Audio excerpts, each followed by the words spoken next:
live. Gotta be live.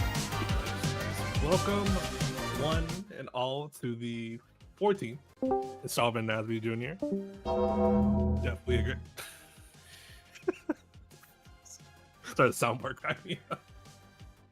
But I'm here with another summit of NASB Junior. A lot of fun stuff in store. Always a great time, man.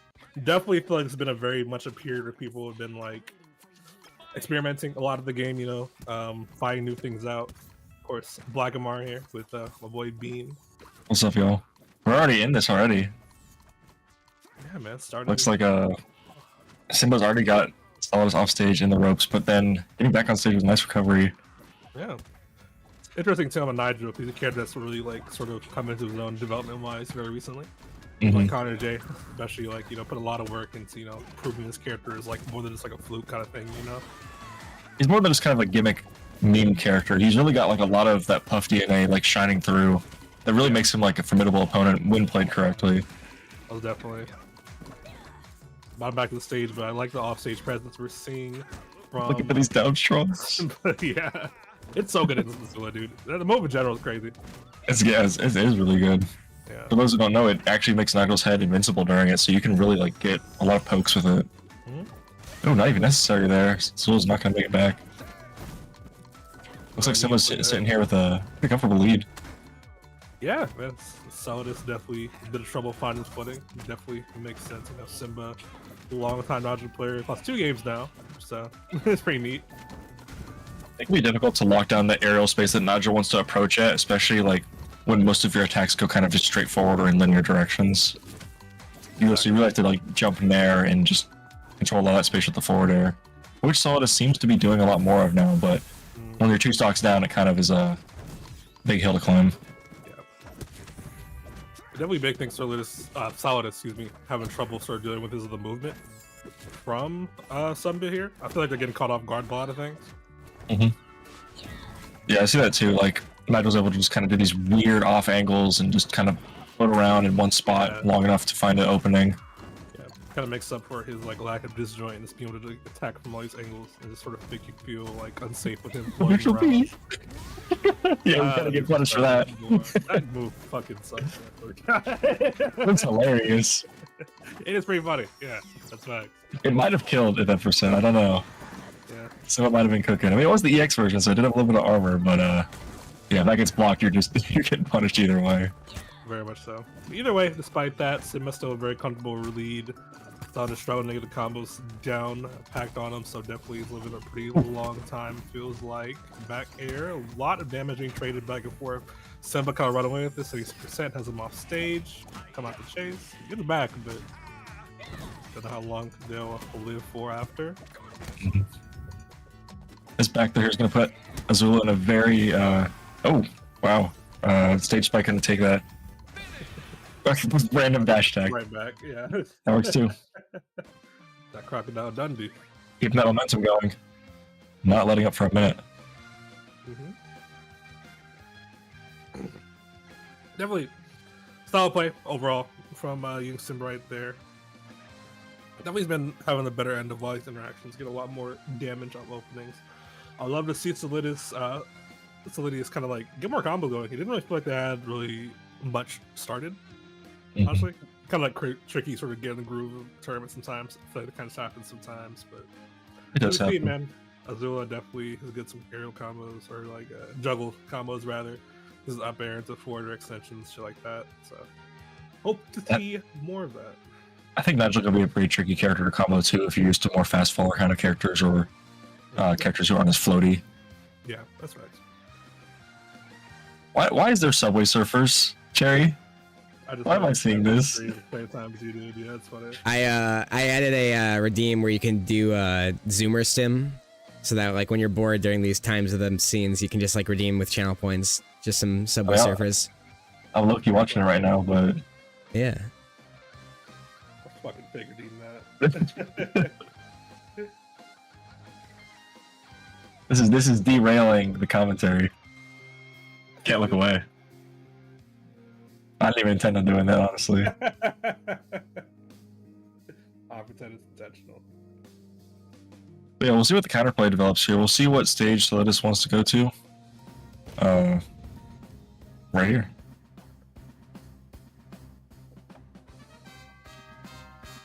Yeah, get into it, loaded in with Arcadian. Arkansas. Yeah, definitely just a good, comfortable stage in general for a lot of people. Solidus probably the same way. Solidus was trying to cover that downward angle with a fireball there, but was not able to stop Nigel from getting in. Yeah. Comfortable on that platform, so drops Nares for throw off the side. Pretty strong lead once again. The Simba back air. That definitely gets a kill right there. It's a little pretty light. It's probably not great UI too. Yeah, both characters can definitely just explode them here. They're both very light and have like a lot of kill power, but you have to do things just right. You can't just throw out random stuff. Yeah. So this is trying to hold down these weird angles with these up tilts and stuff, and they look good, but they're just not connecting. Yeah. Definitely tells it's affecting how they're approaching the neutral in general. Like it's kind of like a full time just sort of like getting a handle on what the hell like Simba's even doing, you know? It can be tricky to catch Nigel too, especially when he's flying around with all these random moves. And with the ball online, you know, this can always be cancelled at any time to mix things up. Yeah. Missing put it up strong. It's unfortunate. So up tilt's going, but narrowing out. We got one stock. Getting something started here. Ooh. Decent juggle situation, 52%. A little more pressure on him. Missed the charge upper, unfortunately, but still keeps the juggle going. I like it. Seeing more. Even the pressure on. Oh, jeez, that was a little charge up strong right there. Forcing out of the up throw. What do you think about that as a play? Strange. I thought it was a little strange too, but And listen, I feel like a lot of other players have a tendency to burst a lot in situations they get nervous. It's like, I get it. They play really like Makes sense. oh, the Nair Gimp. They're using an EX recovery to get back on stage. You gotta close out the stock pretty soon. Can't let Nigel run away with this. And that up front will do it. Yes. So this did a pretty good job just crawling their way back into this. I like what I'm seeing. A lot of knowledge was gained in the last game. Definitely being put into play here. Yeah. Actually not get him on Oh! tech chasing arrows, that's super unfortunate. Didn't quite reach. Oh man. Slips right past that ledge. Yeah. Last up, the winners bracket side. Not impossible for sure. I mean, they're definitely adapting as we're going on in the set, but still needs to have like more explosive strings going. Back to this. And Nigel can be a very obscure character to find, especially like for matches. So it can be kind of hard to get some practice in. Definitely, for sure. I don't blame him to be a little unfamiliar for sure with some things. Playing good spacing here. Oh, the snap. Oh my god, yeah. Wake up snap, just killed like that. That's kind of crazy. Yeah, great stuff. And Simba going up 2-0, moving on to the winner's side of this bracket. Good stuff. Great effort by both players. The adaptations game 2 were looking really good from Solidus, but it was not enough to beat the Nigel. Yeah, especially situations like that where like you're not only struggling to adapt to a player, but also to a character. Because it seemed like there was some unfamiliarity there in terms of like what angles Nigel likes to come from. It could just happen. You know, I definitely do like the sort of adjustments you saw in game 2, but sometimes it is too little too late. But you can still see Solidus going on further in the loser side potentially.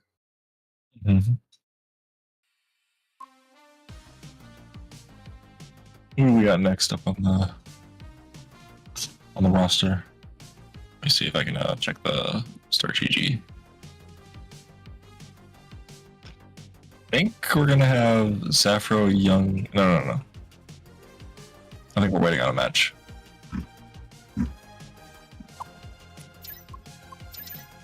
Meantime, definitely some people I'm curious to see how they do. The cloud names are like really exciting to see.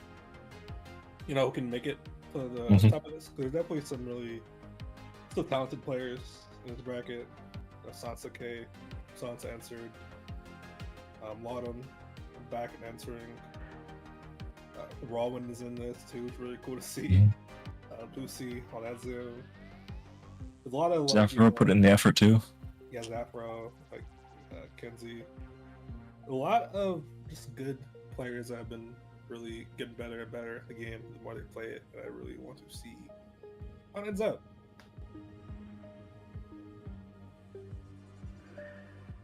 I wonder how many of the new players. I guess this is mostly familiar faces, but I wonder if there's any people that came over from Multiversus. If this is their first bracket. Yeah, that's true. I just went offline, unfortunately. Mhm. Like this weekend, yeah. What was it? The 30th, I think. 31st. No, there is no. One of those days. One of those days. There is no 31st. Is there? Yes, there is. I can't even remember these things anymore. Yeah, I think it was Friday though. Unfortunate, but you know, if anybody's here wanting to play NASB, wanting to get into it, this is the time to do it. Yeah, There's a lot more players in the same position that are just ready to learn. So definitely. It's tough to see though. Excuse me. I would encourage people into NASB to not, try to like beat multiverse players over the head with it. Like, hey, I have this game. Mhm. That can be a bit annoying sometimes, but if they are interested in trying something new, NASB2 is always here. We're obviously biased, but it's pretty fun. I like to think, So I enjoy it. I enjoyed Multiverses too, to an extent. I didn't like it as much as NASB, but everybody's got their own preferences. oh, you bet. Like you can I commentate the game quite Mhm. a bit. Reason I definitely liked it. Definitely enjoyed the relaunch. There's definitely a lot of unique character designs in there too. I thought they were really cool. Yeah, definitely a lot of cool things. That's what I like about Five Fighters, man. Even the ones that like people dismiss as like failures and stuff like that. There's really cool things that they all sort of bring to the table, and Multiverse is no different. Mm-hmm. And likewise, I'll say this to all the NASB players. I know some people have got it in their head that they have to tell everyone, "Oh, dead game this, dead game that. Oh, Multiverse is dead now." Let's not act like that. It's not fair. We were like, "Oh, they said NASB1 was a dead game." It's like, well, it kind of was. So, but no reason to treat them back the way they should. Some of them treated us, and that wasn't all of them. Can't be saying like that. But yeah, let's remember to be kind. All right. It's always a rough situation to see, but when it happens often, especially, I experienced it a couple times. I've been involved in other smaller fighting game communities. Mm-hmm. There's bad eggs everywhere. People will say, "Oh, Smash Bros is the worst community ever." It's like, well, there's a lot of people in it, so I'm sure there's a lot of silent people too that don't do anything.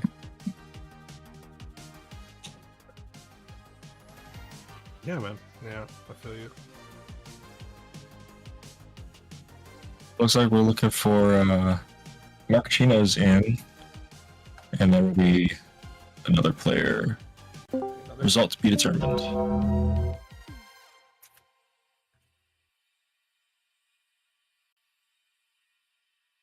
See what's going on in this bracket right here.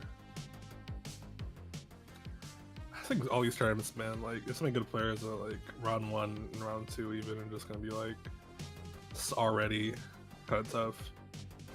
That's every bracket nowadays. Like people who play this game just devote so much time into it and become so like familiar with how it works and all that, to the point where you're just like, wow, everybody here knows what they're doing. Kind of hurts to see when two players you've seen just play consistently and they're like, oh, these two have to fight. Come on. Yeah, it's always a lot of early heartbreakers if you ride into tournaments before. It's like for me especially, I feel like I'm always playing against the homie fucking Thunders. It's like, god damn it, bro. Like it happens. Like the competition is also cool to see, I feel like. Definitely a lot of locked in players today. Yeah. Who is out? Let me double check this. I want to see like who the top 4 seeds are. I'm kind of curious.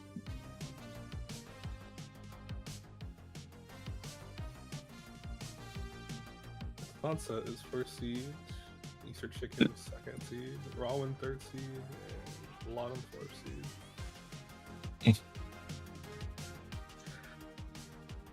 definitely, man, a lot of good players in that for sure. I didn't mention Easter Chicken. He actually is someone I know who used to play a good bit of multiverses back in the beta, especially. It's cool to see them playing this game. They always kind of like casually play NASB a bit, which I really appreciate. And for that, for sure. That's so cool. Yeah, 100%. I've seen Easter Chicken around a few times. Yeah. I believe they play Plankton. Is that right? Whilst I fucking played them, I forgot or like see them. I do not remember. We'll see, I guess, later, maybe. Let me see. Oh yeah, right. It was Azula. Looks like we're getting ready to see a. Oh yeah, Azula sounds right. Yeah. Looks like we're getting ready to see a battle of top tiers here. Zim and Danny. Oh boy. Yeah, there's been a lot of talk on the town. I mean, well, there's always a lot of talk on Danny, right? Like, there's a lot of talk on town with any character in this game at this point. I mean, you know, you can dig up a bottom one character and say something's broken about them. Right. But Danny, especially because I feel like he's been like endured as like a top one contender, and it's one of the few characters you can really like say that about. I can't really think of any off the top of my head that I can really say that about either. It's been interesting to see because like we all know Danny is such a good character, and yet like a lot of the Danny players have kind of, you know, they've been experimenting with other characters, especially Zhang Zoom's been playing whoever at this point, I guess. I don't even know what that guy's up to, but it's been harder to rank Danny because I'm seeing a lot of development from these other characters, and then I'm seeing Danny's development kind of slow. Yeah, it's like I don't want to say it bothers me because like I think that's dramatic, but like it's something I think it's like yeah, I'd say it bugs me a little bit when people, you know, switch off their mains a bit, experiment. I know a lot of other people really like seeing it. I've always been like, though, like I really want to see people stick to the character, develop their mains, because like despite it may be blow to people's pride sometimes, but like no character in the game is fully figured out. Like at all. Not at all. Not even the first game. I don't know if any game is fully figured out. Exactly. It's such like a big thing to try to even approach doing, especially in a small community. For less people, so it like naturally takes more time for that kind of stuff to happen. I think a case in point here is like, sorry to interrupt you, but Lucy's character choice here is Zim, right? I mean, it's a character we saw be called garbage for most of this game's life. I remember that, yeah. And like now he's like a top 5 contender. I'm like, what the fuck happened? Yeah.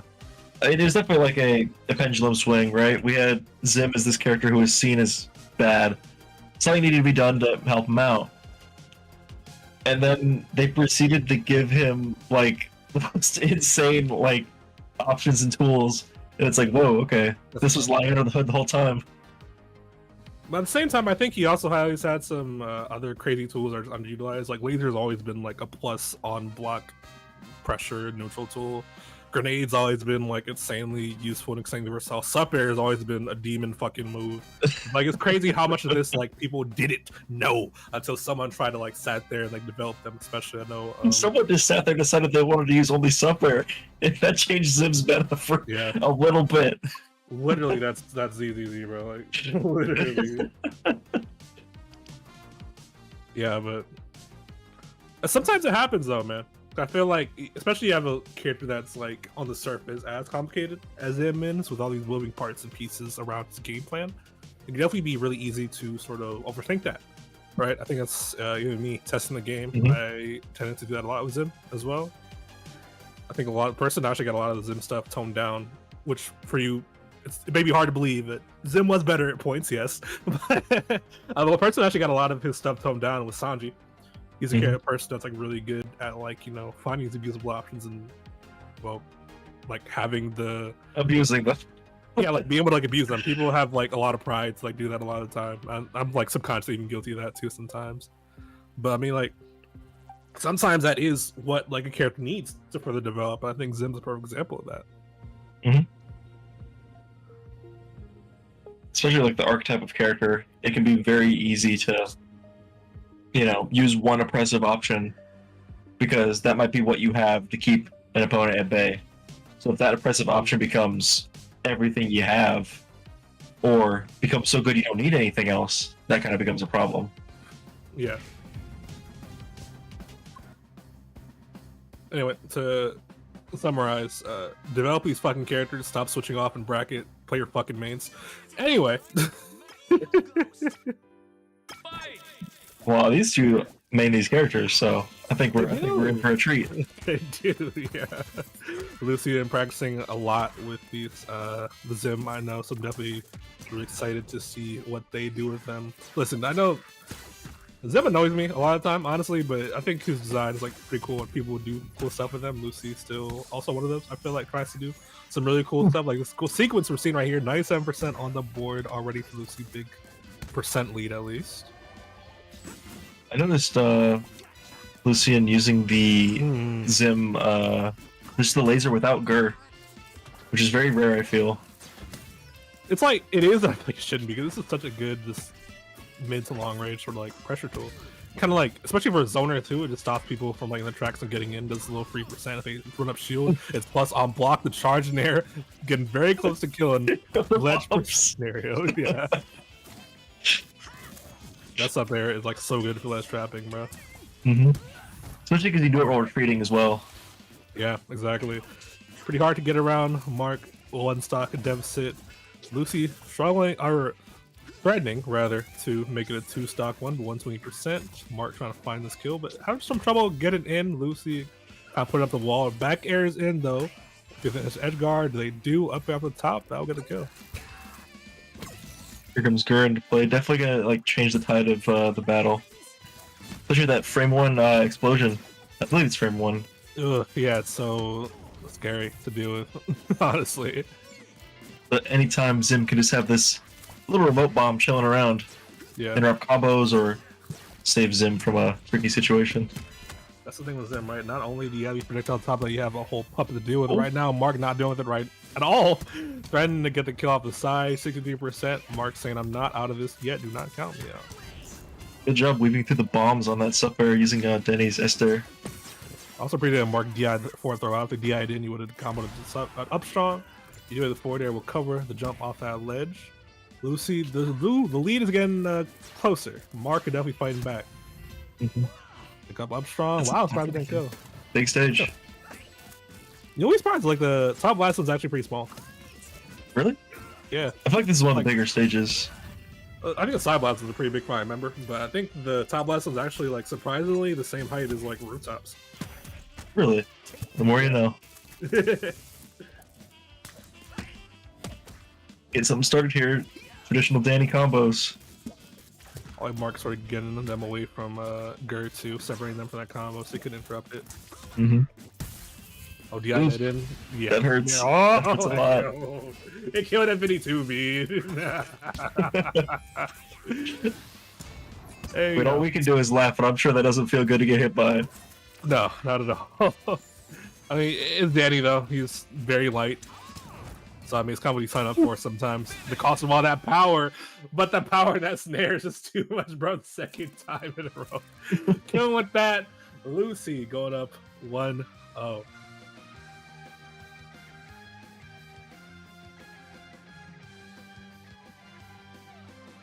I love seeing some of the more niche moves being used. That was really interesting. That's what happens though when people like truly main a character. You find a use for every move, even if it's not necessarily considered good. I mean, you'll find somewhere some niche scenario where yeah, it might actually be pretty good. Not to say that lasers aren't good though. Oh yeah. I think crazy. I think them can often just have like sort of a tunnel vision problem, where like there's like situations where like I feel like I should do a different option so there's laser here. I feel like it can be pretty easy to tunnel vision on Gur as well. Yes, very. Which like that's not something I experienced really as a Jimmy player because when I'm on Goddard, I'm already on him. I can't move as Jimmy. Yeah. But if like I was playing Zim, right, I'd be focused on controlling Gur so much that Zim may just walk off the stage. Unique sort of differentiator between these two characters, or those two characters rather. They're both puppet characters, but both very different ways, and that comes through in the gameplay. Yeah, I remember like the, they always do like the Smash comparisons before these games come out, and it was saying like Jimmy was Snake and Luma, and it's like, well, Zim and Gur are kind of closer to Rosalina and Luma design. A bit closer to that spectrum of puppet for sure. Mm-hmm.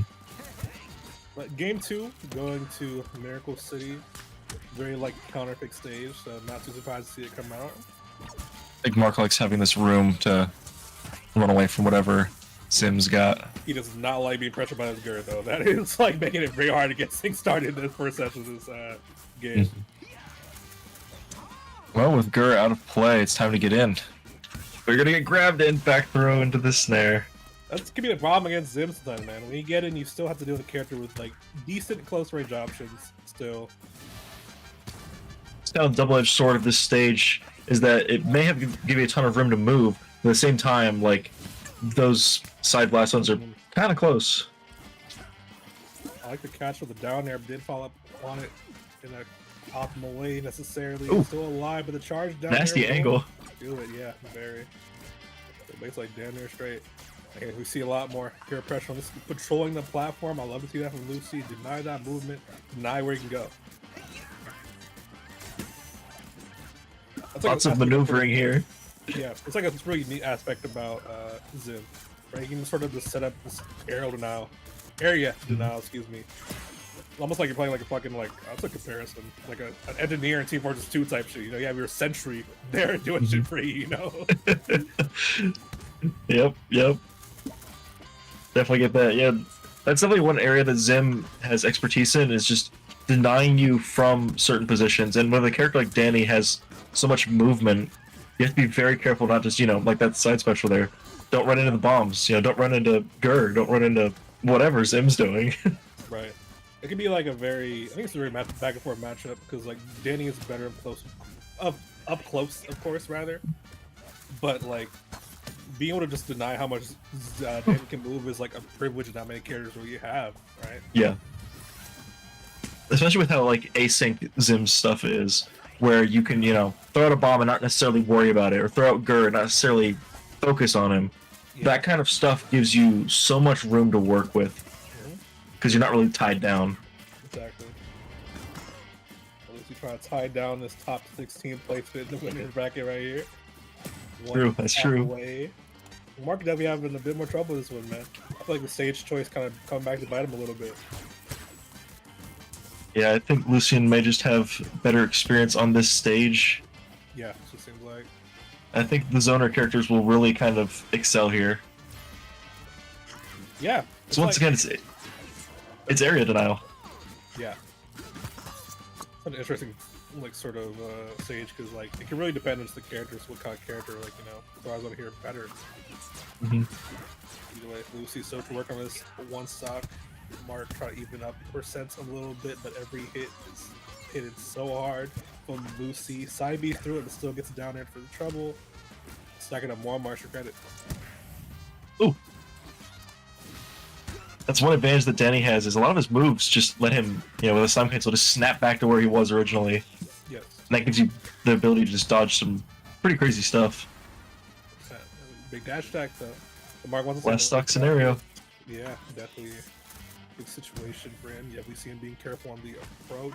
Big tech chase right there. No kind of dash dance again here, looking for these tech chases and grabs. I feel it. 115%, man. All it takes is one strong, and that is that right there. The up strong will take it for Lucy. Lucy moving on to the top 16.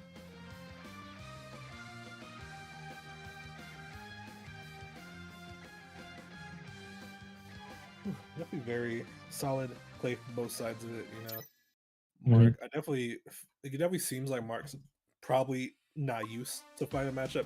I nearly dropped my water. I was so scared for a second, but definitely it feels like something that a matchup he's not entirely comfortable in, because again so many matchups Danny has are defined by that movement. So seeing that challenge from him is it's something he doesn't have to deal with often. So I definitely see potentially Mark reflecting on that match, right? Looking back on it, seeing where I can dial in how I'm moving and cut off guard by left things, because There definitely were gun caught off guard by a lot of things in that. Right. Yeah, I think Zim's definitely just one of those characters that just kind of scares you and kind of like puts you back into a corner. Yeah. And then once you're in that corner, Zim just, you know, does whatever. Definitely. Okay. Great stuff from Lucy. I'm going to see more of them in the bracket. Moving on. I'm going to another winner side qualifier for top 16. In the PK's I never know how to pronounce it. I think it's PK's lab, I want to say. I think it's PK's lab. That sounds right. Yeah. Versus Sansa. Definitely, I know PK's lab. I know I've seen PK lab and talked to them a lot in the bracket. I don't think I've played against them though, so I'm not really. I already have a friend against PK before. Pretty solid. That's nice. Going against Sansa is scary though, Mhm. because like I think she embodies like what, with Patrick at least, what sort of being a grappler player kind of is. You Mhm. know, right? Being like scary to deal with, kind of unpredictable, and like sort of thriving in the scramble a little bit. You know, I think if PK's real brew wants to like sort of take this and get this upset, like it really will take a lot of patience and like a lot of just trying to use Ember's range advantage, stuff like that, and as well as just the juggling capability he has on this heavy character to their advantage. It's definitely going to have to be a lot of work to keep Patrick off the stage and exploit his poor recovery. Because if Patrick gets stuck off stage, that's your win condition. Patrick on stage is a threat. So you have to deal with that as fast as possible. Oh, definitely, yeah. And like we've seen a lot of people sort of like get scared edge guarding Patrick because like, you know, there's always the threat, oh, what if he grabs me and stuff like that. But like at the same time, like I feel like it's really necessary to like sort of cover that, because if you don't, he lives for a very long time and he gets so many more chances against you.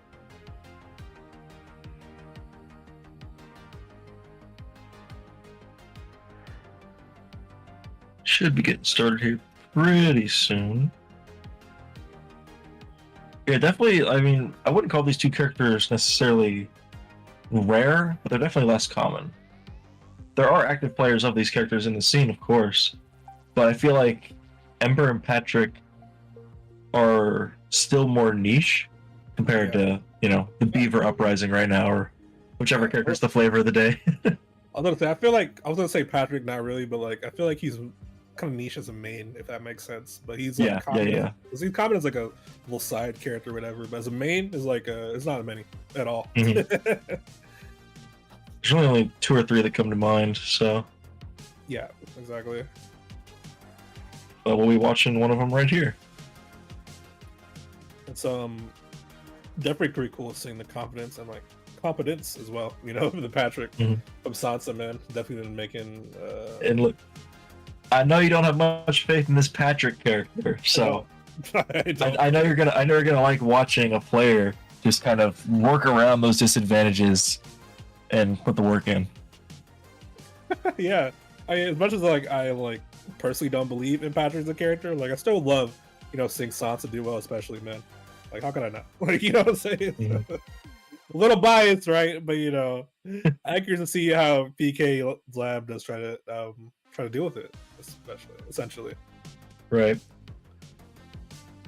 Yeah, I think Ember's got a lot of good tools as well to deal with Patrick. So it'll definitely be interesting to see how Sansa's going to adapt to that and what the win condition will be.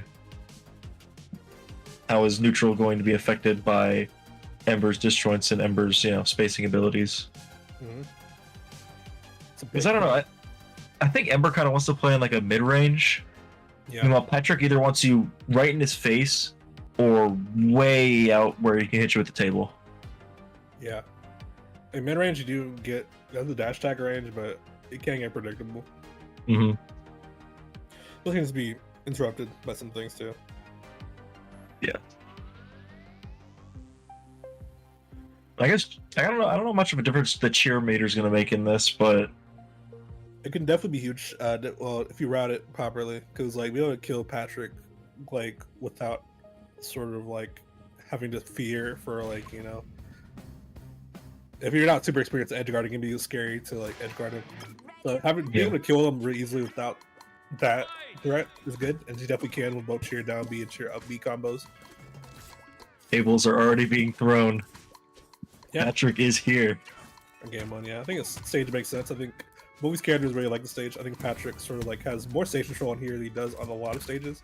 That's because of this sort of the problems in this layout. I think table thrive a lot more than it can on other stages. Mm-hmm. Oh, we're getting hit by the table. It's gonna make it tough for Ember. Yeah. Yeah. I think that's the one kind of tool that Patrick has that just kind of elevates the character to a point where Patrick can still do some things. Get a lucky gimp here or there to take a weird stock. His edge guarding is definitely like weirdly good, you know. You wouldn't think his character has like good edge guarding when you first look at him. You wouldn't even think a grappler would have good edge guarding, but here we are. Definitely not. 105%. I think that's what we were talking about earlier, man. Getting these high percents. We want to see like how you sort of steal out these stocks, and if you can like prevent him from coming back on stage. But once again, we see Satsa extending this stock more and more. Mm-hmm. And Patrick has the momentum cancel with the up special that makes the recovery so much easier, but can't save you from everything. Because it can be kind of predictable. If you keep going high with it, you will get called out eventually. Also, I'm definitely going to point out the fluctuating ping. Yeah, I saw 180 for a second there. Hopefully, well, hopefully it's not too bad for them. Hopefully. But either way, we're still out here running the game. Even in scenario, yeah. Ooh, kicking. Oh boy. The downer's pretty good, dude. That is a deceptively good move. You can double dare with it too, which is very ironic for Patrick because he could not double dare in NASB1. Right. Well, he could, but he had to die during it. But you don't accept like these like spike to the ground situations where you extend the combo to grab too, like saw earlier right there. Definitely a lot of work, man. Sot's advantage state, excuse me, is definitely very strong, man. Another stock just kind of flying by. And the scary thing about being against Patrick is that hug driver is online. When you're down, you have to play so carefully because Patrick could just take you for a ride. Marvel 2 shit right there. Mm-hmm. I already seen him. Not somebody get that right there. I would go for it too. But see, losing a stock when you're up like this, when you're Patrick, you're like, okay, you know, it's fine. Now I control the side special, so. Exactly. Not even needed right now. The advantage shade's looking really strong. It's not to try to finish his edge guard. Oh, not again! He's going places. But still staying alive. Side B back on stage. Unharmed. Not looking for the SD with it, but looking for an honest kill. Honest may be a stretch, but for at least honestly, you probably get right there punishing the failed wave land from PK's lab. Taking the first game, decently convincingly, I'd say. Mm-hmm. Definitely just the movement was just really good. Like the ability to just kind of stay away from anything that Ember was willing to throw out, and also being able to get in as Patrick. Like that's where the win is at. Mm-hmm. Definitely. Look how happy Patrick is. Bro is cheesing, bro. Still sad that windscreen is missing its props. Yeah, he had the flag in the right hand, right? Yeah. The flag and little #1 finger, foam finger. Yeah. Little eerie looking when you zoom in like this, though. We did not have to get that close to him. Oh god. He's in a fucking Saw movie or something. It's a jump scare image. You put that on stream, you're gonna scare all the kids that are watching. They're gonna run out the room. Again to game 2, I'm very shocked to see Tremerton. First, I feel like in my experience, this is like Patrick's best stage next to Jelly. Definitely very comfortable. Why would that be? I think he likes the stage size as well, just have more options to do the platforms. Mm-hmm. As well as the I can see that. as well as the best sub ledge is kind of like going his benefit a lot of time, honestly. So like I think there's a lot of stuff going for Patrick on this stage, which I'm surprised to see this counter pick. But I do like seeing Tremerton picked in general, and a lot of people are like really avoidant to the stage. Yeah, those ledges can definitely be something that people just want to avoid. I can see a character like Patrick really getting a lot of like success with it, just due to the fact that that command grab can just kind of poke you. Playing out the special through the platform. And here come the tables, just trying to secure this stock. 162. Oh, Ember ladder combos have started. Oh my god, fuck. Sorry.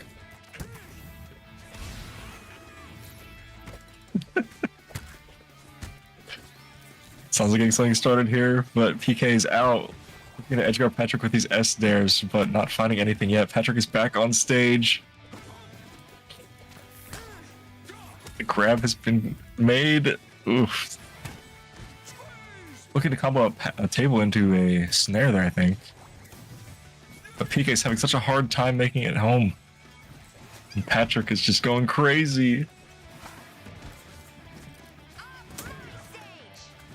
Looking for a counter, but not going to find it. PK had good discipline there to hold back.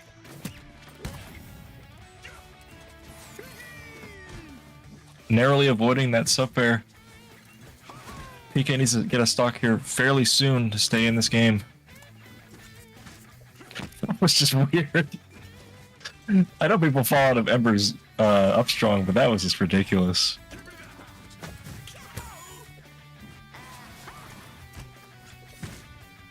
Sansa opting to recover with Patrick's counter. Ooh, that's unfortunate. PK down to the last stock here of winner's side, maybe. Holding on here, retaliating, back taking the stock. Sansa's off stage with the up special call out. This is looking more doable, still tough. Sansa is out of the up strong.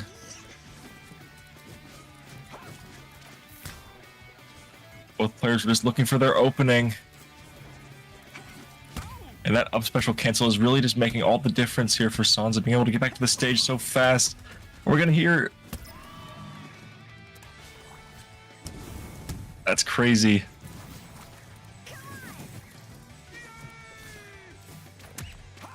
EK looked like that they had the stock there, but it was just not happening. Getting punished by jumping back from stage with the nair. Gonna get called out with a nair. Holding on for dear life here. Patrick is just looking for this round-ending move, but can't find it yet. Likewise for PK, looking for some kind of grab throw to kill at 165. Gonna get it back throw at 156. That will take it.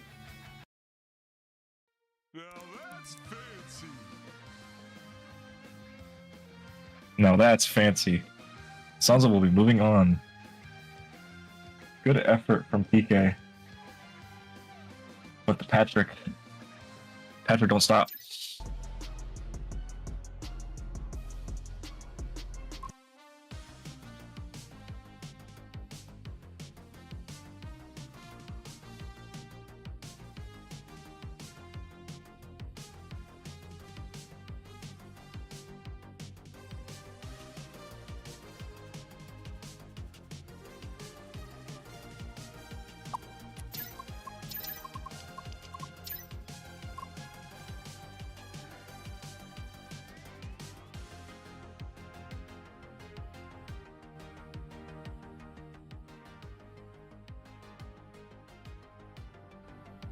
Okay. Shout out top 16. Yeah, looks like we'll be getting started with that soon. Your top 16. I believe top 16 winner side. I hope I say this right. Alchemist and Zephyro.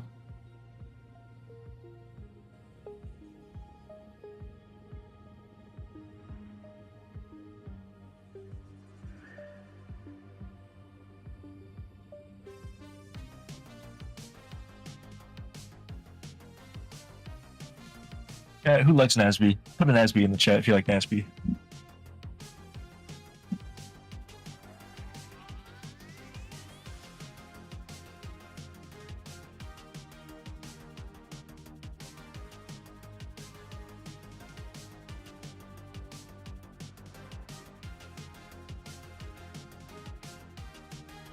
Ron's so real for that. Oh, Fig had to clarify with NASB1. Fig, I like NASB1 so much, why don't you run a bracket for it? You're always running the 2 bracket.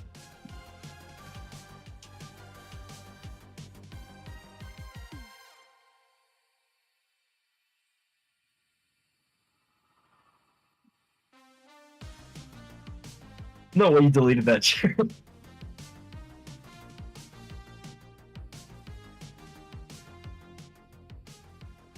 Who deleted that?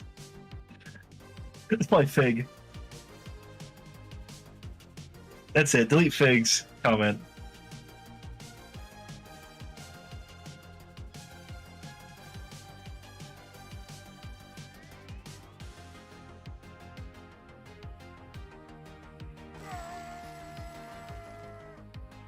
I'm back. You good? Yep. The water situation has been handled. Annoying. Pokemon cards got wet. A little sad. No. Nothing too valuable, thankfully. You know. Well, the fact that you even have them. Yeah. Especially how things are right now. See, think about it though. If the Pokemon cards were in the pack, then they would be worth like a lot. So if the pack got like, you gotta put them back in, reseal it. Some people do that shit. It's scummy. That is scummy. Like take out the good pull and shit. Oh, that's a big stack. Oh, I didn't see that one. Fuck. For me, I'm always like, I'm glad it wasn't a stickier liquid I spilled. You know, that's good at least. Mm-hmm. I remember growing up, I had a friend. I went to his house fairly often. He went to my church, and I would hang out with him sometimes. I remember he had a GameCube that he spilled orange juice on, and the power button on that thing was like always sticky. Yep. Like even after it was clean, that thing was still. That thing was, happen, bro. it was hard to turn on and off. Yeah.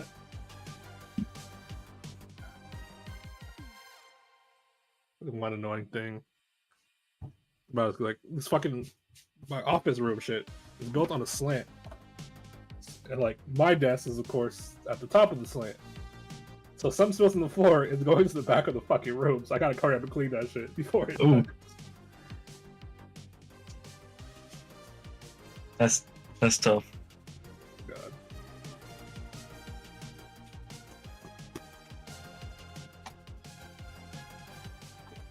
Anyway, I saw Satsu did win. I didn't really see the match though.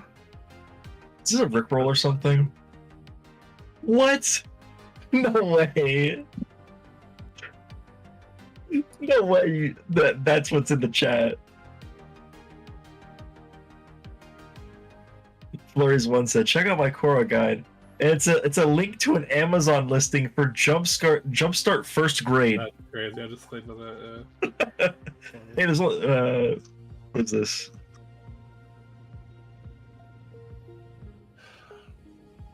Never mind.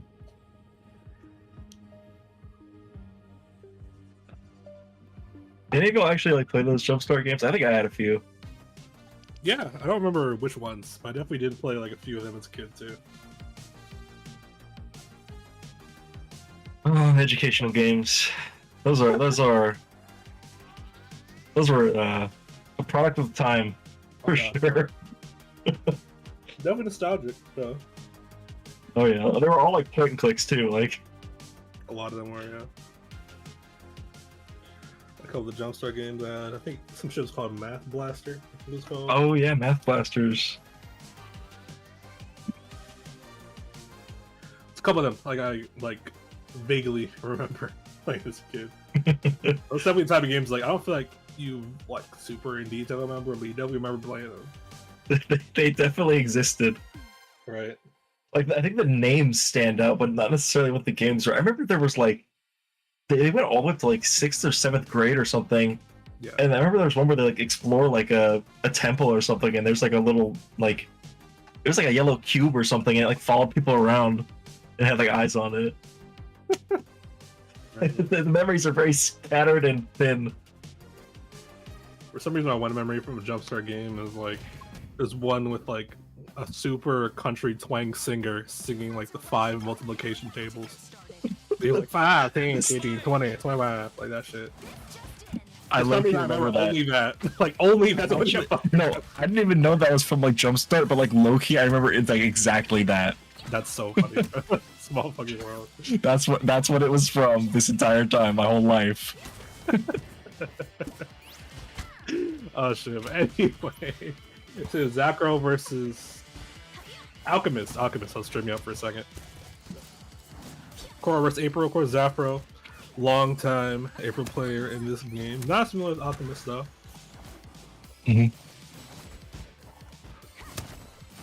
Honestly, I'm not even sure about the matchup in a while, so I even like seen it or played it or whatever.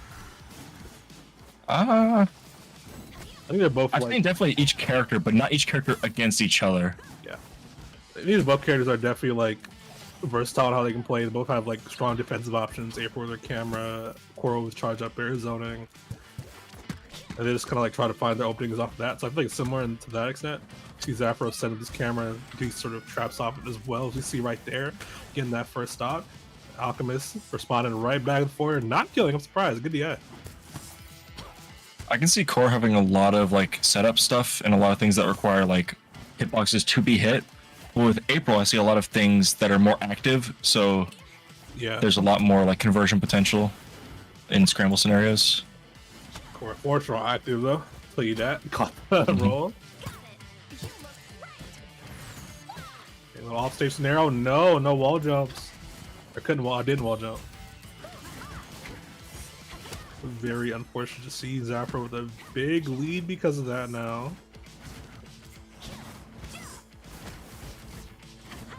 Looking to get something started here with Core. Lots of slam on the backlog here. Core can definitely make use of that, almost getting a hit into that neutral strong. I like the idea to try to slam cancel to extend the combo, but unfortunately didn't reach quite on time. I'm sure I was putting in a lot of work for Alchemist, by the way, catching him off guard, but still no real like super big conversions. So I've been a couple 1-2 pieces.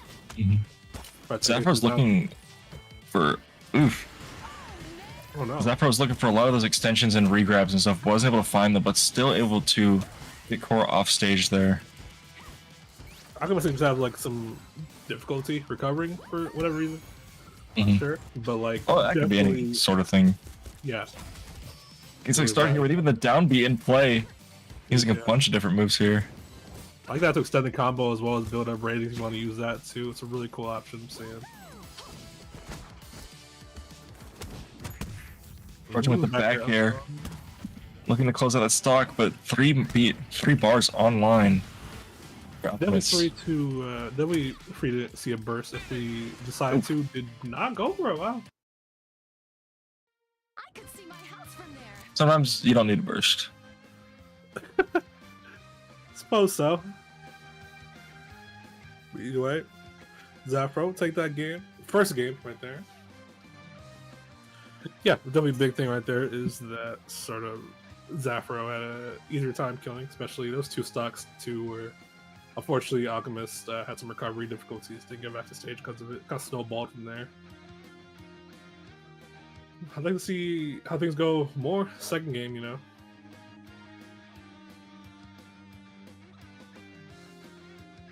Yeah, let me see how the adaptations come through. I feel like Rooftop is generally good for both characters here, but I think that really Cora could have made a lot of advantage out of the wall jumping there to extend the recoveries, but not everyone knows that every character can wall jump in this game. Yeah, something you gotta like have to consciously practice too. So yeah, it's got a weird learning curve too, because you have to like hold kind of away from the wall when you do it, and then you have to like kind of hold back or something. It's very odd. Yeah. Ooh. Oh man. Stuck in the corner there. That's a really well played stock by Zafro, but unfortunate for Alchemist. Yeah, early stock right there too, so a little bit of danger for Alchemist right there. A lot of comfort for Zafro though. It's taking advantage of the small stage that Alchemist counterpick to sort of like try to set up the sort of walls of hitboxes to make it hard for them to approach and get the better end of things right there. As they combo into that mic, not quite killing yet though.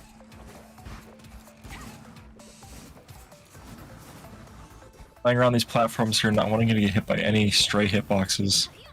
Mhm. I've seen Zephyr do this before, where Zephyr will put down the camera and like do a downstrike into it, and hitting the camera will extend the hitbox for just a little bit, just to throw your timing off. Comboing the camera with the down special there to keep it carried along, then hitting it with, I think that was Nair. Yeah, Very interesting play. Yeah, I think Zephyr the first one I even like seen him do that. I'm like, I didn't even think about that shit.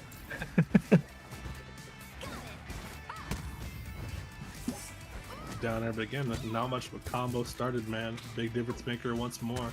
Difference in punish games coming out to play. Extends it with the slime cancels, chasing so hard out there. It's still going. Oh my Go god. for it. You could have probably just killed him there, didn't have to trade the stock, but go for the clip, I feel you. These Nairs are just so active. Facts, bro. April's Nair especially is so good. Ooh. Yikes. That's really Steal, dude. unfortunate. Get a little too Yeah. greedy using up all your blimp gas. Yeah. He's I see Zephyr playing with the food a little bit. Definitely needs to, you know, calm it down a bit. finish your food, so to speak. Paying the price for it here, though. Charge up there, not I'm surprised quite. that did not kill. Yeah, so that's super high in the blast zone. Alchemist being very careful. Got Zephyr off stage now, gonna be careful of the down B. Scary situation to be in if you're Zephyr. Honestly, You're thinking to yourself, what did I do? Oh, Alchemist not gonna make it back. Time. I wish we see this. Saw the charge down there. Could have made it back with that, but maybe I not mean- used to recovering without it. Happens. If I was trying to fly through the air and I got a camera smack down on my head, I'd probably die too.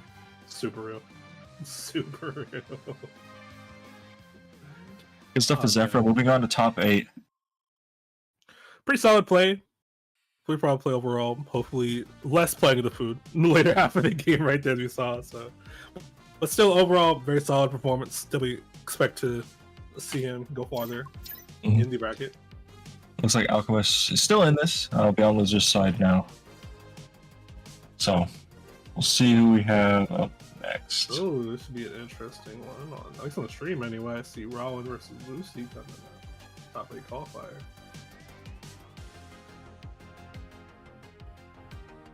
Curious to see that one, man. I know Rowan was racking his brain a bit on how to deal with Zim. It's one of the characters There's I'm Ron. talking about. Yeah, Ron did a lot of theory crafting between his different characters and really was trying to decide which character do I want for each specific matchup. Yeah. It's Very smart thing to do. Right. It's somebody for me seems like I know how this motherfucker does not like a lot of platform fighters. It has a lot of things he dislikes about the genre. It's been cool to see him, like, despite that, really get into this game pretty heavily again, having a lot of characters he switches between two. And like it's like that. It's funny you said, oh, he hates platform fighters. Bro works on one. Listen, that's platform fighter players for you, bro. We hate them but can't escape. I feel it. I mean, it is true. It is true. But either way, man, he has a good solid amount of characters. He has a Squidward he played very early on, as well as SpongeBob. They'll probably play a lot less SpongeBob since then, I think. A lot of Zuko recently. That's probably his main right now. Raph, he's in the pocket. We want to see the Zuko come out, though. So definitely a character he's been, at least recently, the most comfortable with. I know Rollins also got Squidward on the line for today, I believe. But I think we're mostly going to see Zuko here. Definitely. Love double throwing the Gurry immediately, sort of get a lot of damage on it, get away from you immediately. Definitely smart play already. In terms of playing around that, we are as well. Solid pressure overall, getting built for Raw. 71% on Lucy's. Oof. I'm Zim down. maybe. I feel like that's a situation where you thought you had to jump and didn't. That's why I think happened there. Good DI from Ron, not getting hit by the snare. Yeah. That could be one of those pivotal things to learn in this matchup is just to not get hit by snare. If you can shut down Zim's combo routes into that move, you're gonna live for a lot longer. Yeah.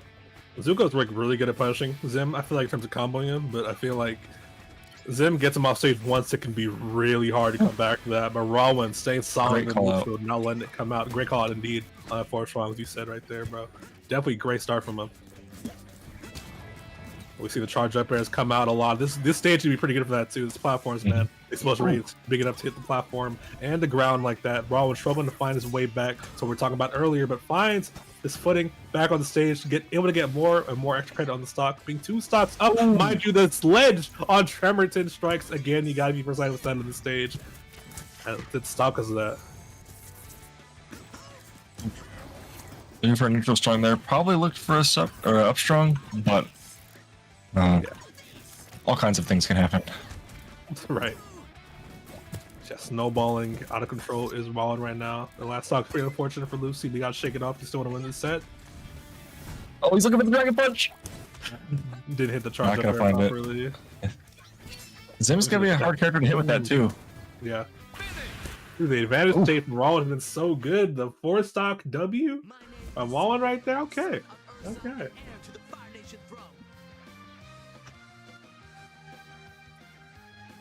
Huge stuff from Rollin right there. I definitely love seeing the advanced state. Definitely smart routing a lot of the time, you know. Pointing out that early double fair of Gur immediately. Will's doing a good job of juggling him. Juggling Lucy for, you know, not having the Gur out especially too. Got punished very hard for that. Very just solid stuff around, all around. And also just doing well to not get hit off stage that often either. Too, just playing, you know, evasively in the neutral and just playing smart in the neutral in general. Ron was also very deliberate to get in as fast as possible. Yeah. Ron pulled out the swords there at the beginning and was throwing them like very quickly. I think the intention was just to make sure that Zim got no setup time whatsoever. No bombs, no Gur, none of that stuff. Yeah, I feel it. Because, like, I think in general against Zim, like, taking that momentum early as possible is often very crucial. This is how good he is at just, like, you know, playing on a lead. He's a character that like, naturally forces you to approach without a projectile, so you do not want to let him get the lead all the time. Running right back.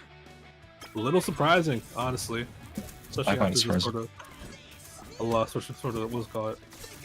Miss ledge dash, sorry. That we saw from Lucy. Expected a pivot away from Well, you know what? That's knowledge now, though. That's knowledge in the bank. Ready to reset it back here for this game, too. Yeah, definitely. Like seeing Rollins still keeping the same game plan, keeping the pressure on, but Lucy a bit more defensive with it, but the charge up there, actually not killing us. I forgot Zim's still a fast baller. But oh my god, spike through or past the ledge, rather. Get another good start from Rollins right here. A bit less so. Lucy has him 79% off this side, trying to get this edge guard right here, but still finds his way in. Is Rollins up tilt in this combo going. I love using the sword throw to extend things too. The advantage state, man, can extended in a lot of cool ways. Putting a lot of pressure on the Zim recovery as well to make sure that Lucian is not going to make it back. Yeah. Oh my god, smart too, because he threw the grenade forward strong to make sure he go through it. I love that. This Zuko meta development as of recent has been so interesting to watch. It has. It has. It was like this yesterday, people were calling this character garbage. I mean, for a few patches there he kind of was, but... Stop it. I disagree, but you know. But either way, it's cool to see development. I definitely agree with you on that for sure. And of course, obviously, you got some good buffs to help him. And the dual clearance taking advantage of him. Charge there, caught the air dodge in. Use the burst to stay alive. I can see the strategy of the burst, you know, just extend your lead as much as possible and make it as hard as possible for you to come back in with this very, like, volatile character off stage like Zuko. It kind of makes sense. I mean, as long as you don't get called out, I think that Zim's, like, his setups are going to be a lot harder to do at higher percent. Yeah, most definitely. 114% is Lucy. See Rollin playing this mid-range very well. Well, Gur has him in the corner, though. Big man grab, charge near them out. Do not let the Gur eat him first, though. Damage, charge near, 85%. This is why Rollin wants to snowball as much as possible. Zim can definitely come back very quickly. Sword's coming down. Rough recovery. The sword throws have been doing a lot of work. Just keep Lucy on their toes. Prevent them from extending the man stage situations as much as they usually can. Definitely a few times in this matchup, or on the stage rather, seeing Ron throw the swords upwards and they just sit on the platform there. Yeah. Which Honestly, not sure if it's a good or bad thing, but you know. I think it ruins a little bit of Zuko's edgeguard ability, but Ron's able to play around it here. Definitely, with the spike as well. There. You're not coming back from that. She goes down again, trying to get it again. I love that. But convincing 2-0 from Rowan, moving on to top 8 winners side. Really cool to see. Big Zuko developments happening in the NASB scene right now. Yeah, man. He's like one of my favorite characters in this game, naturally. So I'm really happy to see more people using him, more people finding success with him. Just better developing for him in general. It's really cool, really awesome to see. Great stuff from Rowan. Again, amazing play there for sure. I think a big thing with Lucy is they couldn't really get their zoning game established like they could before. Rowan was just forcing them to play a very scramble heavy game that you could tell Lucy wasn't super comfortable in. It felt like every other second Rowan was in her face. Sorry. So it's the stage didn't do any favors too. Trevorton's still a little bit close. Yeah, I'm surprised they went to run it back because I feel I would see maybe a rooftop or food dreams or pariahs, stuff like that. Just to make it harder for him to get that job of getting in, but those close quarter situations definitely paid off in a big way for Rowan there. I feel like even Jelly in this situation would have been pretty good, just based on the fact that you can just toss bombs up there. A lot of overhead over Zim is a very good thing, because you can just kind of control that space a lot easier. And I don't think Zuko's necessarily the best at landing either. No, we have the difficulties, for sure. Yeah, great stuff again to Rowan. Moving on in this bracket. There's been some great matches so far. Shout out everybody watching too. 48 people on Twitch. I don't have the YouTube stream open, assuming Cherry is co-streaming on that. But definitely appreciate y'all watching some fun Nickelodeon gameplay. Hope y'all are enjoying it. Hope y'all are learning some stuff. That's what we're here for. Hope they play it. Yeah, a fun game. People watch this and go, "Oh, I could never do that." Yes, you can. Pick up the controller, hop on the game. Exactly, man. But hey, if you're gonna pick up NASB, make sure you go into your controller settings and make sure everything's set right before you hop online. Because I've seen so many people go online and then they don't jump. They don't. No, they don't. You hit them off stage once and they don't jump back.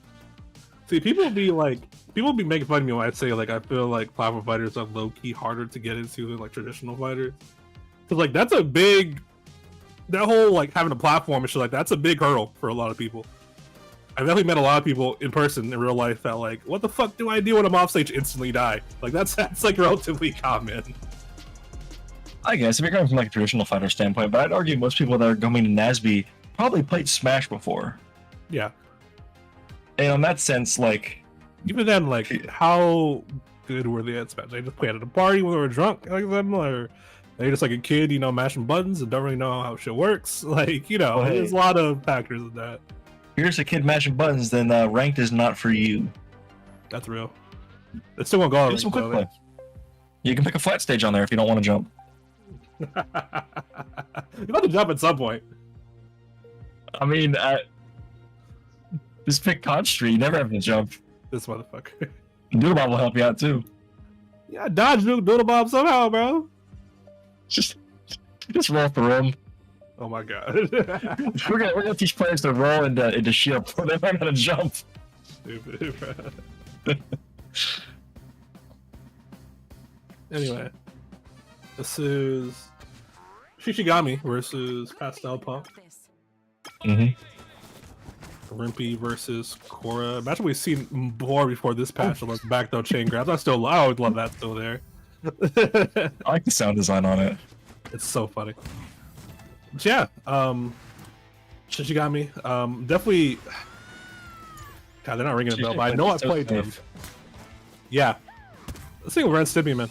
They're definitely obviously took a big hit from where they were viability wise in the last patch. Still very solid character if you're just good at playing patiently, still catch people. Has some good combos still. Definitely still a decent character, some good coverage in the log too.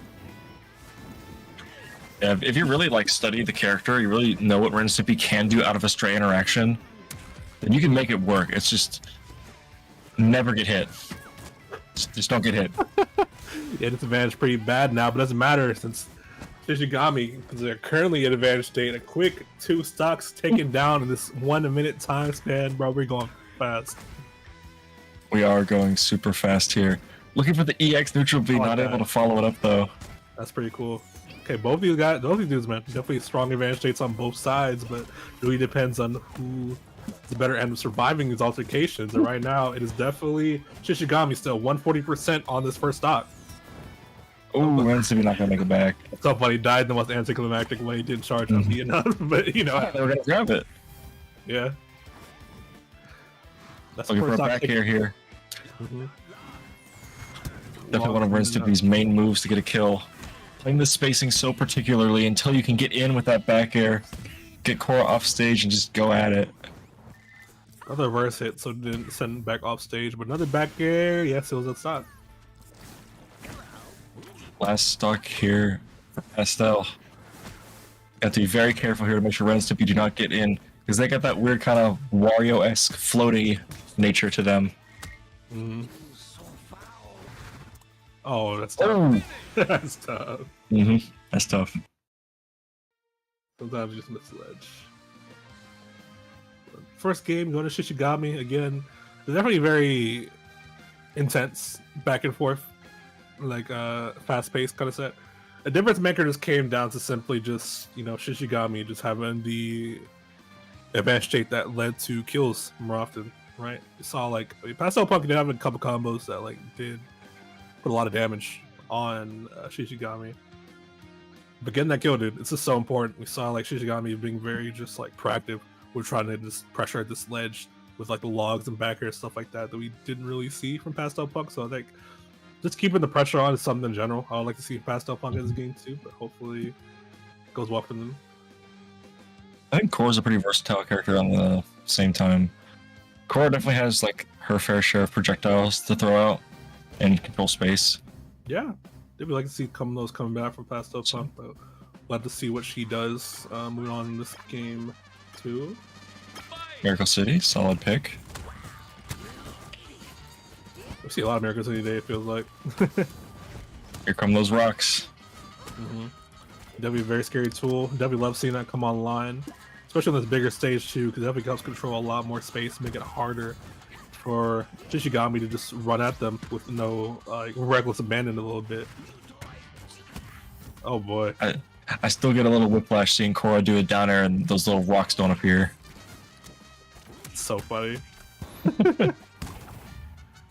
Charge up there, still not dead, but still a lot of damage again. As we keep saying, bro, these advanced state situations have been so good from Shishigami, but Pastel Punk in a couple hits, but does not convert anything crazy and gets back aired for her troubles, taking that stock. Getting here with the dash attack, looking for that neutral strong, not able to find it. Keeping these, what are they? It's cat and dog, right? It's cat and dog, yeah. Trying to keep them off stage. It's just, that's where your win condition is going to be, but on a stage like this, it's going to be a little bit harder to do, but the extra space may give you a chance to play some better neutral, so we'll see. Yeah. Oh, like, barely missed it. Oh, yeah. Ren and Stimpy definitely struggle when they're forced to do the approaching. So if like Pastel Punk, she can get into a situation where that happens, that'd be very good for her. Oh, big follow-up, but Sour spot charging there twice in a row. That's so unfortunate. Could have been huge to get that lead back, or at least force out the burst, but still, we're on even playing ground still. Hitting hitting the strong hitbox in that is just so important.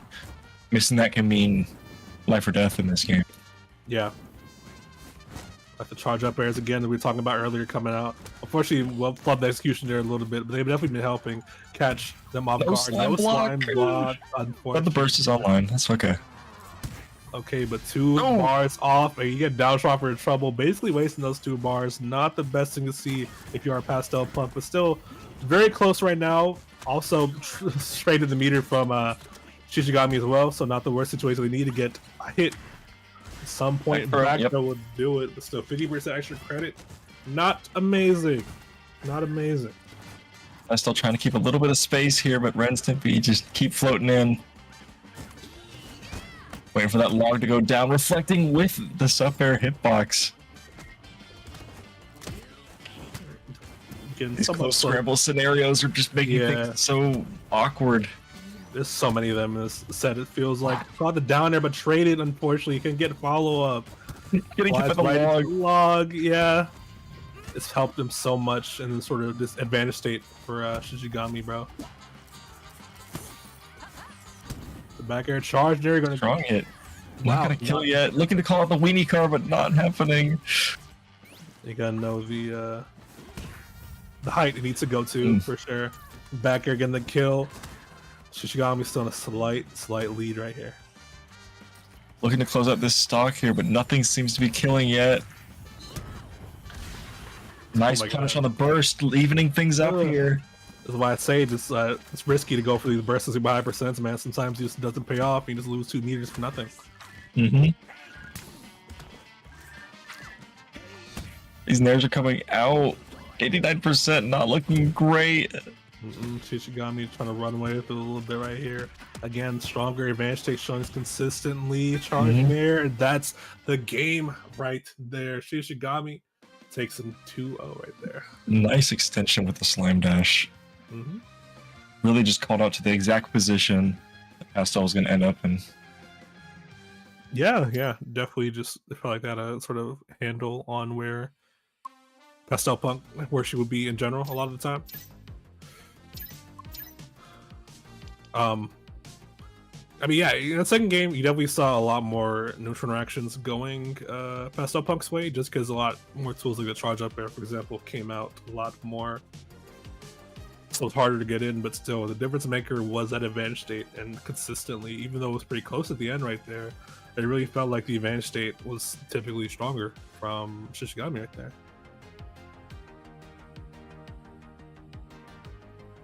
Looks like we only got 1 set left here in the top 8 qualifier. We Sansa, and I don't know, man. Nice. Who's IDK man playing nowadays? It's still Ren Stimpy, or is it Rocksteady, or I forgot. It beats me. It's one of them characters. Maybe I can look back here in the polls and see. Never mind. It's the RGG moment. Okay. Ren Stimpy. Rocksteady. Oh wow. Okay. At least that's what I don't know, man, played in the top 16. Maybe it could be a funny pick. I'm not sure. We'll see here. I mean, I know they play Rocksteady and Ren Stimpy. I assume to see one of them. We're seeing Rocksteady come out, it seems. I feel like this is definitely a matchup. It's Patrick Cellulins, so it can definitely be annoying on the way in. For sure, a big thing. IDK man, IDK has to do. It just sort of just being patient against Patrick. Like, in terms of like making Patrick struggle for a victory, or just like making him have to work harder, rather, that's like a big part of it, you know, not getting caught off guard by a lot of these dash attacks, stuff like that. Granted, it can be hard against Sansa, because Sansa is often a very unpredictable player. We see him running right immediately as we say that right there. A table throw and up being right at him off the ground is insane. Sansa showing why they're such a wild card with this Patrick. Now, Sansa has had a Rocksteady in the past. Yeah. So I think the familiarity with the character will definitely help out a lot here. Wow. Taking that first stock clean. 0 death right there too, yeah. Very solid play. Sansa keeping the pressure on. Again, she's a player where you give her in, she will take a mile and gladly will do so. Get in immediately every time. It seems like it seems like IDK Man wants to throw out a projectile or something. Sansa's right there to answer. It feels like IDK Man hasn't even had the opportunity to play the game yet, bro. Uncharged. Yeah, breaks it. No armor on that, actually, but still hits out of that up top. Jeez, dude, only 18% on that stock. First stock from Sansa, going crazy right now. Is her looking to call out that get up there on the platform with the EX side B. No reason not to go for it though when you're bleeding slime. Oh yeah. God, speaking of bleeding, bro, my God. Definitely rough start for IDK Man right here. Oh, I got the X side B. Table to follow it up. let the charge up air charge for too long, rather. So didn't get the kill right there. I like the anxiety right there. Okay, good coverage. Good coverage. That was cool. Naring the table, getting out of that tricky situation, but Patrick just upping across the stage. Dude, listen, that's the type of character like you gotta make these like risky plays sometimes. It's definitely working out in Sansa's favor. Notices that they're getting hit by a lot of them, so keeps making them. Here come the barrels.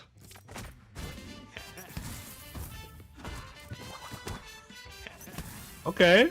The side B catching Sansa off guard. Ooh, another one. Finally see IDK man feel like they're starting to like play the game now. Stocks are evened up. Yeah, adjustments coming into play for sure from IDK man. I love seeing the adaptation on the fly, but still a lot of momentum on Sansa's side, at least for this first game. This platform has been instrumental in letting I don't know man get out of these combos. Yeah. Yeah, 100%. Oh, you're crazy. Then there goes Rocksteady. Right, I forgot about that. Yeah, that's funny. Low-key helped out a little bit.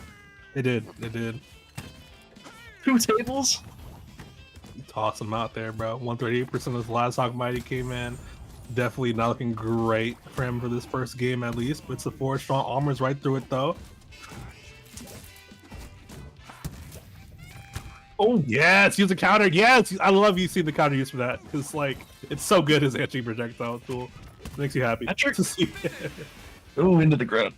Patrick actually has a surprising amount of anti-projectile tools. Yeah.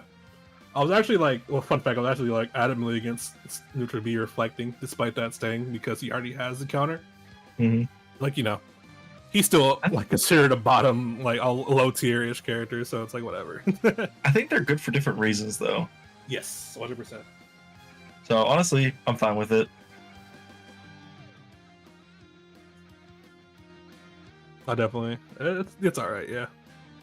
Man, more than all right. Sansa's play though, definitely the explosiveness caught IDK man super off guard at the beginning of that game. You can definitely tell in how shaken our play earlier on.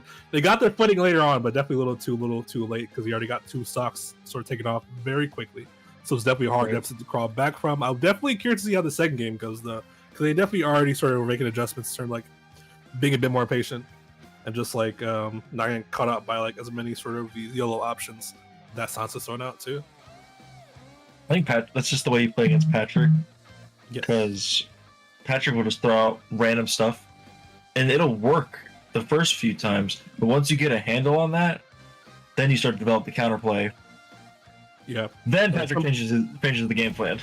Right. At that point, you're forced Patrick to play more patiently slower, which is he can still do, but he's definitely worse at than playing from the scramble. So definitely something you want to try to force out of Sansa right there, right? Mm-hmm.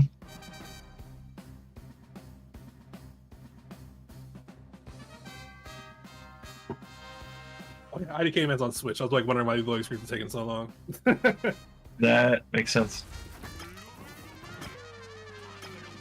Either way, going to game 2. God, we've seen game 2 Miracle City so fucking often. It's so funny. Calling out like the full stage away spot dodge with a pack of up B. God, like Sansa just like crazy ass ballsy option they working out. I love seeing it every time. These tables flying out. Mr. Krabs must not be happy. These Krusty Krab tables are just being tossed away. Well, that nigga's losing a fortune, bro. I'm telling you what. Either way, okay, definitely a lot more of a back and forth start right here. As you were saying earlier, man, after that initial shock of catching off guard, you know, we're seeing some more solid play coming out. More back patient play, back throw still coming out though, yeah. Despite this, I mean, Rocksteady is still pretty slow though, so he definitely is going to be close to Patrick a lot of the time, a lot more than other characters. Fourth, they're not killing either.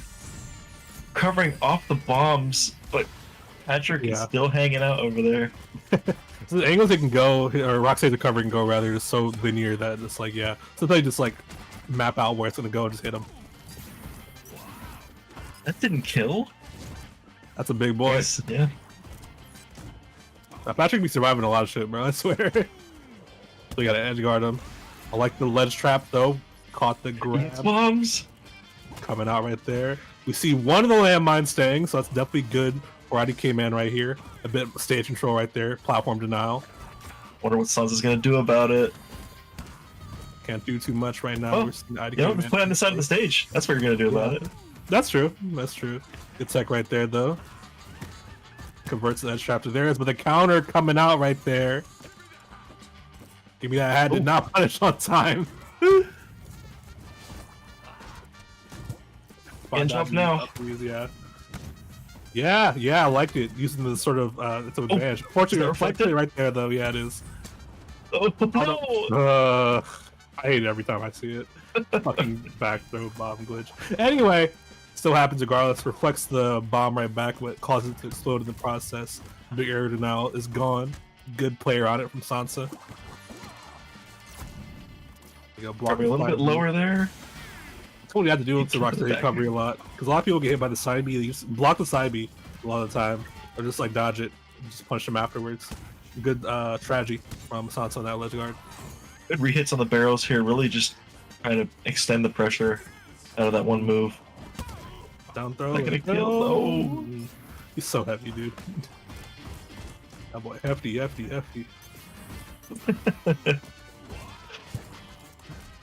Still makes it back. I love the table to cover back, but again, the ledge trap from Rider K-Man, pretty good with this barrel, dude. Hard to get by. Empty jump grab. I love that from Sansa K.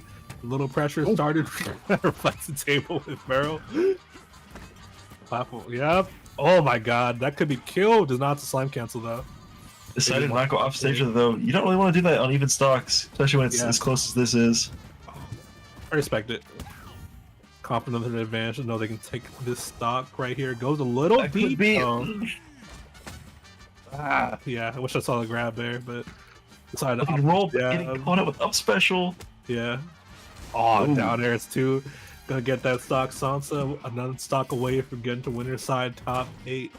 Seed 1 right here. Up special down? That was what's happening? Like back throw? Dude. No. All sorts of Patrick technology coming out here. Oh my god. Yeah. I'll be dude. So IDK man very nervous how they're playing right here. That's the sort of strength that Sansa has a player. Even though it's still relatively close right here. Definitely one side a lot more confident in their game plan right here. Neutral special. Trying to get him up the side. Gets caught by the side B though. Limeless Patrick is not going to recover for free. Yeah. It's just rough. So I just barrel game. And no, does not catch him low though. Down throw, not going to kill yet? No. Nope. Oh! Gets caught out by the laser. That Space Invaders right there. That's up tilt. Looking for EX grab, not going to find it. Forward tilt, not killing yet. 163. That'll be a comfortable scenario for Sansa. Just keep getting these hits as they try to land. Does eventually find their way down, but only so much you can do. I feel like they have to work very hard to just not lose this set right now. Scary scenario, not getting a re-grab or anything off the spike. Gonna get punished off the grab, that's death. Get a little precarious with them side Bs. Sansa caught on. It's up throw right there. Great stuff. Sansa K moving on in the bracket. Great effort. Wait, I don't know, man. Definitely, there's some good adaptations we were seeing. Oh, for sure. So big thing is just, man, I feel like Sansa really got in their head a lot of these interactions, especially later in that game. It did be hard to switch for that. Yeah, it does. Weirdly enough. Right. It's not funny. I think it really just like meshes so well with how Sansa plays too. She's a person that's like very like, it's a fighting game sort of like area of people's play styles being more heart player, more brain player, more like execution player. Definitely a very heart player. Definitely see that in like Sansa K all the fucking time. So like definitely a character that fits that very well. It's like really cool to see. Let's see, what do we got up here? Fruit, I think. Fruit and Lucian. Yeah. I didn't know who Fruit was playing. I know I've seen them in a Discord a decent amount and shit, but haven't played them. They're on the Beavers though. I have not really seen Fruit in NASB2 that much. Yeah, I mean I know they're around, but I haven't really seen them play much either, as you could. Against the Beavers, though, again, we're talking about them a bit earlier. A very controversial character in a way, you know. Definitely two very great characters that all fit together, make each other even better. Controversial's understanding it a little bit. Yeah, you know. People are complaining like these guys are, you know, they're poisoning the water supply and ruining their food. And burn their crows. Yeah, I mean, for real. But I mean, I do think they're a character that, like,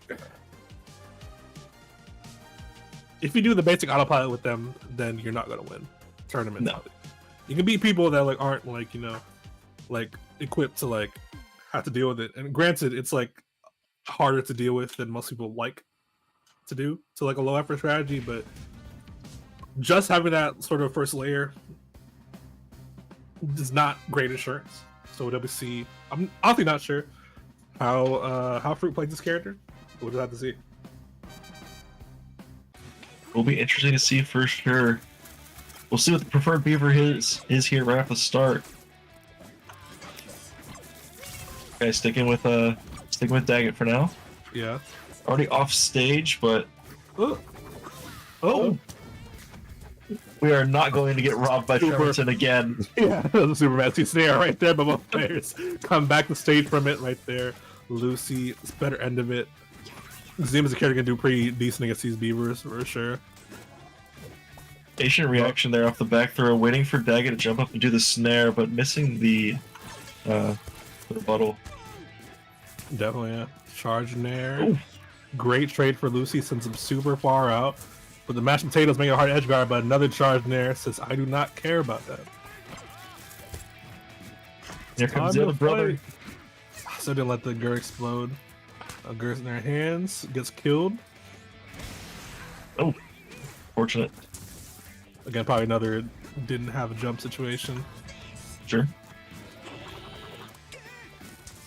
By the way, still in a fairly good scenario right here. Here comes those Daggett combos. Yeah, are we getting changed up to hold in again? 3 times. You hold in again? I feel it. Zim short enough to crouch under the laser right there, charge up air. Even if the percent's a little bit. Still Lucy in the driver's seat a little bit. Still Fruit a little on the back foot. Not by a ton. As I say that though, dash attack charge and force out the burst. Up strong. Yeah, 139%. I'll say all the time, I don't like bursting high percents, frankly. Because it's super risky for not too much reward. I'm liking how Fruit here is using the mashed potatoes to kill off the sup air bombs to land safely.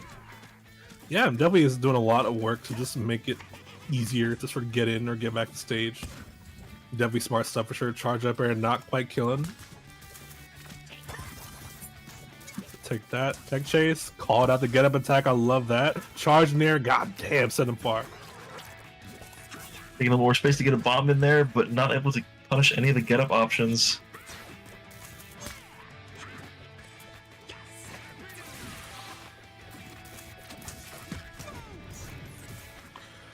Ooh. Ooh, yes, I love seeing the platform control from Lucy, dude. Sees them on that platform. It's like rough scenario. It's all right there. Oh, getting down there. Who's stomped out. I love that combo. It's so satisfying. It's so fast. I can barely tell what move's being used. It's a down air, dude. So funny. A lot of extra credit. 2 stocks up right now. Lucy still even building up this lead further and further. A lot of shield damage on charge up there. Got to be careful not to stay on that platform too long. Still sticking with Daggett, even all the way up here at 170. These throws are not designed to kill. Order will take it at, what was that, 180? Fruit might be just allergic to pressing down B. I don't know, gang. Oh my god, charge there. Big kill early percent right there. Lucy taking that first game. Frankly, I think this is a matchup where you need to use a good amount of Norbert. Like, I think Dag is great in the advanced state against Zim, but like, I feel like the extra range and just the porter especially just makes dealing with like what Zim can throw at you, especially with Gur and stuff like that, easier. And also just like kills him way sooner than Dag can typically. If you're gonna play mostly off grabs and throws, I think Norbert's definitely the way to go. Yeah, I gotta say, like, Dag can definitely kill, but it definitely requires more just like these sort of long combos off stage that route to side blast zone we see from people like Locust, for example. But it doesn't really seem like really is trusting in that right now. It's kind of hard to find those exact scenarios when that's going to happen, though. It looks like there's gonna be a switch up here to not even a beaver, but a robot.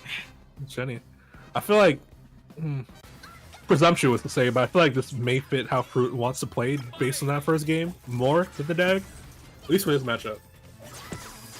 I can see that, maybe. Also on Pariah's Keep, by the way, which I don't know about this counter pick, frankly, bro.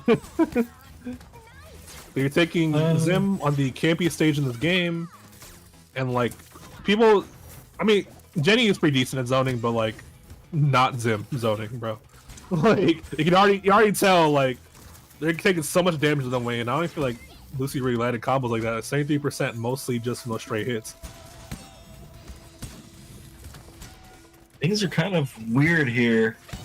Most players are getting straight hits. Their big move is going to actually kill Zim. That's the big thing, man. Zim is still light, so people don't notice a lot of times. Gur's out to protect them, but you can catch him lacking. He definitely dies very fast offside, at the side at least, because he's still a fast faller. I think some of the same logic that we were applying with Norbert's aerials is also applicable to some of Jenny's as well. Yes, especially absolutely. That back air. Back air is such a boon against this character as a whole, especially when Gur's out. Charge up, charge in air. Rough situation, DI'd out, you may have died, DI'd in, you get combo by the charge in air. A little rough. Definitely getting back on the horse though. Looking for some of these setups, not finding them. Would love to see this back air fall up instead, but still has this ledge guard scenario popping. Big stage spike right there. Waiting out the invincibility timer. Landing back and getting back in the action. Looking for a wacky Zim combo. Wacky is such a funny thing now.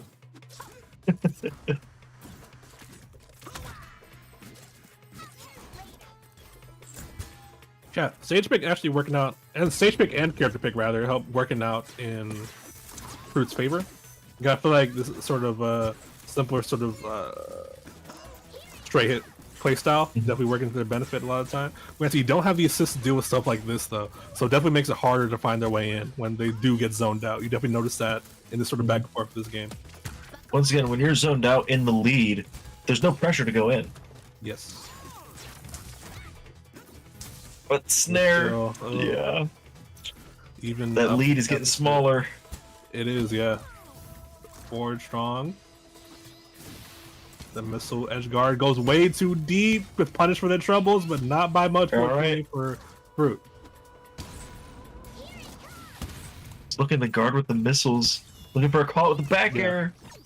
Yeah, Jenny's ledge trapping and edge guarding game is just so good, dude. It's just when he gets off stage for Zim, man, it can definitely be pretty troublesome.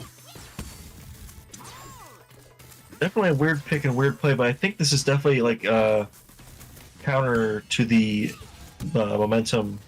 I mean, I will say like he had going on. I will say I think Jenny wins this matchup, but I wasn't sure how familiar or strong Fruit's Jenny is, but it's definitely proven to be pretty good. I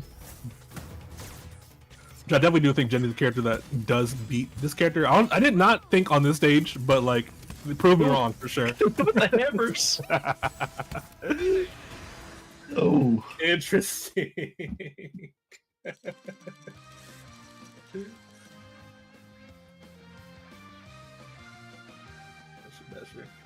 I'll take some talk about beavers in the chat. I will say I think they're characters that both sort of do get better when sort of switch between the two. They do have a lot of combos that sort of mix up scenarios by just switching that are opened up, as well as just like, you know, be able to switch up your opponent's matchup on the fly is like really powerful just mentally for you. So I think there's definitely a lot of reason to use this beaver, despite them both being good characters separately. But No beavers on the screen, so that's unrelated. It can get insanely mental versus the beavers. Very. You're thinking, okay, well, Daggett's gonna want to get in, so I'm gonna have to play, very defensively here. Then switch to Norbert happens, and then you're like, well, wait a second now. Now I'm the one that's getting like zoned out. They can play defensive. What's going on here? Yeah, it's a lot of just. It's those scenarios that just like you get kind of mentally screwed up a lot of the time. Mm-hmm. And then some new hair gets thrown in, and well, your stock's gone. Mm-hmm. Why did that just say one? Yeah, stuck on one. So next players. okay. Why did it say that? But yeah, Shishigami, I definitely feel you. I think people should be using both more often, quite frankly. I think Locust has been, frankly, the most successful of this character not historically, but recently, because they've adapted well to the DAG changes that were in this patch and been using Norb more to sort of plug in that sort of not weakness, but like sort of thing that DAG is worse at now, which is killing off stray interactions. It's like learning another character, really. I mean, they got some similar DNA, of course, but Yes. at the end of the day, you're playing a different character. Never. Fuck you, Locust. I'm very sad to see that, Locust. I would say that. Very sad to see that. Isn't Locust on like the Reptar arc right now, anyways? I don't fucking know, dude. A quirky Canadian man, do whatever he's doing over there. Oh no! Did Cherry put Subway Surfers back on? Yes, he did. Oh no! I remember this shit first came out, bro. Niggas shit was everywhere. Everyone was playing that. I'm actually really surprised that people still play this, because like for me it was like a game I was like, I was in high school, this shit came out, I'm pretty sure. It is. I graduated in 2016, so like the fact people are still playing this is crazy to me.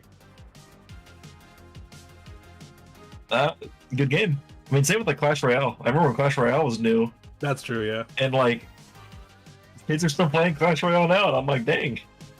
Thought y'all would get tired of this, but no. I can only get hog cycled so many times before I had to put the game back down. Man, how it makes you sad. Now I hate all you Beavers players. I think you're all being bitches. Like, why are you holding yourself back from discovering new parts of your character that can unlock this parts of your potential and that shit, and like just help you a lot? I frankly don't get that, but heck.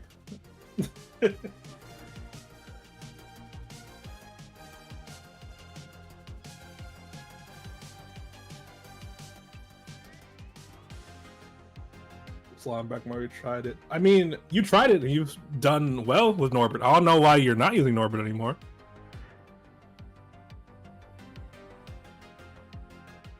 Hey, I feel it. Want to play if you want to, I suppose.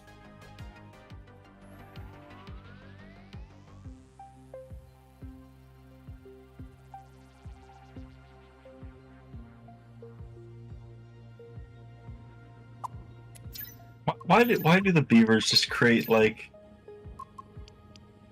just these discussions, you know? Mm-hmm. I think people are incredibly short-sighted on them in general, but look. Okay. I'm gonna try not to go too. I'm trying not to go too deep because, like, you know how I feel about gamers as a whole. You know, right? So like, look. The Beavers themselves are supposed to be angry, not us. All right. You're stupid.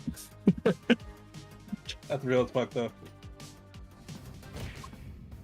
Okay, looks like things got repaired here on the back end. Any who's it's y'all bitch ass Beavers players aside, we're getting back to the set though. Fruit solved the issue. Back on Food Dreams. Actually, I like the stage pick for Lucy overall. This momentum here, right at the beginning. Immediately, yeah, that's already really good. on the board. Yeah.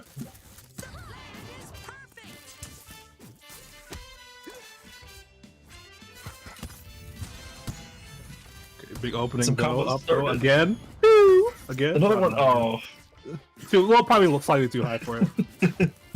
Yeah, but it would have been funny. I wanted to see it. Dude, I know people hate that chain grab. It gives me dopamine every time. I've been quoted on saying this. I'm a big Jenny enjoyer. Big fan of this character. Controversial statement in this day and age. What the fuck? You see up air come out and it didn't float? Maybe it just didn't hold it, probably, actually. New tech? You actually can fastball it too. Oh, you're right. So that's probably what it was. Yeah. Cherry tidbit. Hey, thank you, Cherry. Appreciate the tidbit. Downwards angled jab. Looking to get something started with that, but Yeah, they just allowed on the roster grabbing that, yeah. Forward strong, not quite killing because the slime canceled debuff. Oh, great presence of mind. Great read right there, too. Knowing you're gonna go right there is so dope.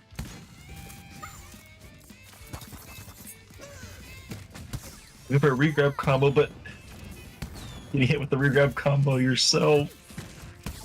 Yeah. The regrab off that, buckle up.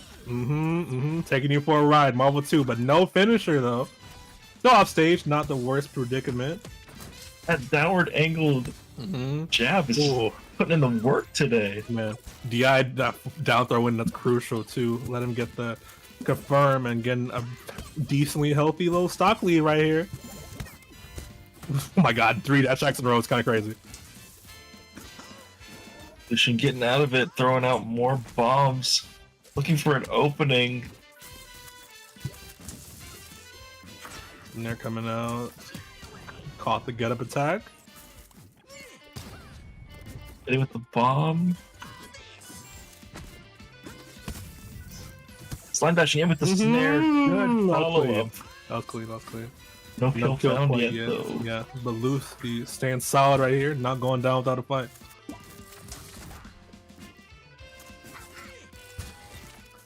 Follow up on that up throw. Are we getting the combo started? Martial Credit Mountain. 60% on the board on this stock for Lucy. Burst. You know how I feel about high percent burst, but we'll see if it works out. Yeah. I mean, it's something. I'd rather see a burst than someone just have 3 bars the entire time. I suppose. Very true. Yeah, I love the spacing too. Making it hard for Lucy to get anything started. Big Forward move. strong to big move coming out. Works out right there, actually. Struggling to find this sort of stock right here. I think Fruit just said, like, I have faith in my neutral to carry me and get that stock right there. It definitely did. It really looks like Fruit is using Lucy's comfortable stages just in the same way. You know, both characters can just kind of control that space, especially with Missile having that area denial. It's definitely one that Jenny's great on, for sure, I would say.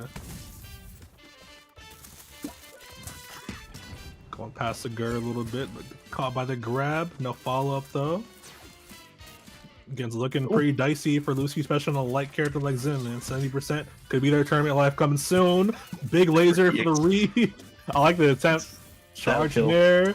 Oh, man. Last stock scenario. Lucy, big percent deficit, but that can be even very fast. Plus the burst online. Woo! Uses it early. Stage. Looking scary. Yeah. The down throw, DI'd it out to the follow-up. Like to see that. Still looking for these missiles. And the laser. Fruit is throwing out these strong attacks, trying to catch him off guard. Oh! Gur coverage, the homie!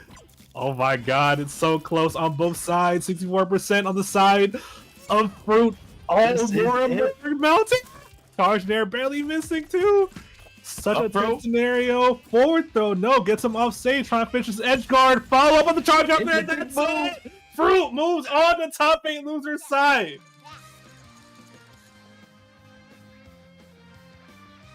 She ain't lying, that was a big move. It was. That's funny. Definitely, dude. Oh man, that's kind of crazy, dude. That's crazy. The Jenny pick working out for sure for Fruit. I'm pretty sure I've seen Fruit play Jenny, so not too surprising to see him bring it out. It definitely was very, very strong for sure. I love that they saw the sort of openings that Lucy was leaving open and just sort of digging in them from there, you know. But man, that shit was close, dude. That was a crazy set. That was really either way. Yeah, the Jenny pick was for the first time, I believe, this bracket. Really a secret weapon, hidden in plain sight. Yeah, 100%. Really cool to see, dude. Really cool to see. I think, and I don't know, did Fruit play Jenny in NASB1? Well, Oh, I honestly don't know. Yes? my bad. Okay. Yeah, Fruit did play Jenny NASB 1, not too long, but long enough for me to remember that they did it frequently. Okay. And I also remember that I swear in previous NASB juniors when Fruit has entered, they did play Jenny. I'm like, For me, like, I mostly remember Sounds like about right. I mostly remember like the Sandy. I No, saw Lincoln Loud. I'm saying like in Yeah, I was NASB saying Lincoln 2. and Sandy. Oh, two. Never mind. Yeah, like they've played Jenny for NASB 2 up and like, I've never seen the Beaver pick. That was new. Yeah. No, I remember them playing Jenny before. Yeah. This game. But in 1, they definitely also had a Jenny. Maybe when it probably was when she came out, is my guess. Yeah. Paranoia. Yeah. We did play Lincoln and Sandy. Those are two Fruit characters I remember.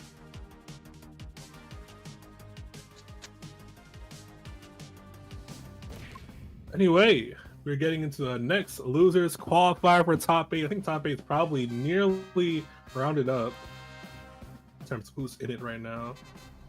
Yes, this is the last top 8 qualifier we're seeing right now. It's a Marcachino, IDK man. Saw both these dudes earlier. Only one can move on though.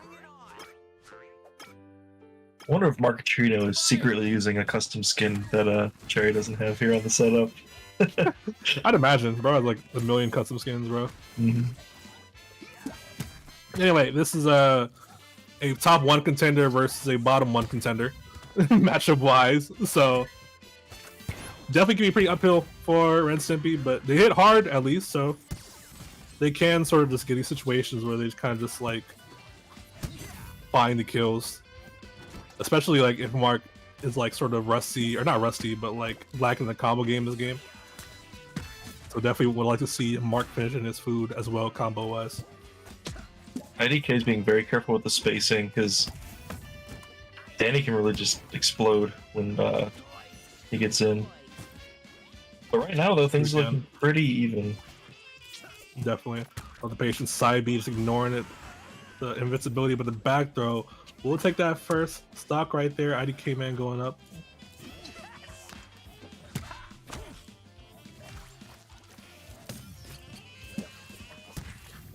Special lasers. The dash attacks right in. A lot of these risky approach options from IDK man are kind of working out pretty well. Ooh. Catching Mark off guard right now.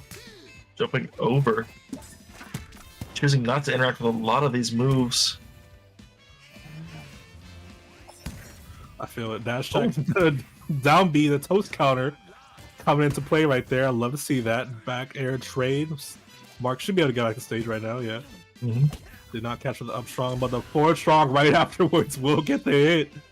Guess what we're talking about, bro. If you cannot find the combos pop right now, where Mark has not really been able to find on IDK man, he's still a heavyweight character. So like, remember Stimpy can still sort of like claw their way through these sort of individual interactions.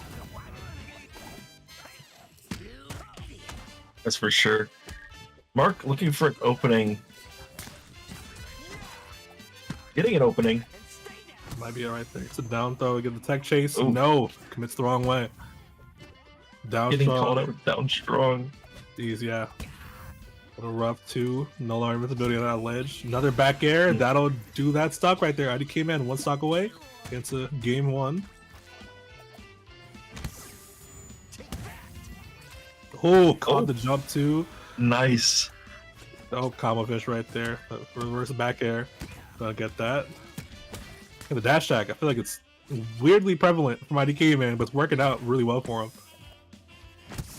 Getting started here again. Good roll read. Yeah. I was gonna say right there, it was like, I'm curious why they're not going for up throw. They went for up throw right after. I'm like, okay. Clanking and then just jabbing right out. Yeah. Getting a Danny's little bit fist. more comfortable here. Let's say Danny's fists are do not have her boxes attached, so it's a good thing to keep in mind.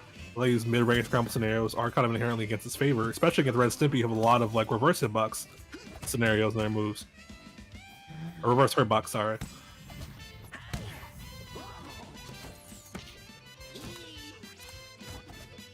Negative disjoint. Fuck, that's the right word. You know what I mean. Mm-hmm. Maybe also had the tough. Yeah, caught the air dodge right there. Still no invincibility on there. Good presence of mind on that from IDK Man, getting that first game. I believe Rimpy also just has like a hurtbox that connects the two characters. It's like a line that kind of like connects them. I don't remember though. You afraid that? Sorry. What? Say that again. Like Ren and Stimpy, like since they're technically one character, but like there's the two characters, I guess. Like their hurt boxes are on Ren and Stimpy, and I think there's a hurt box that like connects the two. I forget. So whenever they're doing different moves, like it kind of stretches in between them. I think they have that. It's weird. Yeah. Can definitely cause them to get a lot of the worst end of trades and stuff like that. But either way, IDK Man pulls through on that game 1. See what Mark Chino does moving forward.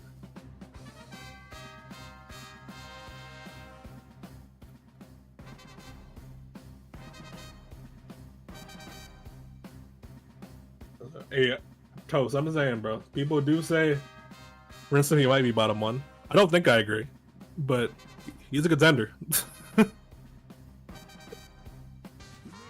I know who you already got put bottom 1. That cock steady, baby. I thought you put Patrick down there. I think he's second. It's a toss-up. Low key is, honestly. Oh, big scramble today right there. IDK Man's favor in a big way. 91% on the board right here. The down tilts. I like seeing this more spacing focused game from Mark right here, making it harder for IDK Man to approach. Another down throw again. I do not know why you're not just going for an up throw, frankly. Command grab right there. Here.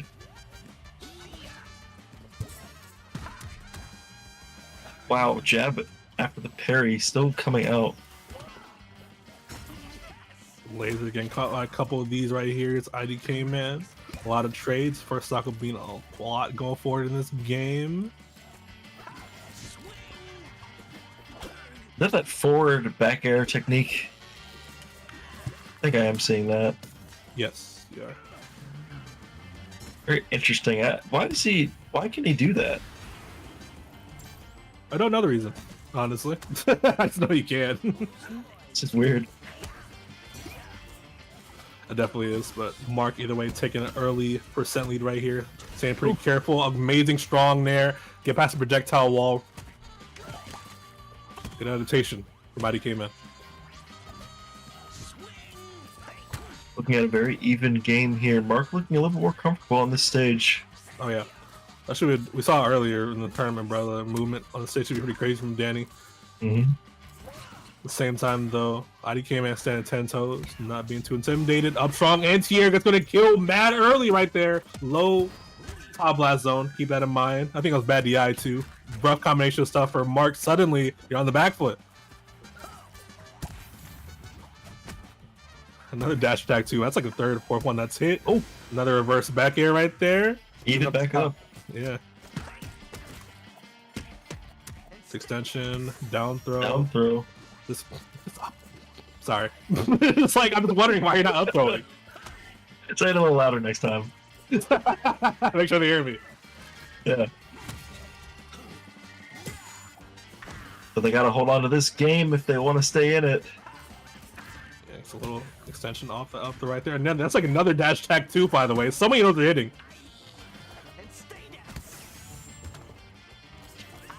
The down throw, nothing off it though, man. I'm like, that's a really big thing in this matchup. It feels like Mark's got a lot of grabs, but nothing off a lot of grabs all the time. Oh, like a big factor why, yeah. It's like a big factor why things are so even right now. It feels like whenever they get a grab, it's like nothing happens. It's like, I'm sorry to be so harsh when you're watching this back, but it's like, I think sometimes you gotta point those things out in your game plan, you know? Ooh, the Nair didn't kill either. Bro, that's like a 6 dash attack too, bro. Okay. Getting caught just not blocking the ground a lot, I guess, is Mark. Finding a very belated kill there. Yeah. That's in Mark still upper hand right now. I'm gonna stop pointing it out at this point. No tech chase right there. Up strong, even up the stock scenario. Hey, look. Mark isn't needy his up throw. Mark is doing just fine right now, but he has to close out this stock pretty quick here. Don't be hitting the weenie card. This is very close because he's using so much down throw, mind you. But still, great job getting back in this game. Oh, that's a tricky situation. First is online. That's going to be a deciding factor here. Basically, going to have to kill the Ren Stimpy twice. Pretty much. That's the first out of the way right there. Can you get back to the stage? Yes, you can. Not going to find anything out of the jab. You have to be very careful here. Getting rid of that weedy car. 65%. Mark trying to stay in this game at least. Strong will indeed take that right there. Not bad at all. So Mark definitely squeaks out and by, but again, I do have to point out, you're losing out on so much damage by going for down throw over and over. That game was very close because a lot of the down throws he did, at least, I kind of like 6 or 7 at the very least, of just like didn't lead to anything. But, like, that's a big thing. You're leaving a lot of room for IDK Man to come back from this. You're getting a lot of stress for yourself in that sort of scenario as well.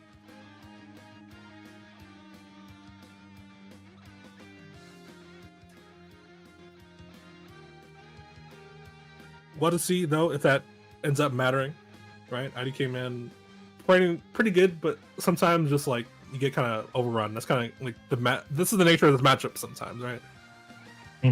Sometimes you just kind of get outbutted and overpowered and shit like that. But I mean, just I don't know. I think the sort of patient approach is just like not trying to force things and not getting counter hit in the process, and also just trying to avoid scrubble scenarios as much as possible. It's probably how you win this if you're IDK Man.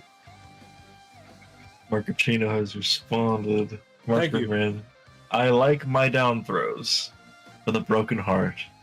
Roll my eyes. This is new meta development, I think, actually. And we're against this game 3 scenario. The final game me and Bean are casting. I think it's been great casting with you, buddy. It's been a great time. I always love commentating. Especially with my good buddy Blackmore here. God, one of my favorite people to commentate, man. Real shit.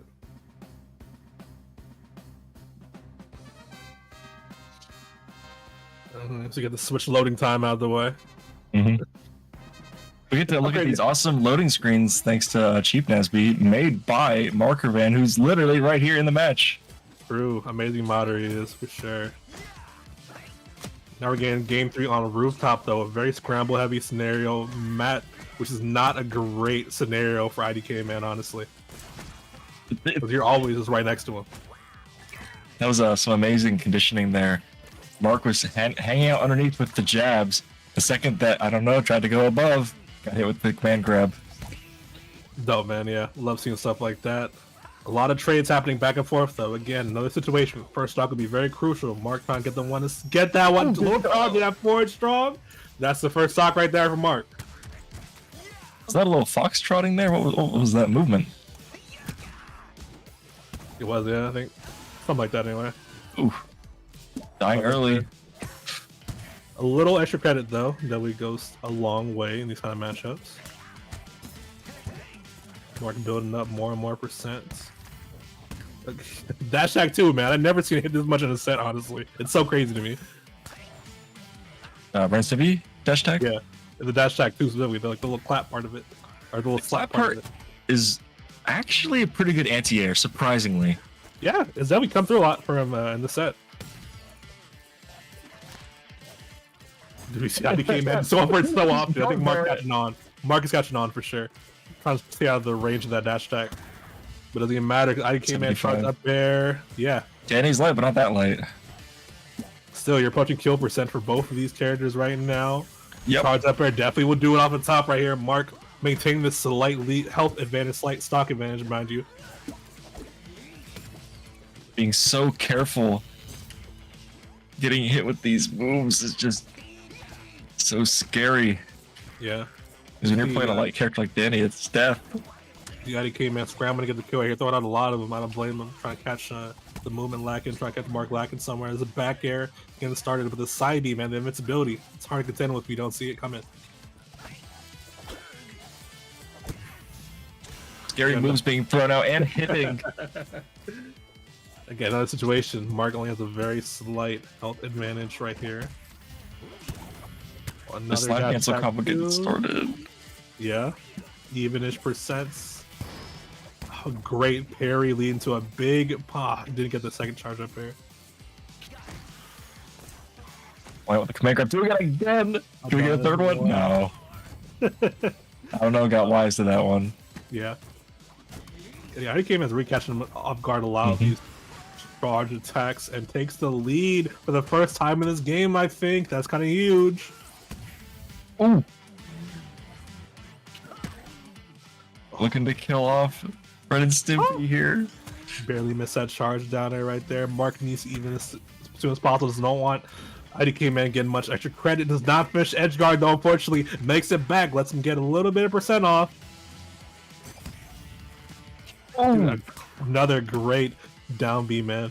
And armor through with the toast. Getting caught out with the up strong here. A little bit extra credit, but 33%. That's almost like a third of Danny's life. Yeah, another last stock scenario right here, dude. Who will go on to go to the top 8 loser side? Who? Hold on. Wait a second. Here, we saw it up throw. So funny. Oh, it's a bad angle to be in. Wasting a bar, or not wasting, but having to use a bar on the weenie car. Yeah, 133%, a lot of percent mounting. Scrambling for this kill right here. IDK man barely still alive. Scrambling for dear life in this bracket.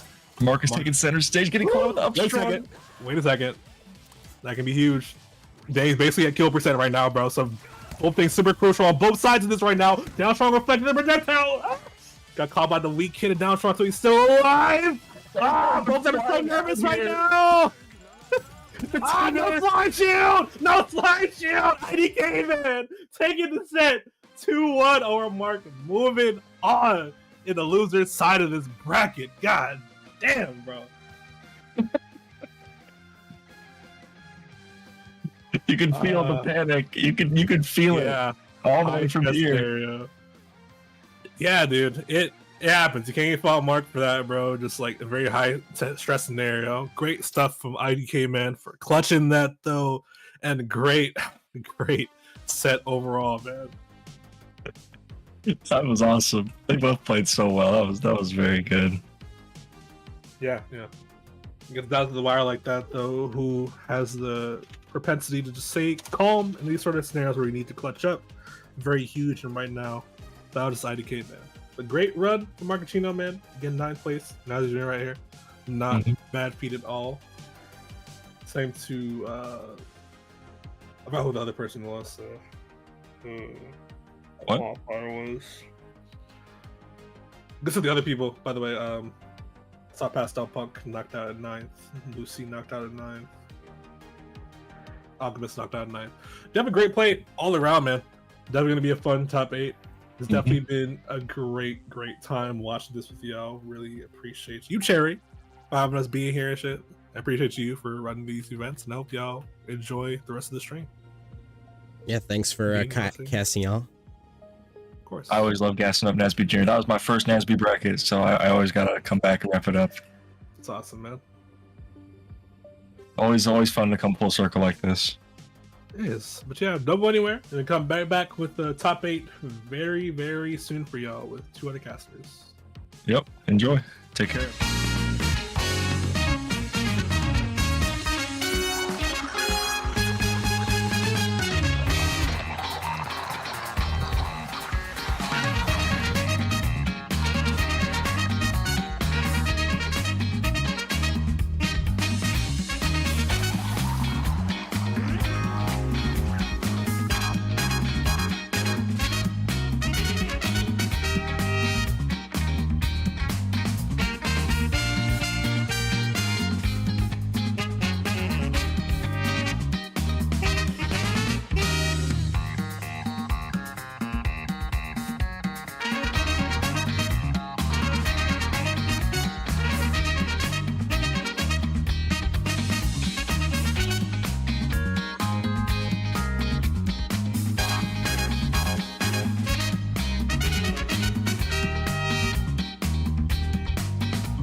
And welcome back, everybody, to NASB Junior 14.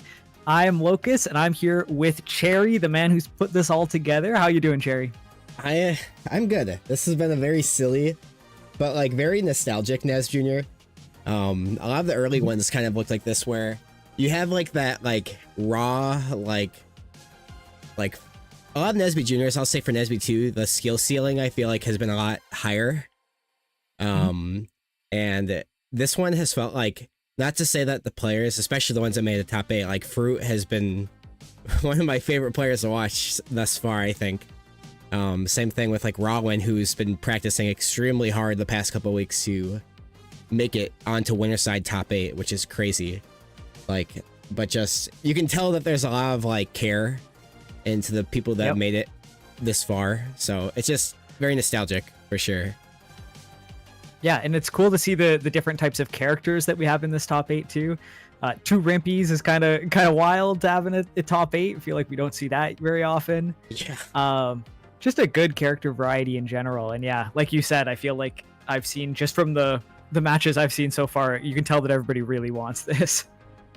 Yeah, it's really cool to see. Like, there's so many, like Patrick, April, Ren and Stimpy, Rocksteady or Ren and Stimpy. I think Paranoia is playing Nigel.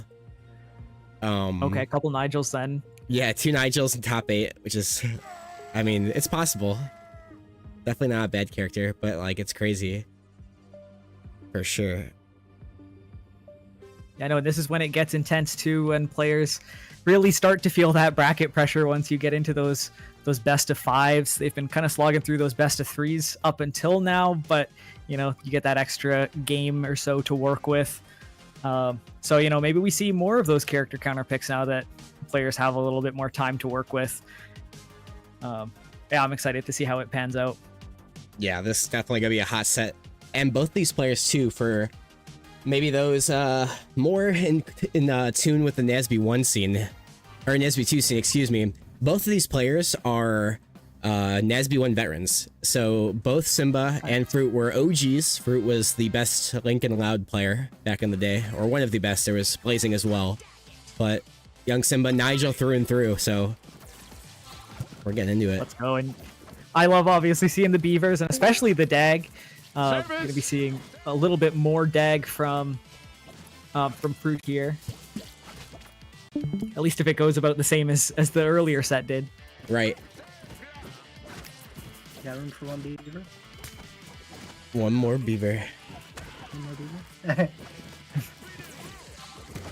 All right. Neither player getting off to too hot of a start here. Just kind of feeling out the spacing a little bit. Neither player wanting to overextend. Both these characters with such great combo games, such hard punish games.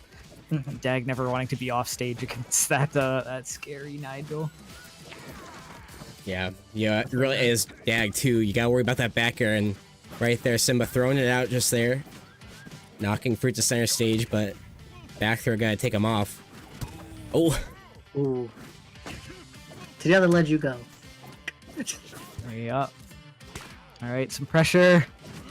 How do you get down off of the platform against an orb? It's so scary.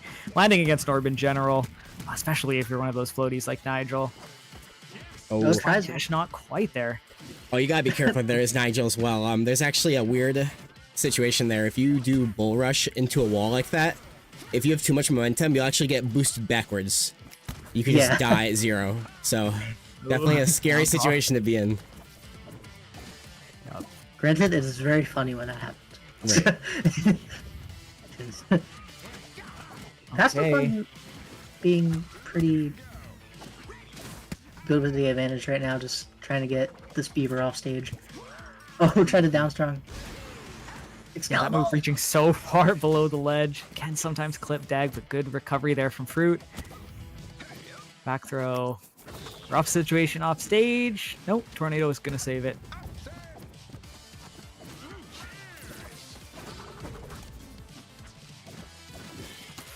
Okay, a little bit scary against the wall there for Simba. He's going to make it back onto stage. Up throw fair. Not a big combo there out of Fruit, but a little bit of pressure. Oh, point blank beam. It worked.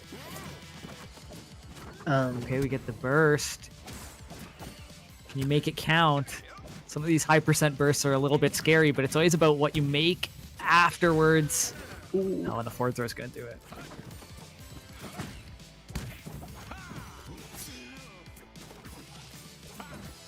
Okay. We're going to see here. Simba is kind of spacing around that top platform. Does not want to get clipped by Norb. Does not want to take a forward air. Does not want to risk anything. And it's going to be that F strong. Letting it rip.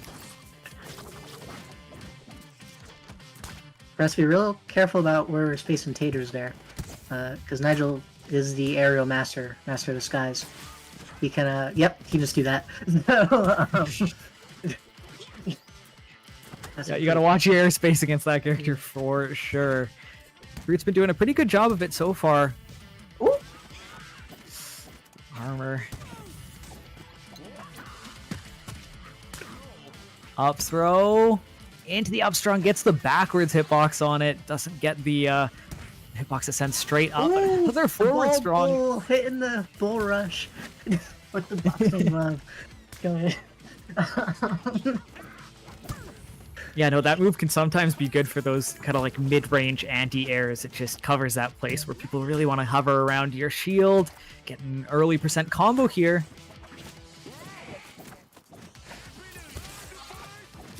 Okay, It's time to swap to Norb. Ooh, nice slime dash. Yeah, that was a really clean confirm. We're starting to see a Beaver using both of them. We were talking about it a little bit in Twitch chat earlier, but I feel like most Beaver players gravitating towards one or the other. But Fruit showing some mastery of both there, so Yep. Yeah, solid work. I've been talking. Yeah, well, I do use both. I do think there's a lot of advantages to it. Like, you can, like, just swap mid-aerial to, like, just do it, like, a completely different combo. It's pretty crazy for advantage. And 1 second. Okay, I didn't see too many crazy edge guards in that game out of Simba.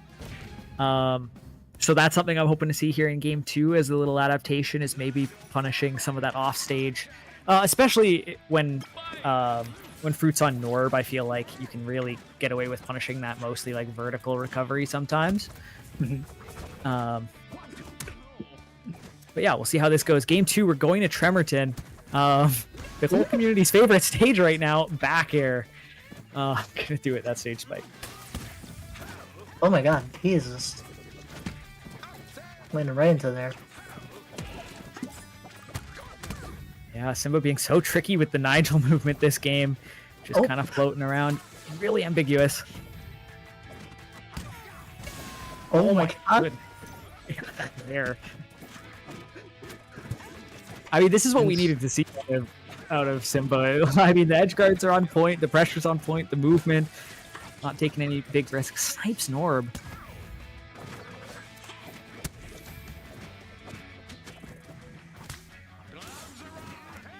Oh. Switching to Norb. Yeah, you can tell Fruit really, really wants to get that stock somehow. It's starting to kind of feel like it's slipping away. Simba doing a really good job of just holding on to this stock.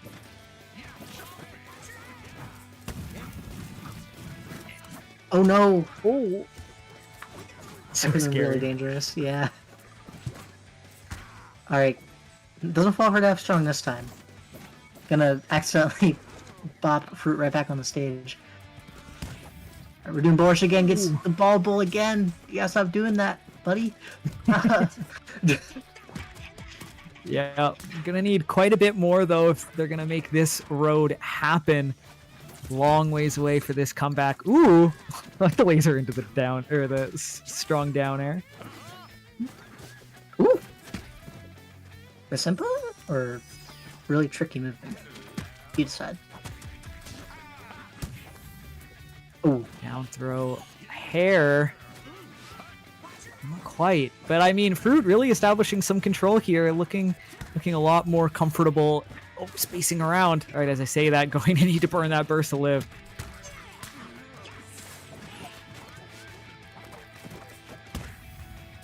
Ooh. That boxing glove has been the MVP this match. But Yeah, I mean, yeah. really good option. Lingers for a while. So strong throughout. Okay, dag combo getting started. Couple of throws. Up throw, forward air, forward air. Here comes the slappy. Yeah, Simba's been doing an amazing job of being just very ambiguous on shield, which is really difficult for Nigel to do because his shield pressure is pretty rough. Bear side. Yep. Um, The pressure's been so good too. You can tell that Simba's really reacting in some of these tech chase scenarios. Get a down throw into the up strong, the slime dash in there too, just to get a little bit of extra height. Very, very clean. Alright. I mean, this is pretty much game set right now.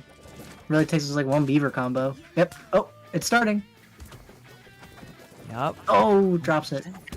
Yeah, tech chase. Oh, get the neck hitbox. Oh, just exploding Daggett there. And Simba will fire back 1-1.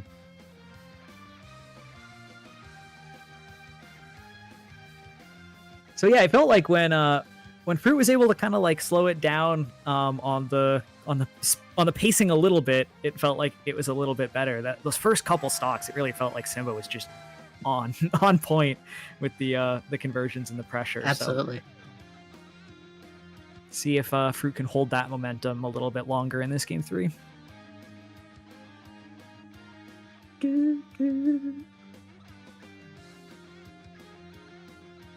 And it feels like we have been seeing mostly the Dag in the early percents and then the Norb in the later percents for the killing, which I think makes a lot of sense. I feel like the speed of Dag sometimes can be really tough for opponents to deal with in neutral. Absolutely. And then, I mean, we've all seen what Norb does at kill percents. And when I say kill percents, I mean like 60 to 70. Absolutely. That's why I don't think this matchup is a very big advantage for Nigel at like any stage in the game, because you can just do like one Beaver combo or one edge guard and he's just dead. He does it like 60 to anything. So it's like really rough. Yeah, I feel like as this game progresses, people are getting so good at hitting harder and harder and harder with their characters too. Yeah. And it feels like Nigel is one of those characters that can keep up with some of the higher or the harder hitting characters. And just like that, Simba gonna take the first stock in 12 seconds, 11 seconds. And me scream like a gibbon there. Okay.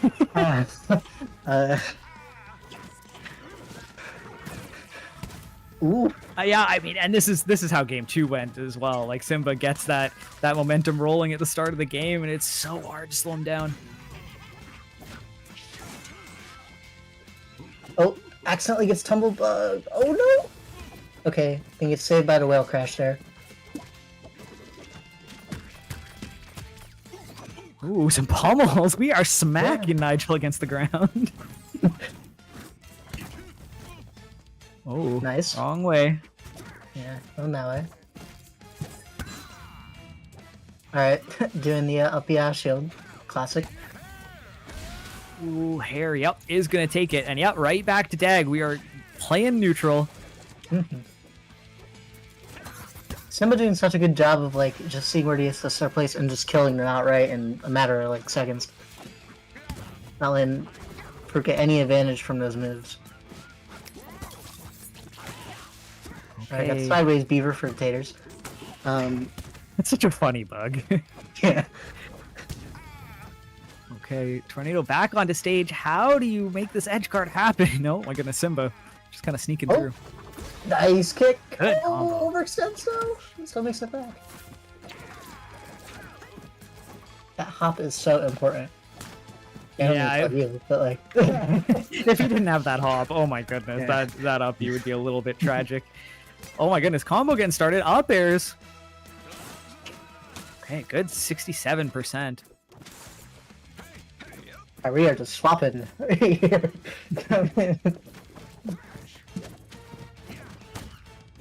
Nice back upwards in there.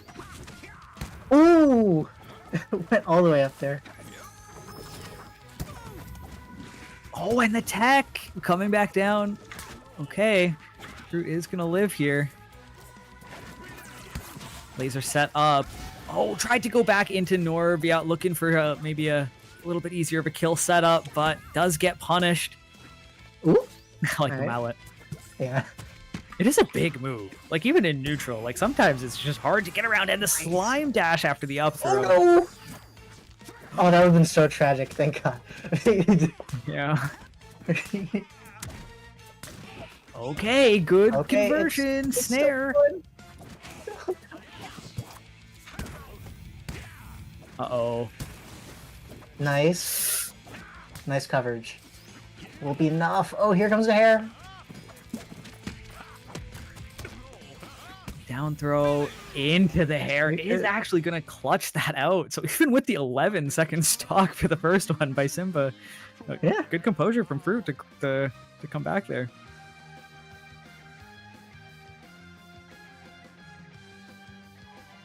All right. Dang, yeah, that's tough to have that much momentum going through the start and then to kind of just get slowed down and to be overtaken like that. The Dag combos were good. They were getting a lot of percent in the early percents. Like, I like the game plan, and I like that Fruit is just kind of like sticking to that game plan of Dag for the lower percents and then Norb to find those kills.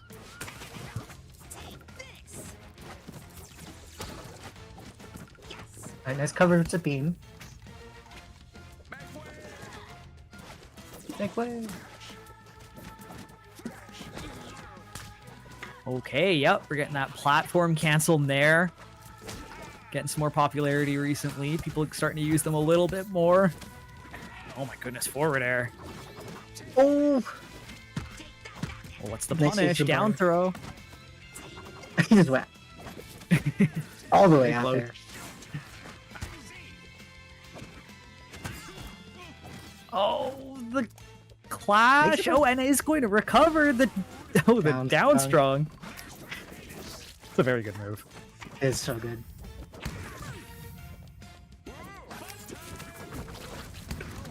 Okay, and this is where it can start to get kind of scary against the Beavers, because the Beavers don't need a whole lot to make a big opening happen. And if you're behind against them and you really want that kill to happen, you overextend a little bit, and suddenly you're eating 50-60. Back throw, Yeah, you not just going to do it cannot- quite yet. You cannot be scared. You just have to keep your composure. Oh! Ooh. Explode now. Okay.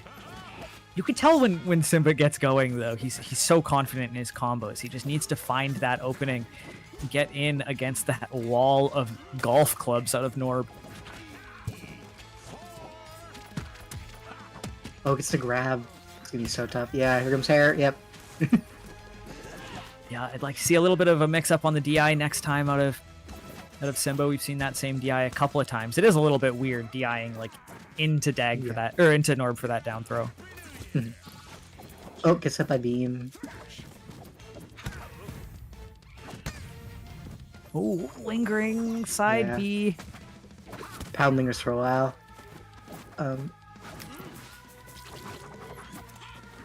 Oh, misses down strong. Close. Gets it anyway though. Okay, yeah, evens it right back out.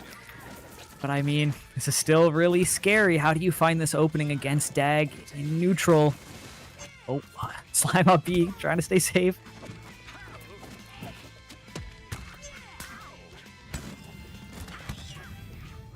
Ooh. Nice read on tech. Oh. I like Oh, the spot mix-ups- dodges! Let's just spot dodge each other. I Okay. really like the mix-ups that Fruit's been doing with the assists.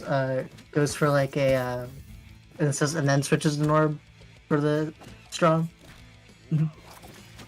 Yeah, the kind of like jump scare swap where you're not really Yeah. expecting the swap to even happen because it's just the assist sitting there. Okay, good grab. Up throw. We're hearing the the slime sounds coming out of Simba there. Looking for a burst that's not there. Fruit covering the recovery with the potatoes there, getting safely back to ledge, and Norb comes out again, canceling the hair there.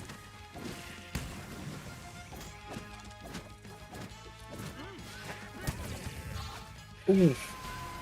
Just enough. Yep. Up 117 is Norb. Yeah, you just explode. Yeah, and that's what Norb is so good at. You find those throws. Yeah, I do wish we would have seen a little bit of DI in on the down throws, just to make sure that that Fruit has to do some of the other slime dash confirms. But they were looking really, really clean on all the ones that I saw. So shout outs to Beavers. I'm a Beaver fan. Indeed. Go Beavers. Yeah, and shout outs to Simba for making it into top 8 too. The Nigel was looking clean when it was on. If I got hit by Simba after watching some of that gameplay, I'd be a little bit scared. Absolutely. Okay, so we're going to be getting the other side of losers now, which is IDK Man versus Paranoia. Ooh. We saw IDK Man making it in with the Ren and Stimpy in that last qualifier. A lot of down strong in that set from IDK Man in that high pressure scenario, but it was clean. It was awesome. That was a clutch last hit moment there. I'm excited to see this. Then yeah, Paranoia on the Jenny as well. This is a matchup that I haven't seen a lot, but I imagine that Rimpy doesn't have a great time trying to get through Jenny stuff, whether it's the projectiles or the back air or some of those lingering aerials. I imagine that Rimpy might have a little bit of a tough time getting in. Absolutely, yeah. Rimpy is literally my counterplay to Rimpy is just hit them. Yeah. That's It's pretty solid counterplay. You you don't really have to learn what the character does sometimes if you could just keep them in disadvantage. Yeah. But some of those kind of wacky hitboxes that Rimpy has can be tough if you don't know the matchup. Sometimes those hitboxes like pulling you in compared to most moves, hitting you away. They do have some really solid mix-ups. They have some huge buttons like Nair, like crazy move, and then they are very easy to slime dash with, obviously, so they can do stuff. Excited to see what I Don't Know Man will do here.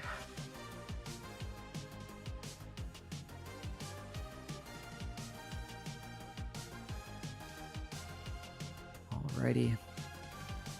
The winner of this is going to be on the side of the losers that feeds in from Shishigami and Rawin as well. So, just as a little teaser for later. We do still have the winner side of top 8 to go through as well. Winner semis will be coming up after this. We have Sansuke and Zafro in the other side of winner semis, and then the other semis that I mentioned being Shishigami and Rawin. So a lot of hot sets going to be happening in this top 8. So make sure not to go anywhere.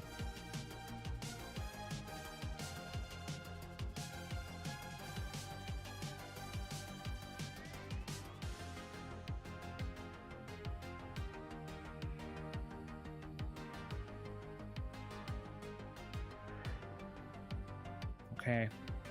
Thinking about starting stages for this matchup. Do you have any insight on where Ren and Stimpy like to go? I feel like I haven't seen Ren and Stimpy in a long while. I feel like Ren and Stimpy prefer stages with like smaller blast zones, like Technodrome, probably their best.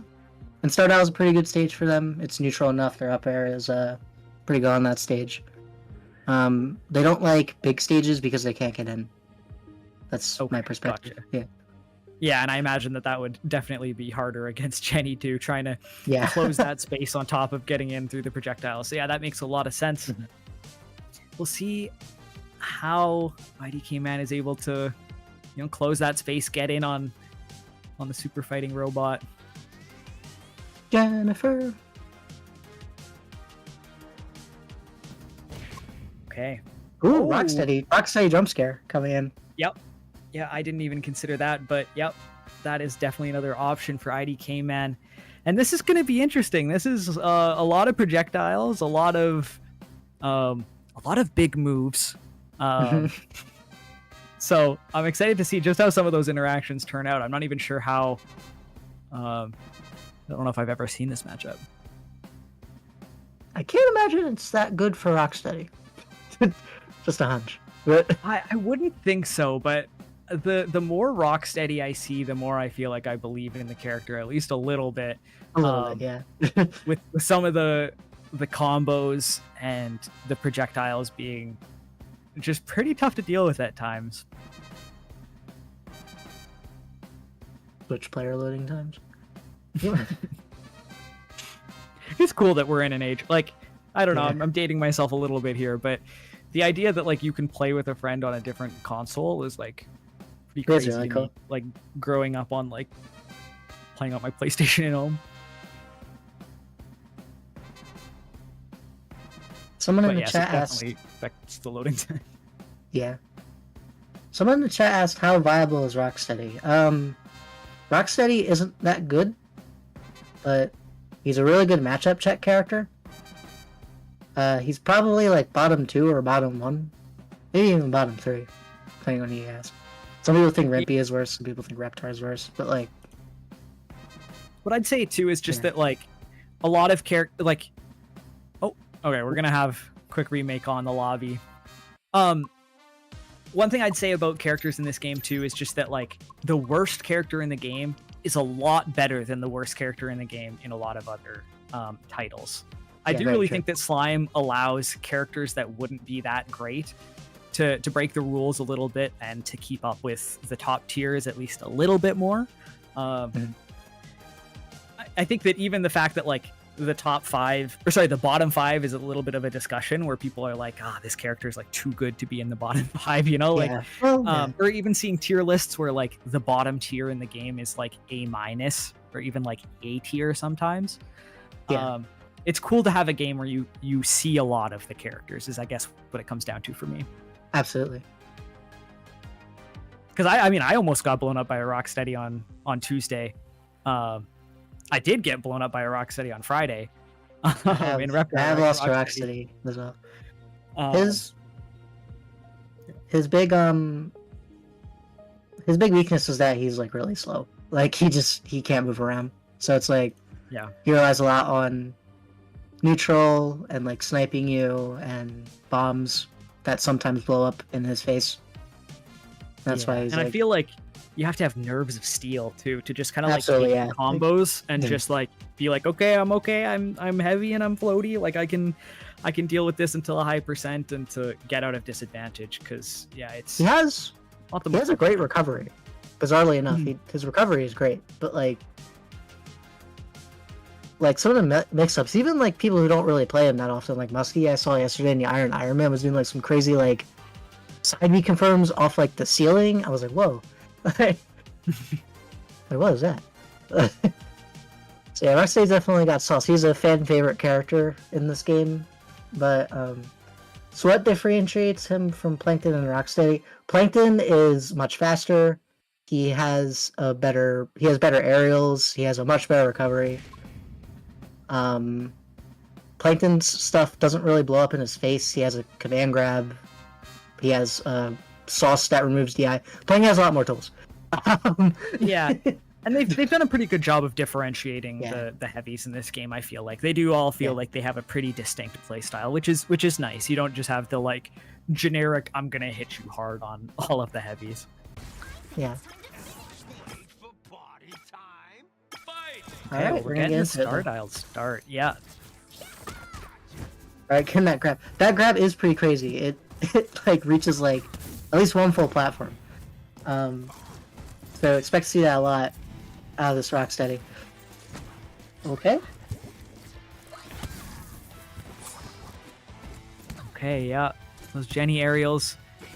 Enough to get around. Oh, but those Rocksteady moves, they hit so hard. They're so bassy too. Just like you getting smacked with the barrel, you hear that. You feel that. Ooh. Gets hit out of the side B.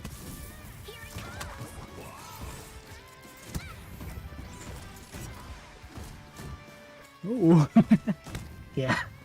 Sneaky flight there. Getting around.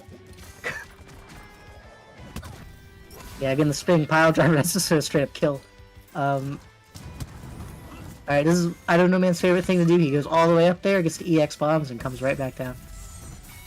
Yeah, they cover so much space, and they're so hard to clear for a lot of characters. Ooh, just gonna snag a ledge there.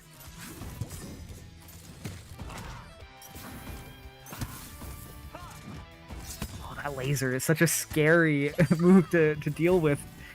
It links into itself, and it's such good shield pressure too. Ooh.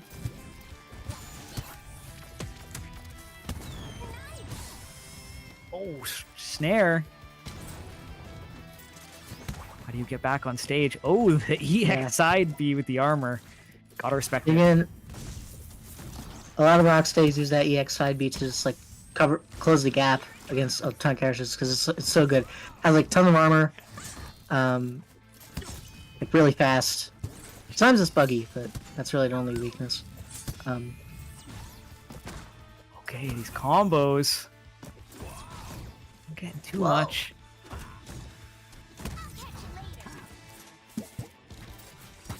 Okay, I like how Paranoia is kind of staying safe in these. Oh, okay, just dies. I was gonna say is staying very safe with these aerials, making sure that either spacing away to keep them safe, good snare, or just not spacing too close to the shield and getting hit.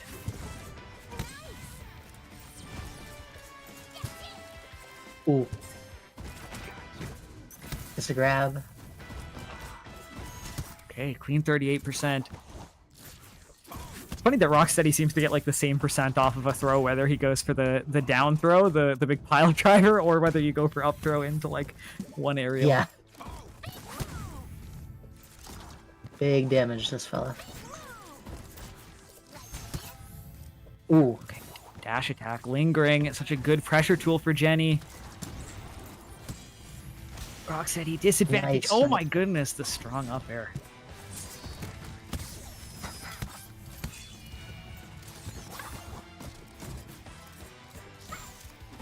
Okay. I like this from Paranoia, though. Seems to be comfortable just setting up some projectiles. And then it seems like right when IDK Man isn't ready, we're getting the dash attacks in. Yeah, Jen can be a very tough character to deal with because this Jen will get off knees. Can't really overextend towards her. She'll just put you back where you were, and she'll do that. Oh. Yeah, in the mines, where do you land? How do you get down? Oh, good movement. All right, to set up fort. I don't know, man. High under that platform. Oh no! That was crazy to go for. Just about connected. I respect the attempt. You got to make that stock happen at some point or another. But game one is going to go to Paranoia.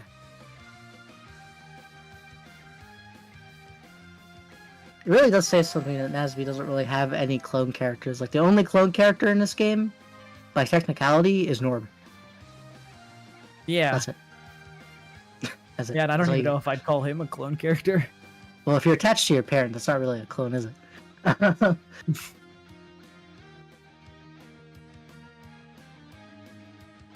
Okay, so we'll have to see whether we stick to the Rocksteady or whether we try out the Rimpy. It's interesting. I feel like I'm trying to think about which matchups each of these characters would cover for each other. And they have similar kind of archetypes in my head, at least. The kind of like floaty, like hard to get in. So it'll be interesting to see how IDK Man uses both of them.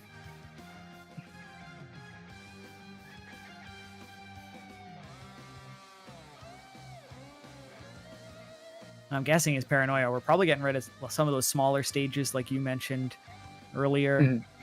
Having a little bit more space as Jenny, I imagine, is probably good against either of these characters. We are going to see the Rimpy. So come out what kind of adaptations can be made.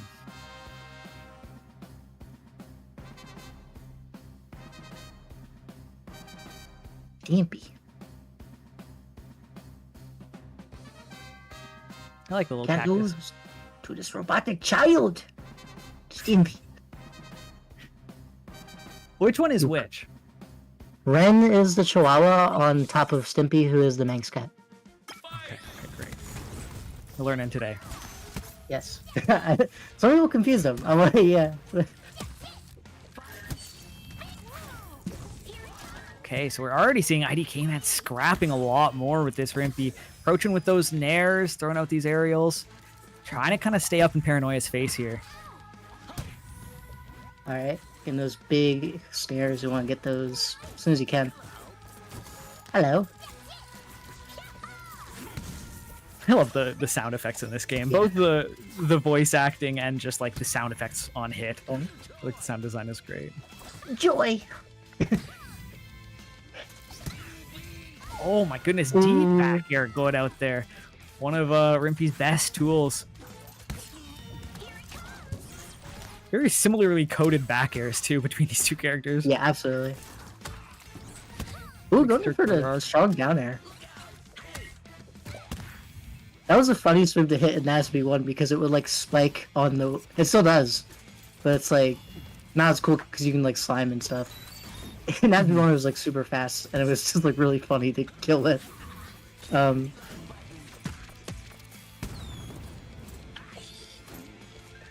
But I mean, yeah, probably not looking for that one, IDK Man. But looking a lot more comfortable in this matchup immediately. Like, even though characters kind of do a little bit of the same sort of thing, I feel like having the bigger aerials and the better aerial mobility a little bit here on Rimpy is helping a lot.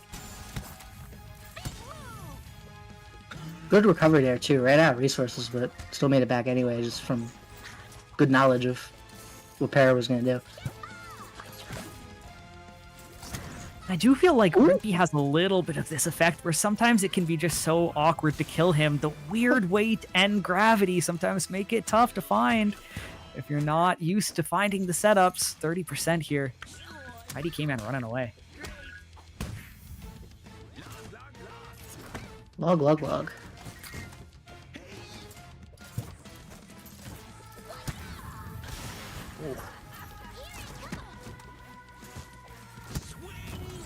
Ooh, 4. Both players swinging with their strong moves, working out for IDK Man there. Big moves, indeed. The character. Getting the slappy. Different kind of slappy. Not dag slappy, a little bit stronger than that. But,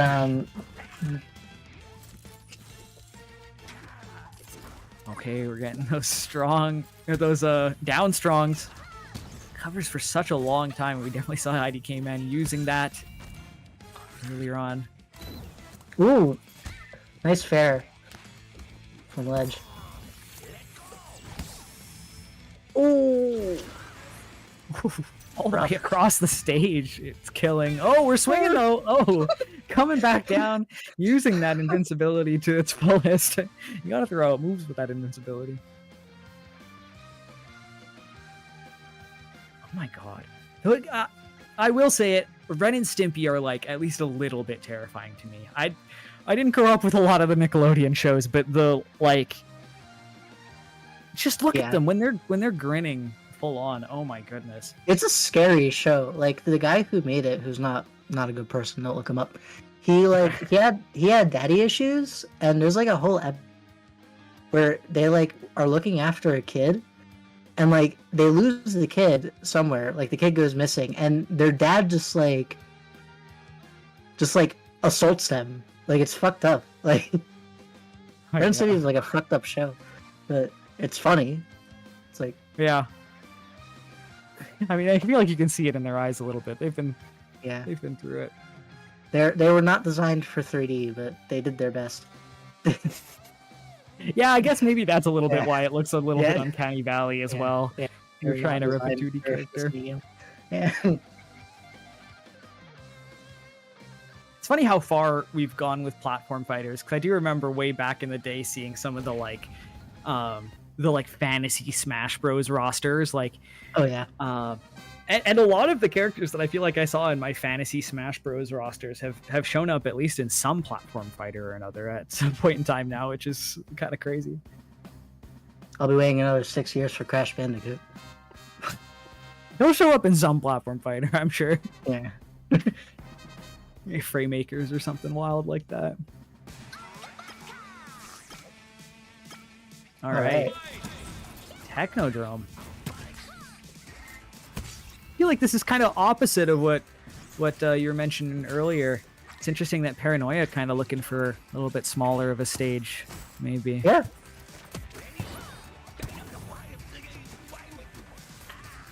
Well, maybe after the last game, we're trying to look for a way to kill them a little bit easier. Like maybe have a tough time. Yeah, but also gotta be really careful. I'd say like the Ren and Stimpy threat range is usually like straight wherever they are, like straight line, because then you get to like the slime dash snare. It's gonna be a little bit terrifying. Their double jump is like really their Achilles heel because they can't really jump that high, so they kind of have to rely on like horizontal combos for most of their setups. Okay, yeah, no slime shield and no burst either. That stock gonna get away. Their Paranoia happy with the game start here.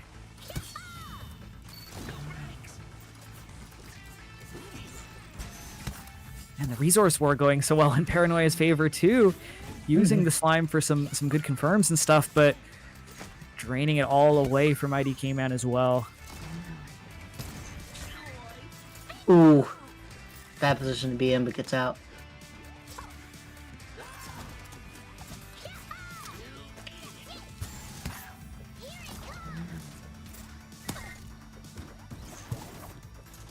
Up strong. Slide off the platform there. Oh, almost a teeter there as well. Some good pressure. Paranoia really putting it on now. Oh my goodness, gonna take that third stock there too with the strong up air. Yeah, a lot of adaptation this time.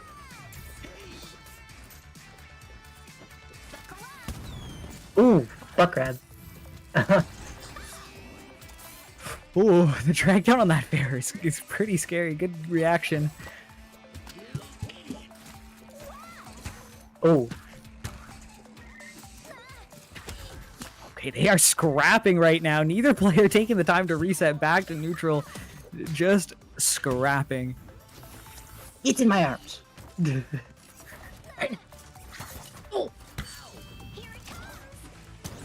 it's definitely working out better for Paranoia here. Confirming into that snare, setting up the rocket, and another snare. Jeez. IDK man on the ropes.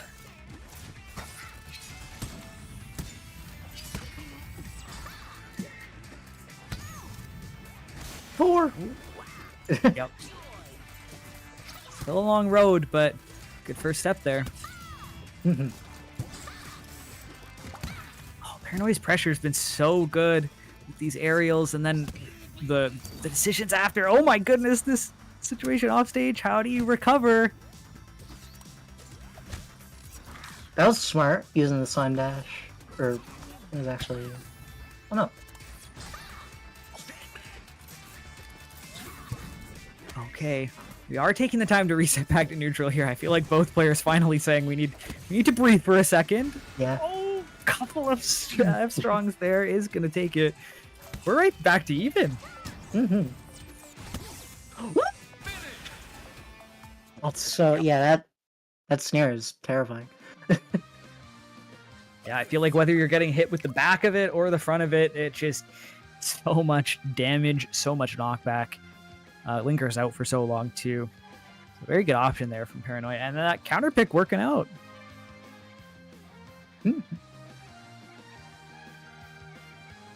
So now it's interesting because we've got the Paranoia win against both of the characters. Definitely momentum with Paranoia. We'll have to see whether IDK Man is gonna make another character swap, or do you ride it out with the Rimpy? I do feel like it was looking better with the Rimpy in general, but Yeah. tough decisions.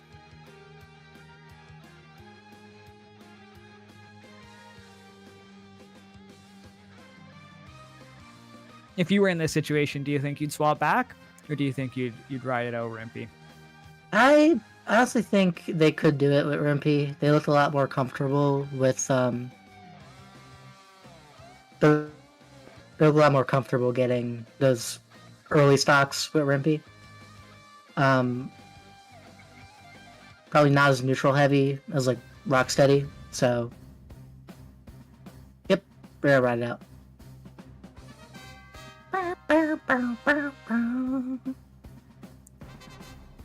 I like this. Stick with your guns. This is what's been working. At least you've got the game win with the Rimpy. A little bit of momentum there with you. Curious to see what stage we've got for this. Because, yeah, it actually seemed like it was working a little bit better with the Rimpy with a little bit more space to think. And, yeah, that's actually what we're getting here. Game 4, we are getting pariahs. All the time in the world to think in space. Alright, give us jab conversions. Nice counter.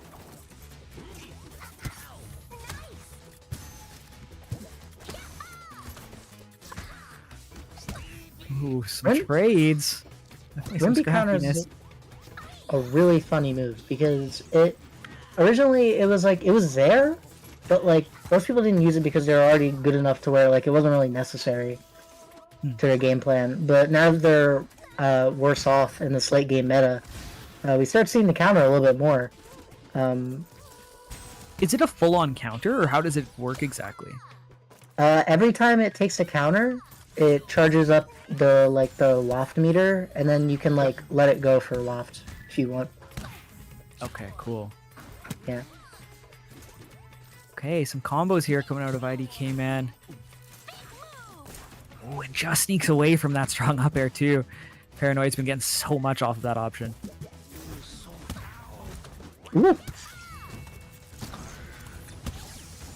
Ooh. Nice raid. Yep, forces the burst. Now IDK Man. Oh, sneaks off with the back air. Good tech though. Keeping the pressure on. To the moon! The rocket chasing. Yeah. Can't escape. IDK Man doing a good job of staying pretty grounded during most of the set, like just falling back down to the ground. and then Oh, doing their thing. goodness. Like, occasionally we'll stop to like a wave land on a platform, but not much else. Just kind of staying grounded.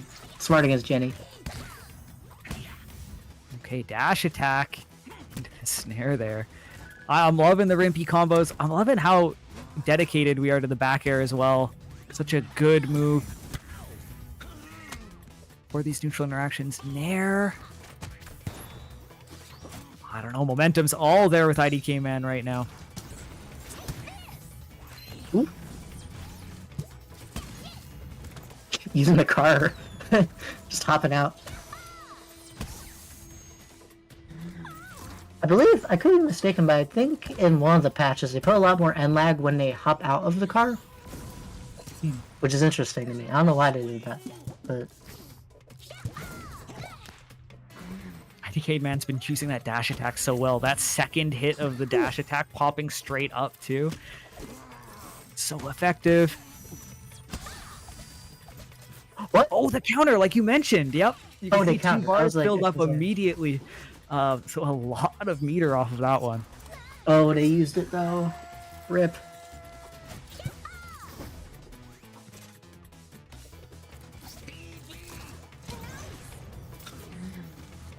Okay, Paranoia holding on to this stock. Nope. Yeah. It's gonna get I grabbed will- back thrown.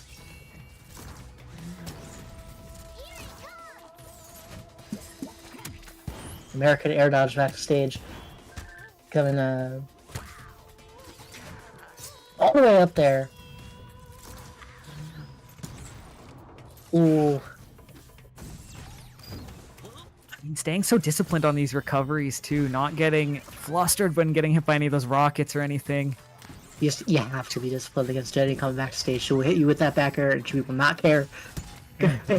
You're so right. Yeah. And she's swinging right now. It's getting Ooh. scary. You really don't want to take much more percent. You want to stay clean on these openings.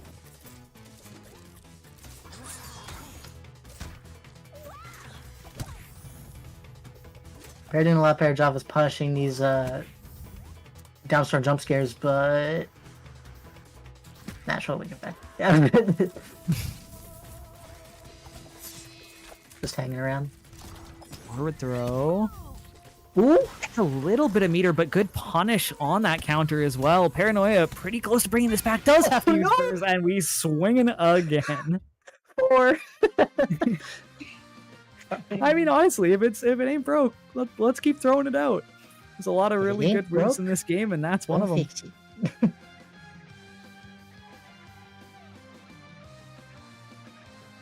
Okay, so we are going to get the game 5 here. I like that we've got some back and forth sets here to start off the top 8. Get things going with a bang. Let me see here.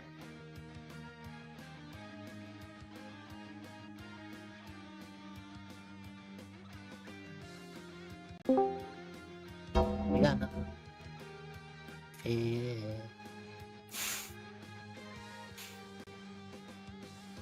Dong. Love the Undertaker. Fig jump scare, yeah. Fig jump.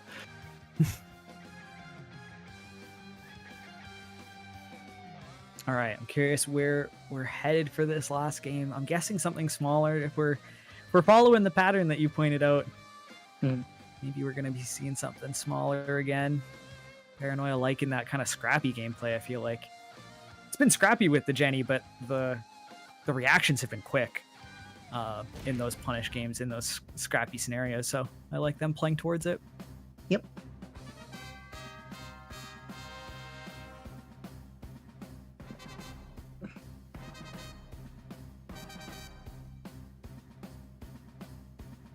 It would hurt to get hit by a Jenny ear. These things Yep. look like they're sharp. Well, yeah, she is a robot. It would be like getting hit with like a fucking Blade. like a A blade. sword. Yeah.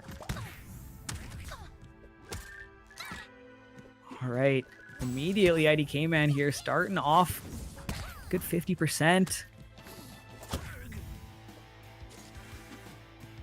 feel feel like just not letting Jenny get that zoning going at all. Just breaking into that area and just punishing. Oh my goodness, first stock 30 seconds. Not a whole lot of damage back.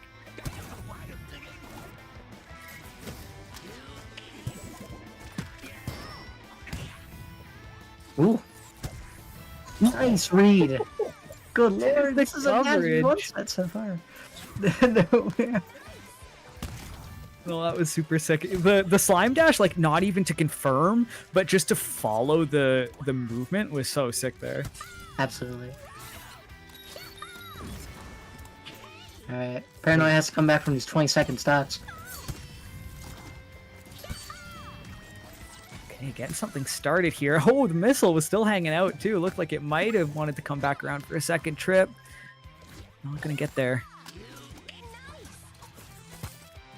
Ooh. There were a lot of moves thrown out there. None of them hit. Ooh. Back air. Into Nice. Down air. Yeah, that's what you got to do against Rimpy. His recovery definitely one of his weaker points.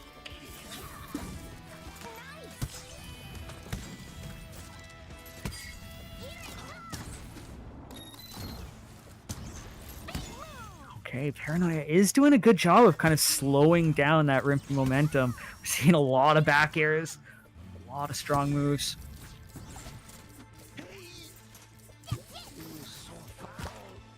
This is looking like a different set of two players than the first stock almost. Yeah. Definitely slowed down a little bit, but IDK Man gets that stock, and now Tournament Life on the line here. Nice. Okay, snare as a coverage option. I like it. Doesn't work out this time.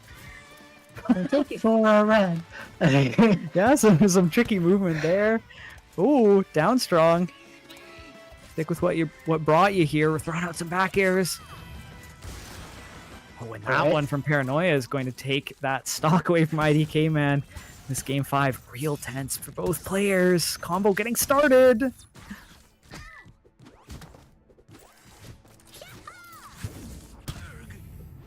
Oh, 4. That moves so quick. IDK Man got so much mileage off that this set. Very, very clutch in that game 5 scenario.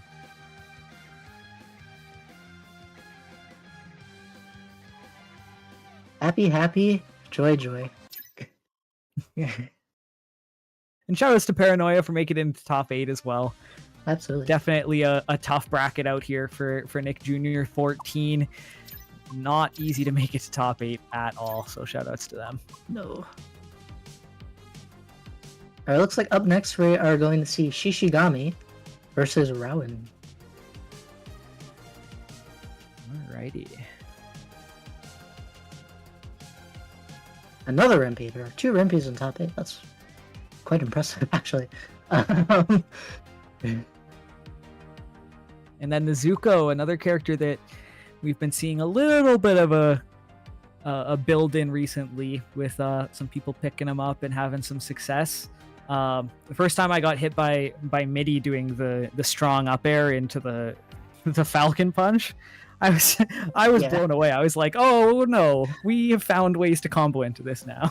Like, yeah, one of our best players, Jonathan Meaty Kiss, Reverend Zuko. But we got round 2 here too. Apparently Zuko is one of his few characters. He has multiple, but has been rocking with Zuko most. But it's not going to change. And right back into it. yeah, this matchup definitely a different look than the Jenny one. I feel like Zuko is a character that can put the pressure on Rimpy and really say, hey, I am going to keep you from doing anything with my big sword hitboxes and your kind of weird floaty frame.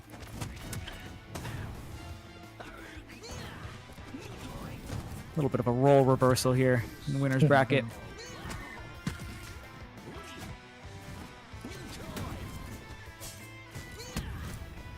Okay, pulls out sword again and get a little sword fair action, setting up the fire and a forward strong there.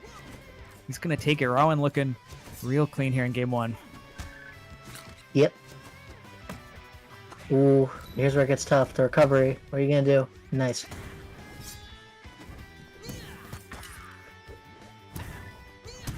these combos looking so clean from Ryan, even if they aren't connecting 100%, knows the exact option to go for next to cover it. Whoop. Surprisingly not a kill there. A little bit too low.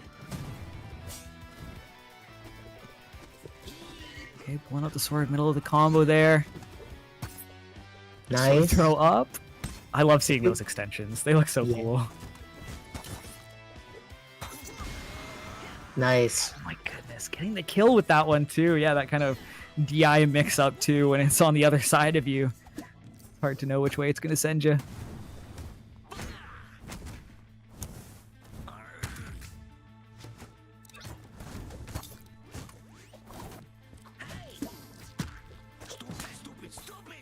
Nice mix up now with the grab. The question that I feel like I have now is how is Shishigami going to find a kill here? I feel like the movement's been so clean. They've got to find something. Oh my god. That up tilt.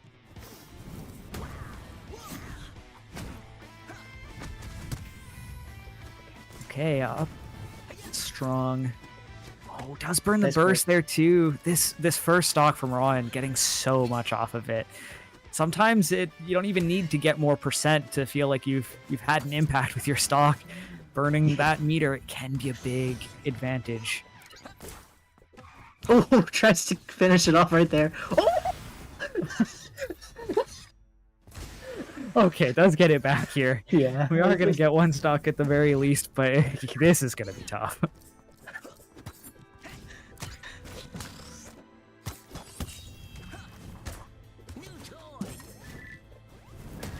Okay, these parries from Ryan too. So good. Builds you a little bit of bar and make sure you get all the frames you need to punish. Oh, steals the sword? You can have it back, that's okay. Holy shit! Yeah, I mean, that whole game was basically a combo compilation from the Zuko. Yeah. That is scary, and I'm a little bit scared for the rest of the people in this bracket after seeing that game as well.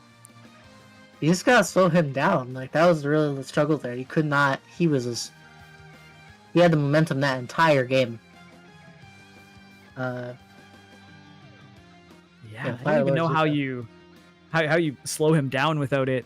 I mean, like, without taking a whole bunch of percent. Like, you're dealing with the sword, you're dealing with sometimes like the item throws.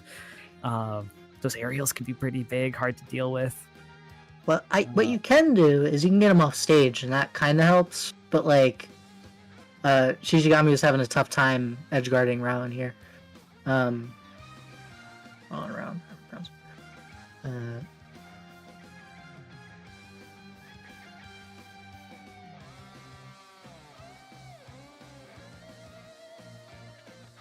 And I feel like I'd probably want more stage room if I'm Shishigami here. Yes. I just imagine that, I don't know, I just wouldn't be able to play on a small stage against that much pressure for very long without feeling pretty overwhelmed. And yeah, we do get a little bit more space, so we've got the pariahs here for game 2. Nice, counters the fire. Pull up a little bit of bar.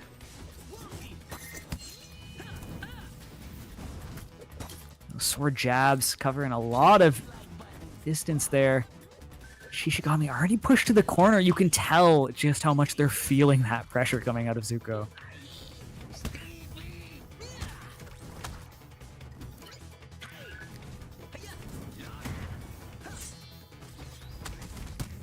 Oh my god.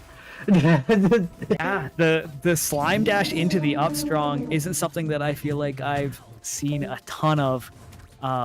But I mean, look, it's super clean there. Big.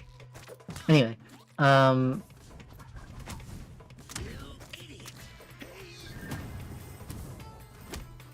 it doesn't even need the sword, just like play in neutral without it, just yeah, there you go.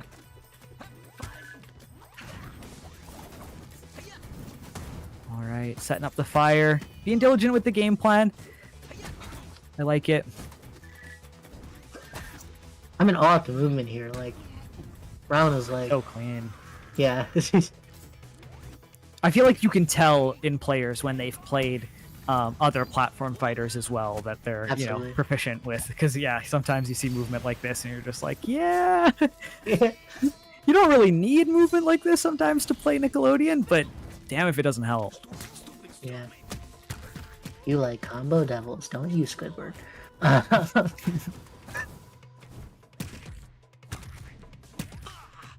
Oh my goodness. Alright, Shishigami fighting back a little bit. But... Oh, goes for the meaty. Doesn't work. Okay, some jabs. Kind of an awkward move from Ren and Stimpy. It does cover a bit of room, but oh, it just looks so tough to get in as Shishigami picks up the sword. Yeah. Oh, Stimpy. You have to cut him open like a sausage. Okay, gets rid of it there. I imagine it's pretty tough to use that sword as well as the Zuko player is going to. Alright, we are ledge camping. I mean, it's helpful. It will work. Except when he does that. So. I guess it wasn't so useful after all. Well, it's tough. You can tell how much pressure is being put on with how much time Shishigami just has to be in the corner or off stage, and it is not looking to end anytime soon.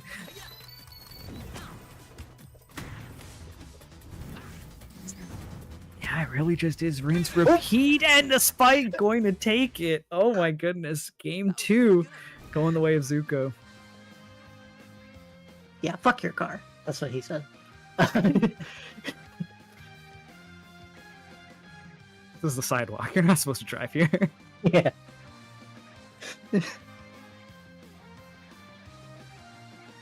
All right, yeah, I mean, if you're Shishigami here, I imagine you stick with what brought you here. I feel like I haven't seen anything besides the Rimpy out of them, but I feel like you got to try some unorthodox style changes. This is kind of where you got to swing for the fences to try and make something happen. I like the sticking with the stage because, yeah, I think the theory, at least on the stage, was good. Yeah. Going right back to that ledge. Which I'm surprised Shishigami keeps doing because it seemed to not be in their favor last time. They got owned off stage there. So it's just an interesting development. Gonna grab the sword back and throw it right back. It's mine now.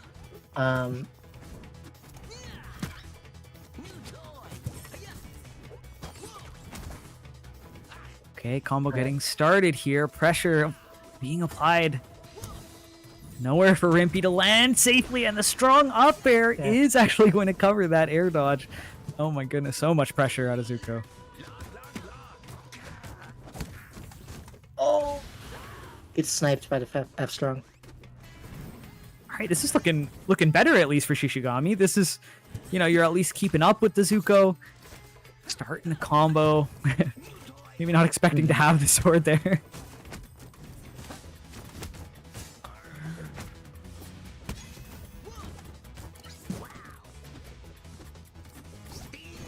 Playing a little bit more patient this time. Just kind of doing some evasive backflips.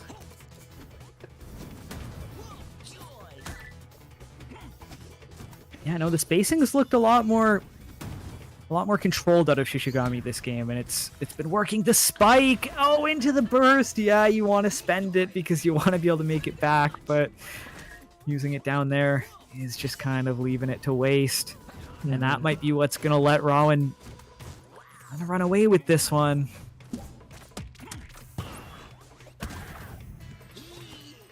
Okay.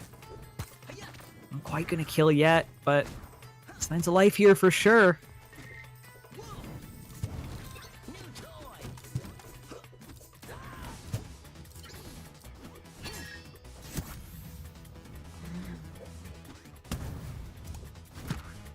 This pressure, how do you get off ledge?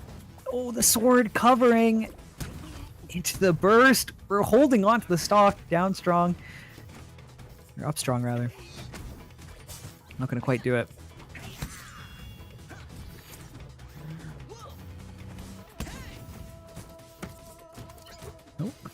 Getting clipped by the card, clipped by the log.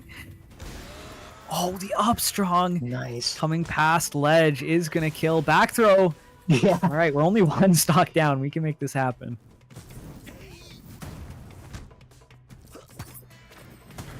Oh my goodness. The grab mix-ups. It's gonna go. Get to the nair. Oh, back throw. Gonna kind of just set Zuko off stage. Doesn't get much more than that. Okay, and now you gotta look out from everything that Zuko has. One hit into a slime dash away from. Oh goodness! Dodges the sword. Yeah, Picks tries to up the cash it sword. in.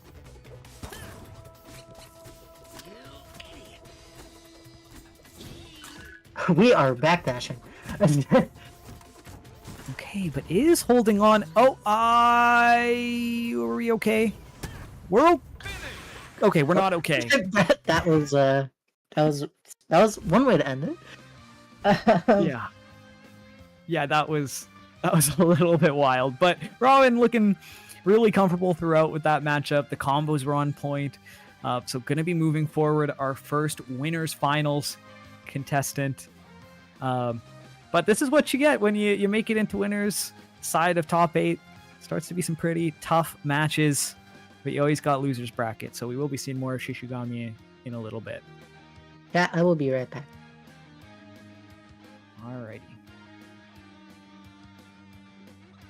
Okay, so we're going to be getting that other winner semi happening here shortly. And that one is between Sanzake and Zafro. So we're probably going to be seeing the April versus the Patrick. Which, I mean, both of these characters have some stuff that they can do. I can't say I've seen this matchup a ton.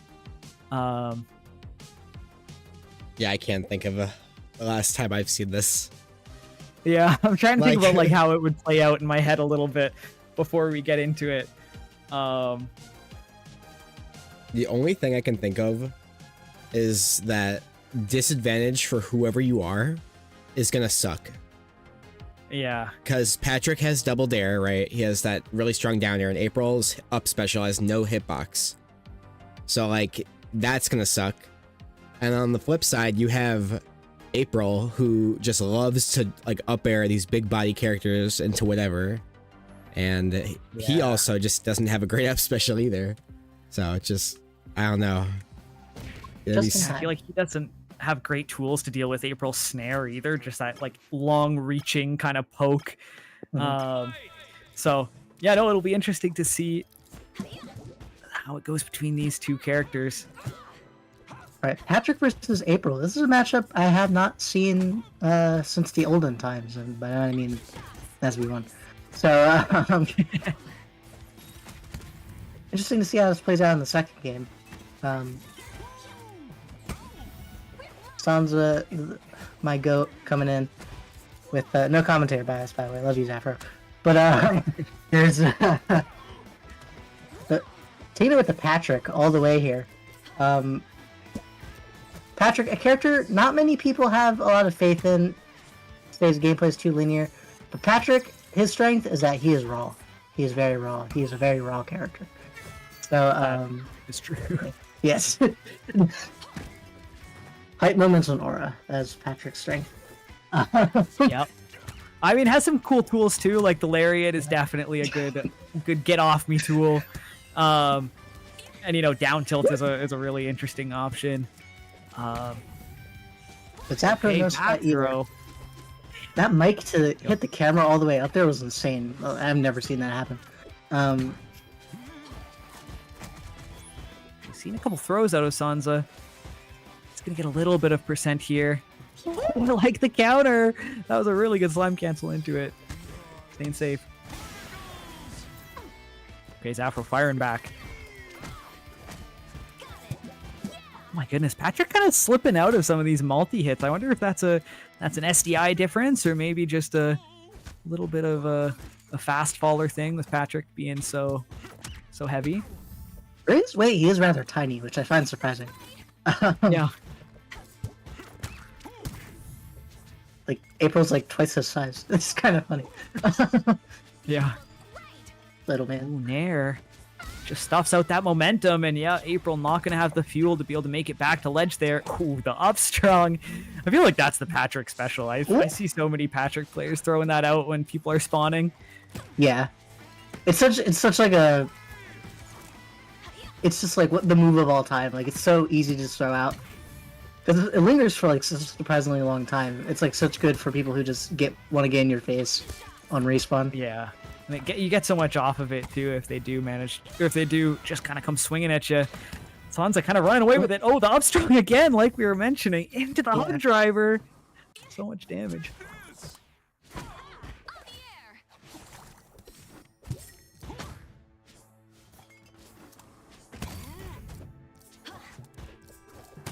I'm playing some neutral here. Grab. Yeah, I mean, you're having a great time as Patrick if you're able to find these shield grabs and stuff. When he gets in, he actually does a lot of damage. Yeah, and Sansa one of the best to do it with those slime cancels, like just propelling herself like a rocket all the way across the blast zone. Unfortunately, kills herself there, but it's just really funny to see like Patrick slingshot himself across the stage. Oh my god! That'll be straight up to cover the high recovery. That was awesome. Okay, couple up airs. Zafra getting something started here. Another throw. Microphone here. Nice damage. Kill.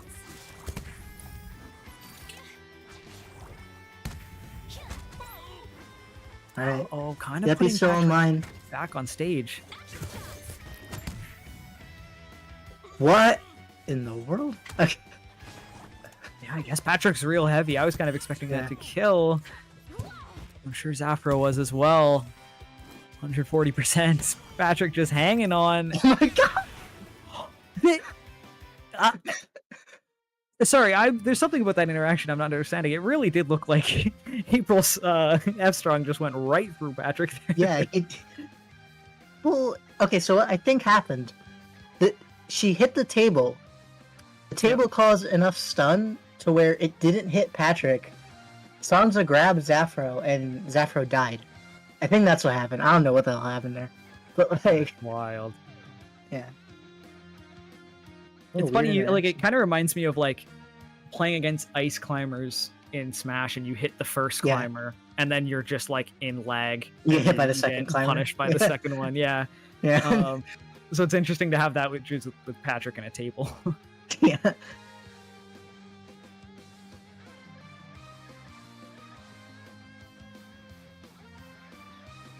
But yeah, it's funny how many characters there are that have like little things they can do with extending their hitboxes, like off of projectiles. Like April definitely loves doing it off of her camera, so it's interesting to see it there kind of be a detriment to her off the table. All right, we're gonna go into game 2 here. I feel like we need to see a little bit more disciplined spacing out of Zafro. Oh my goodness, Sansa just being like, okay, game just started. I want to kill you as fast as possible. Yeah, I was like, where are you going? Like that might have been one of the fastest hug drivers I've seen off round start from a Patrick player.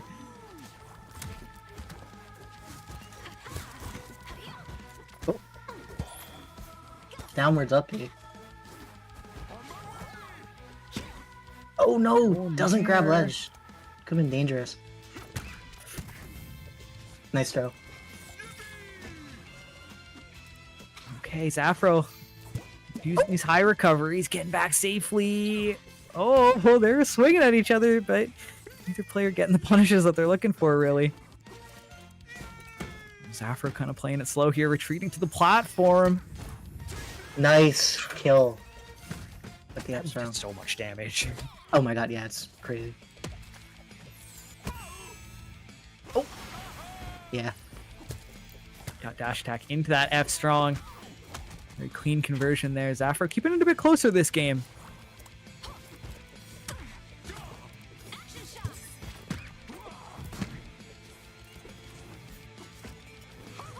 Okay, we're flipping some tables. Neutral is looking a lot better for Zafro here. The up airs, Yeah. though, it does feel like aren't working that well on Patrick. I'm interested.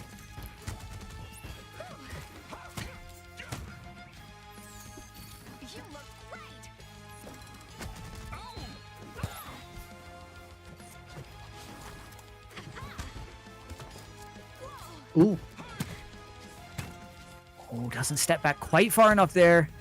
Zafro is looking for the step back. F smash. He's going to get sent off stage. How do you land back on stage here against Patrick? That's the reversal. Ooh. I should attack Nair. Yeah. April Air is surprisingly very good. Like, at a lot of things. Goodness, forward throw almost killing there.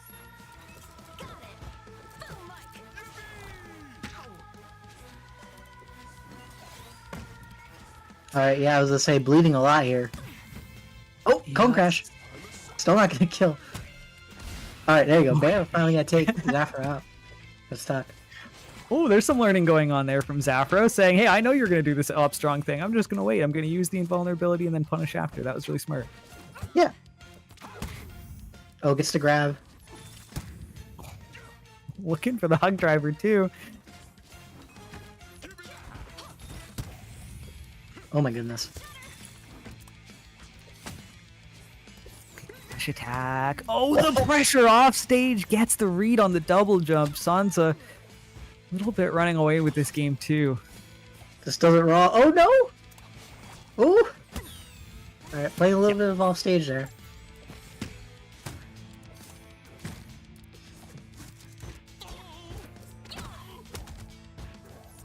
Oh my goodness, it really does seem like Sansa's slipping out of all of these up airs. Oh, because we are throwing out these Yeah. in air. Eating a little bit of Does food give there. him some, yeah, it gives him some good momentum too. That was funny looking.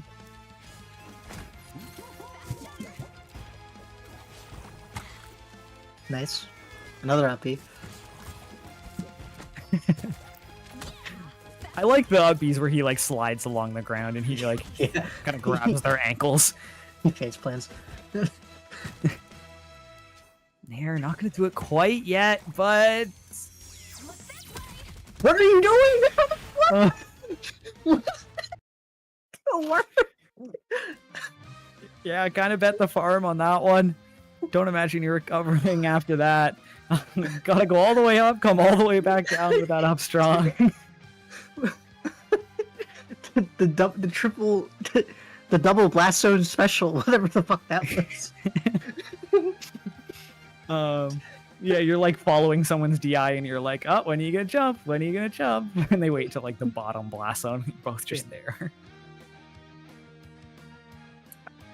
So I mean, Zafro was able to slow it down, but I feel like it just not for long enough. Felt like Sansa was able to just find those openings, and when they were able to find those openings, Patrick was looking pretty good. Yep.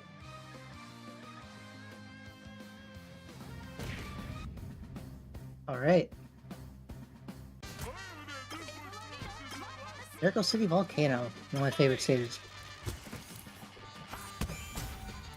Oh man, I haven't had my music for this game turned on in a long while, but the music on this stage is such a groove. Every time I hear it, I'm like, man, I gotta turn my music back on for this game. This game actually has a banging soundtrack. It does. Oh no! Oh my god, that was awful! No, the fuel just kind of sneaks through. Nice taunt. Patrick saying this is my ledge.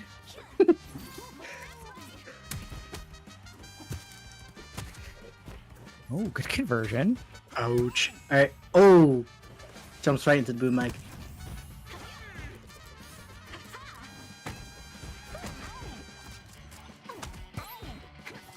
Up there, into the up Alright. strong.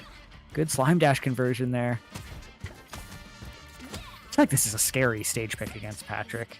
Mhm. Like I think I can see why you like it, but also I'm just afraid of those tables from underneath the platforms. Yeah. Definitely a good stage for Patrick to kind of like shark and get those conversions into like up B or something. But so far, Zaffro has been keeping it close, even after that SD.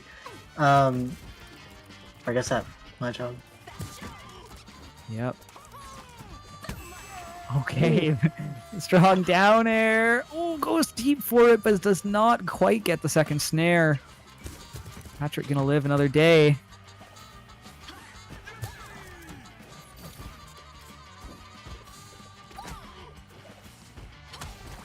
Alright, yeah, I was gonna say, up into something. Someone knows what that meter's for.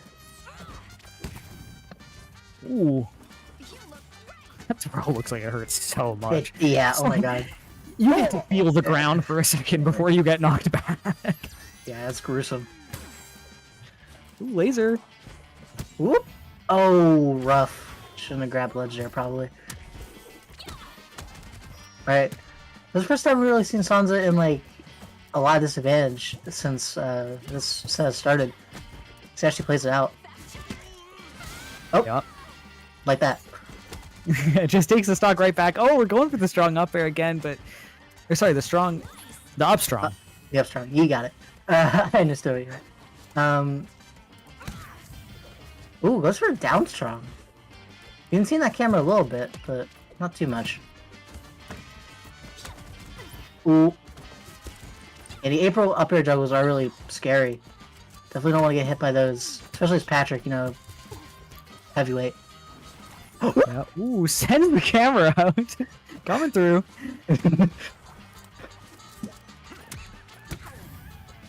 Okay, back throw. Has some percent to make up here still, but Sansa has not been going for. She does like the dare combo off stage, but I guess April's uppy is a little bit too ambiguous to hit that with Zaffro. ooh, Soon as he quick works out slime for Zaffro. dash. Mhm.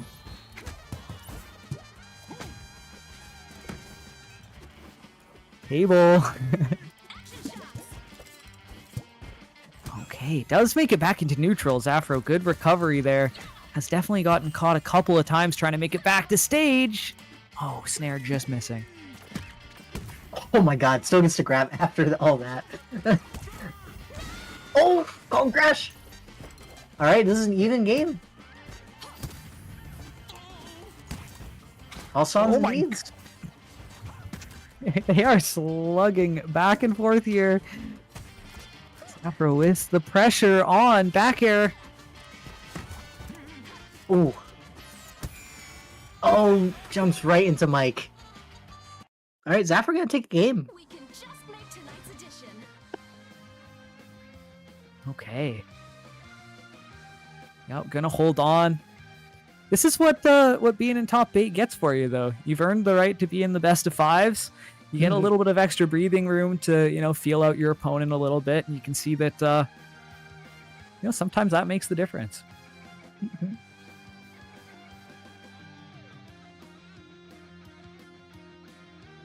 I would definitely not feel comfortable as Zaffro here, though. Especially Yeah. just considering how quick Sansa can turn up the pace. Suddenly you're getting hit by Patrick move 1 into hug driver into imagination. It's looked so scary already. The funny thing is, Sansa is a very polite person, even like in the Start GG chat. So it's like being slugged by like a puppy. Like, I feel like there are definitely people like that who are like nice out of game, and then like you play them in game and they are just trying their absolute hardest to cheese you at like yeah. a moment's notice. Speaking Okay, we of puppy, got- we're on Food Dream. Hi, Odie. We're yeah. Oh, little guy. I think this is a pretty advantageous stage for Zaffro. You know, you got the camera. Yeah. Ooh. I mean, it's already looking like a little bit of a different matchup here. Zaffro taking a different approach on it and really just keeping Patrick out here, it looks like, in this 4th game. Alright, Sansa loves that dash attack. You can only keep me out for so long if I keep on dash attacking you. This is a good move from Patrick in that Slime can help keep it safe. Pressure on. Beautiful catch. Up there. Not gonna do it. Nice.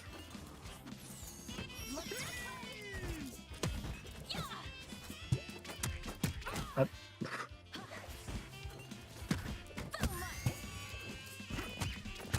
Alright, here comes the back throw. Yeah.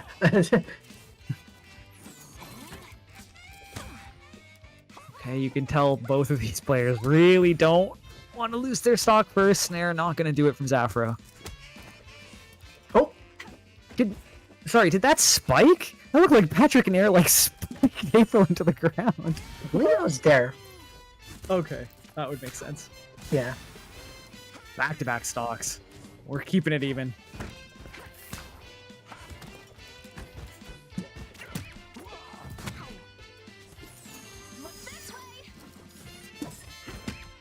Oh, nice parry. Very. Alright, Sansa taking a little bit more control this time. Oh, but the juggles are coming. Yeah, 47, 59, 73! But it doesn't continue. Have a jab. Whoa! Owned. Don't want any.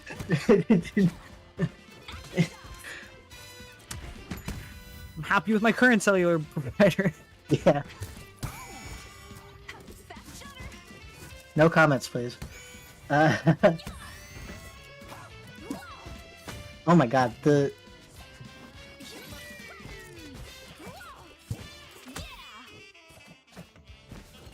It's like cleaning a pool. You're trying to fish for... You're trying to get that fish out of the net. With that boom mic. Oh my goodness, yeah. Such a tough move to get through as Patrick, you know, those little stubby limbs. But I mean, Yeah, Sansa does have the lead, so like doesn't really need to make anything happen. It really is Zafro who has to try and find something, but staying good and patient. Slime was- cancel into the F strong gonna do it. Mm-mm.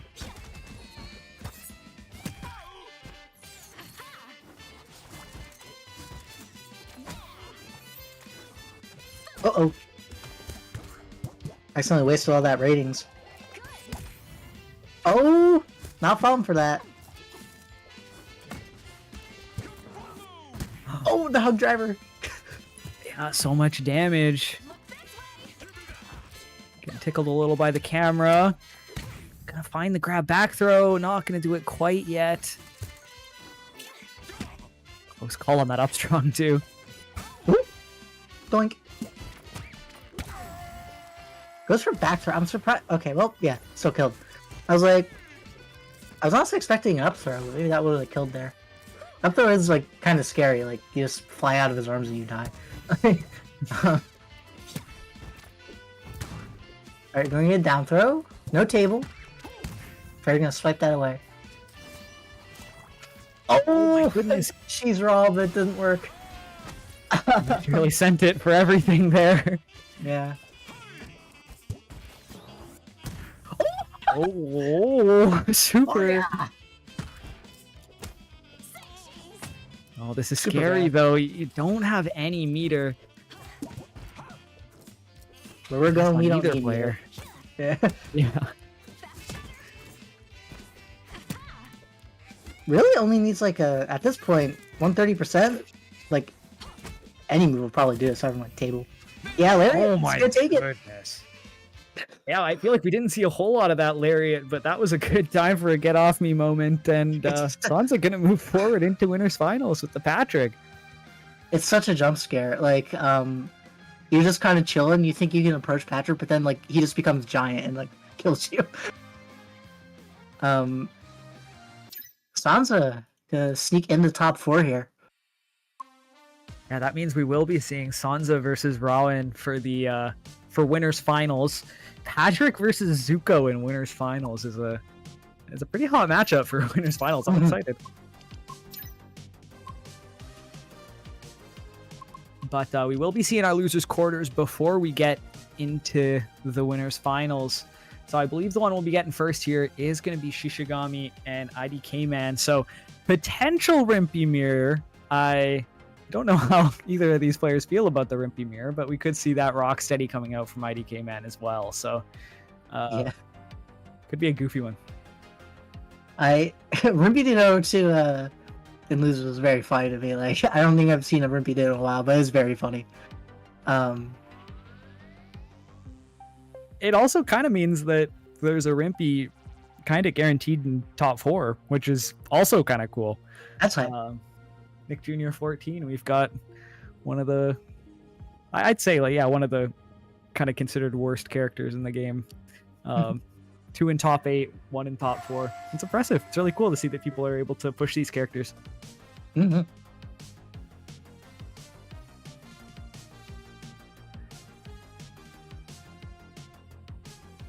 We got 63 viewers for that on Twitch. I don't know how many on YouTube. Which I have a lot of Nice. friends. That's awesome. Well, it's awesome just to have some more eyes on the game and to have a place that's a little bit more, I don't want to say accepting, because I'd say that the regular tournaments are just as accepting, but a little bit less daunting to compete. Well, yeah. And is nice to have a gateway into the community, because I do think there are a lot of great people in the community that are able to, help each other learn. Felt really kind of like accepted throughout the community. So if you're looking for a good game to pick up and you like the system mechanics from games like Strive, I mean, that's really what I feel like Slime feels like to me. We're actually not getting the Ditto. We're getting Rimpy Rocksteady, which is also a funny matchup, but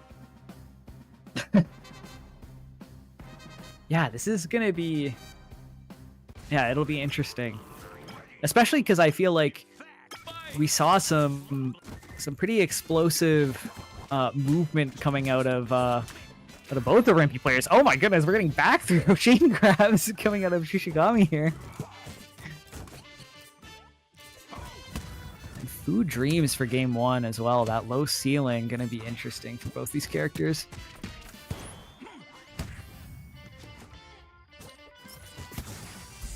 all right. Already at 111%. Not even 7 minutes left on the clock yet. That's the Rocksteady. Like, what happened there? Yeah, weird trade interaction. Looked kind of strange. Side B, back throw. Not going to do it quite yet, but a scary scenario if you're Rocksteady. Back Big boy. air. Yeah.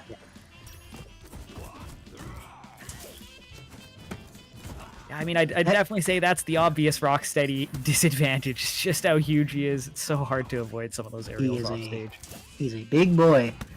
And this is honestly kind of a daunting match because these two characters are often considered the worst in the game, and Reptar to a lesser extent.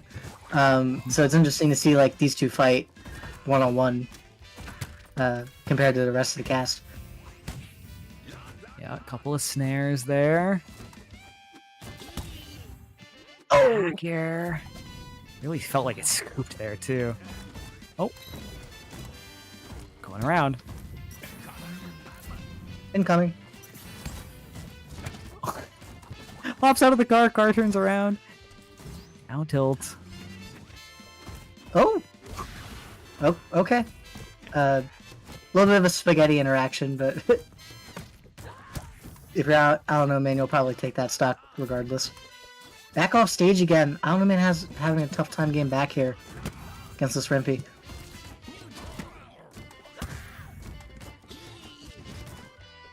It's about a side hit up strong. What's up, air? Excuse me. Getting I Yeah, think it's been- these log setups, they're Yeah. they're bouncing like right in neutral get up like 2 or 3 different times, and it is scary to come off that ledge.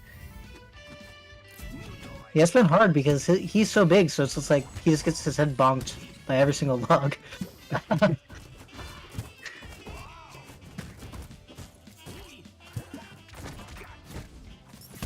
Okay, getting a hold of Rimpy here, able to get a couple of good hits, but not a whole lot of damage. Ooh! Oh no! Messed up the setup. Good idea though. Incoming. Hey, The laser gonna force the burst. Oh, don't get hit by another one now. How do you get back to stage? Down tilt. You're not. He's gonna kill. Yeah. Are you sure?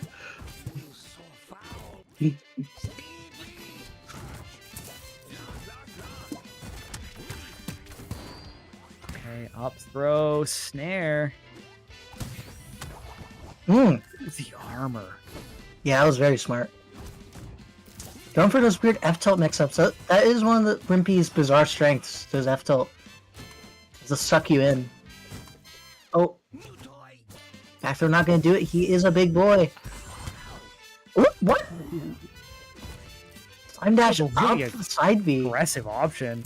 Like it's like a shitty SpongeBob fishbowl. What the hell? Yeah.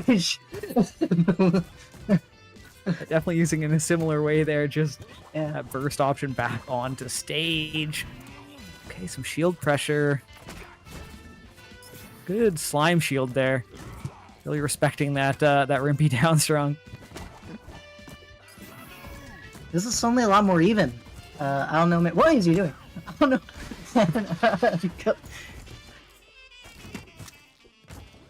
Yeah. Oh. All right. Well. Okay. He enjoyed advantage for about 3 seconds there, but we're back to neutral. Yeah. Yeah, about as That's even the- as a game one as you can get. Slime cancel. We're getting pressure.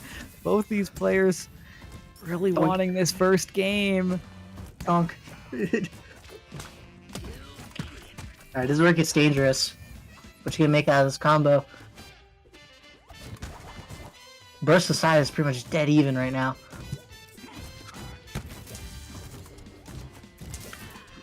Oh, we are playing some footsies. Oh, is gonna force out the burst. These lasers weaving in and out. Reach for the skies. Oh, yeah. No, they're heavy. It's not quite. gonna work. Oh, but is gonna find it there. I don't know, Rocksteady. man. Taking that Fucking game hell. by the skin of his teeth. Yeah, no, definitely an interesting matchup. It feels like they both have like tools to deal with each other's tools. Like I mean, I really haven't seen this matchup. I don't think ever.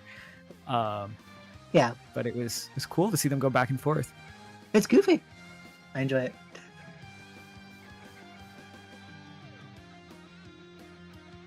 It was interesting to have that that lower ceiling. I feel like both of those characters tend to kind of kill off the sides at least a little bit more. I feel like, except for the the rogue Rocksteady down strong, kind of like launching into the air conversions.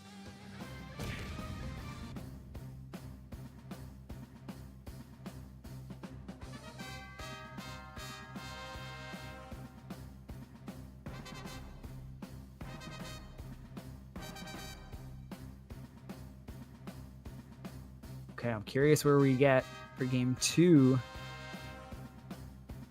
I feel like I'd like to see some more platforms. I feel like platforms might be better for Rocksteady in this scenario, having a little bit of room to kind of shark underneath them. I like going back. This was close enough. The game plan was kind of cooking here for Shishigami, but just wasn't able to close it out.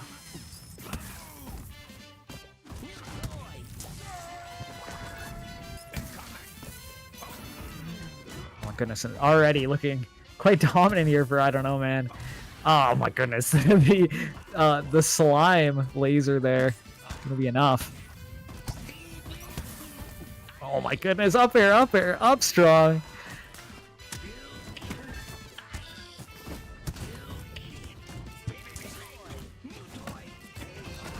Yeah, I don't know. This is looking pretty night and day to the last match. Already an up strong into an up strong. That laser gun making work happen for Rocksteady. Snare though. Shishigami firing right back.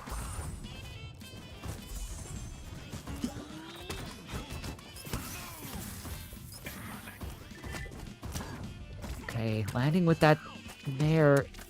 Let's get a combo started. Oh my goodness. EX side B out of Rocksteady. Hits so hard. The armor on it is so effective too. Barrel. Oh, and the laser as well. So much to think about when you're playing Rocksteady. So many projectiles, so many hitboxes, so much to deal with.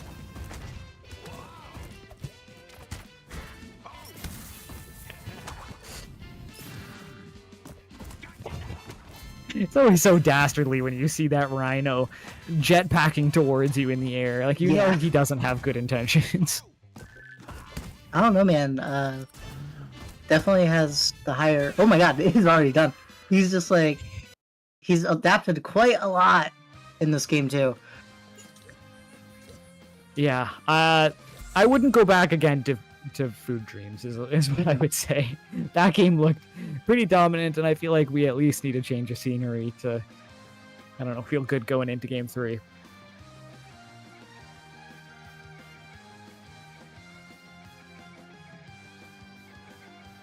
Dittos are always interesting too, because you can kind of take advantage of the places where you know your own character is weak. And I feel like we saw a good amount of that from, I don't know, man, that game. Yeah, I don't know what we'll see next. I mean, it's weird because in theory, Rocksteady struggles with space because he's so slow, but he also has like bombs and stuff, so they don't want to give him too much space. He's a bizarre character because of that. Especially, it's definitely a matchup dependent thing, but like as Rimpy, you probably want to take him to like a smaller stage, I'd imagine. Also, damn, 82 people? Cherry, who are you paying? 80? I'm just happy we've got folks here to watch Nickelodeon. Definitely a good game. Check it out if you have some time. Definitely still a growing scene. And still a lot to be discovered about a lot of these characters, too.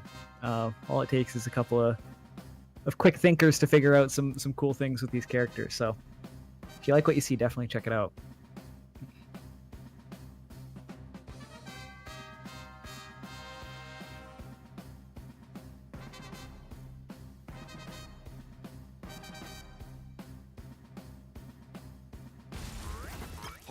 All right. Roof is definitely a different look here in Game 3. I don't know, man, just kind of saying, hey, you gonna approach me over here? I'm okay with just sitting over here and not approaching, playing the projectile game. Uh-oh. All right, rooftop. Oh my god, home base for Rocksteady. Kinda.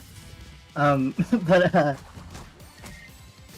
that fair is so funny because it's like one of the funniest moves. You can like sometimes get two of them in a row, but it's really hard to do. Like, okay, slime dash up into the sup air. right, Shishigami in advantage again here, but gonna go right back to neutral. It takes two snipes. It's so funny how scary that laser is because it moves so slow. Sometimes you're like, oh yeah, I can jump away from it, and it just like slowly keeps advancing at you. It's so hard to. It's just like a human thing. Like it's. Yeah. You start seeing it come out. It's like, oh shit, oh shit, oh shit, oh shit. But like, you cannot fear it. That's in. Yeah. Me personally, I'm always worried about Rocksteady's doing below it before I get hit by it. Yeah.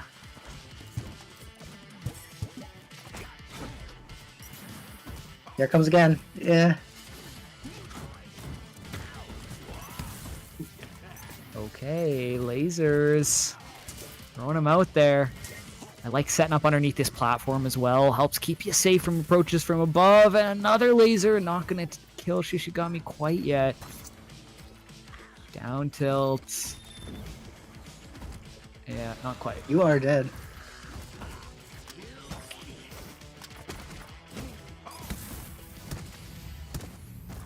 Oh my goodness.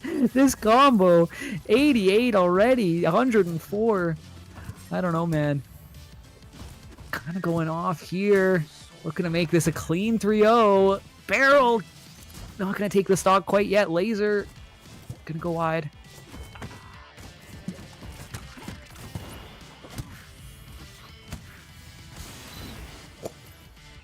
Very clean confirmed there. Out of Shishigami, holding on.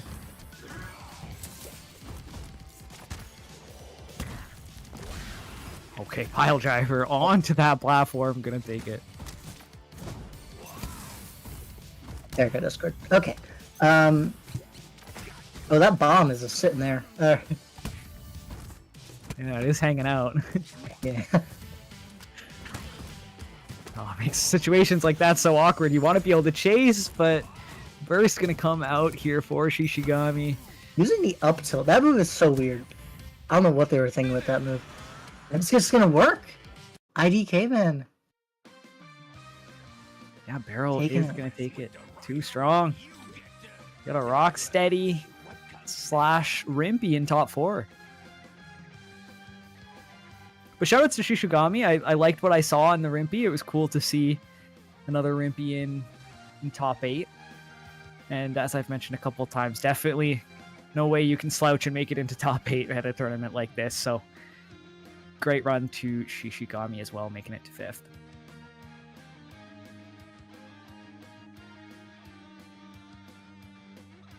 We'll be having our other side of losers quarters now, so we're getting Fruity Pie on the Beavers and Zafro on the April. So Indeed. this will be an interesting matchup.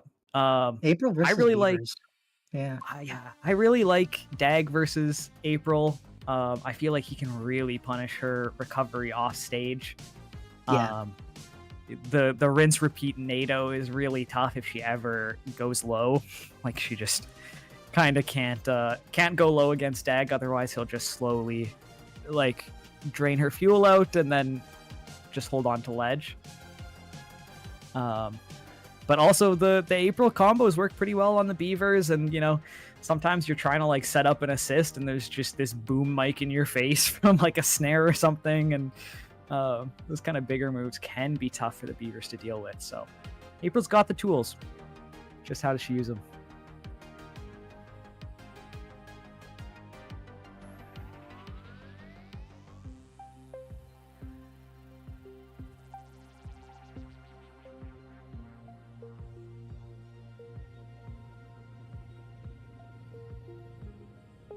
And then Norb as well. Yeah, I imagine we'll probably see that same game plan we were seeing out of Fruit earlier, which is the kind of the Dag for the lower percents and to kind of like rack up a little bit of that damage, and then moving into the Norb for those kills. And April is a perfectly fine weight to get some of those Norb confirms on as well. So I'm sure we'll see some of those.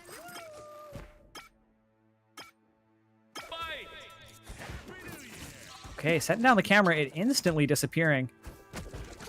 Can't say I really understand what happened there, but This just in.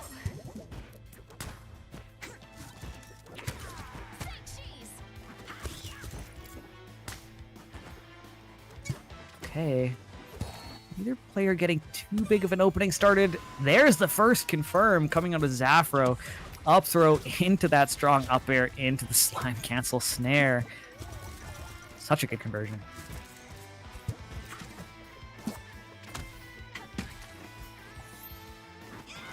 Oh, we're looking for the microphone. Really trying to end things quick. Definitely a little bit light. Can get those stocks kind of stolen away from him if he's not careful. Ooh. Up strong. Oh, goes for the muscular beater. Trying to catch that landing.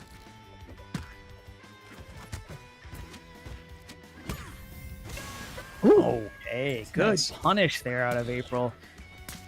I feel like it's interesting that we're not seeing the swap to Norb. Oh, okay, now we're getting it. I feel like maybe getting a little bit distracted from the game plan a little bit. Staying Dag a little bit too long, maybe.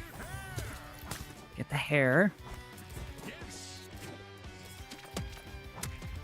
Yeah, probably want Norb just to space out from those mics and stuff.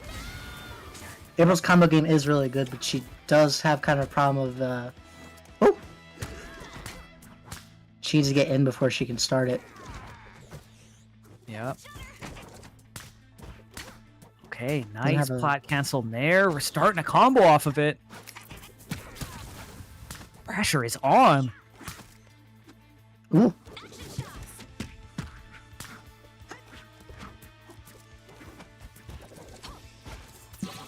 Full bar meter for fruit. Yeah, I mean, playing as Dag, sometimes you don't need that slime to make some of your bread and butter combos happen. So you can definitely build that up using Dag and then, you know, let her rip using Norb. We're gonna get back onto the Norb here. Ooh.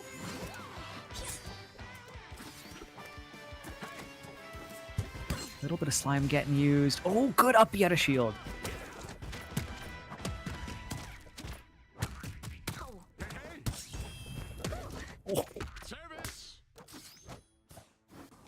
Oh, goes for it. And just a little bit too deep after the down air doesn't connect. I respect going for it though, because it looked like it should have connected maybe with a clean execution. Blend hairs out of Zafro, putting the pressure on off stage, saying, hey, if you're going to give me an opening like that, I'm going to take it. And the nair into the float off snare. Zafro looking real strong in game one.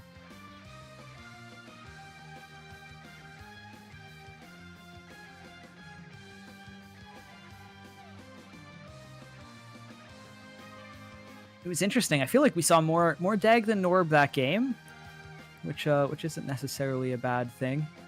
But I was expecting to see a little bit more of a mix just because of what we've seen before from Fruit. It really did feel like Fruit had the momentum in that game, and it just kind of snuck away on that one opening. But sometimes that's how platform fighters go. You live and die by the hard read. Sometimes it doesn't work out. Yeah. Okay, we're getting right into Norb off the start of this game. Yeah, probably the better decision. You just want to space out April a little bit more.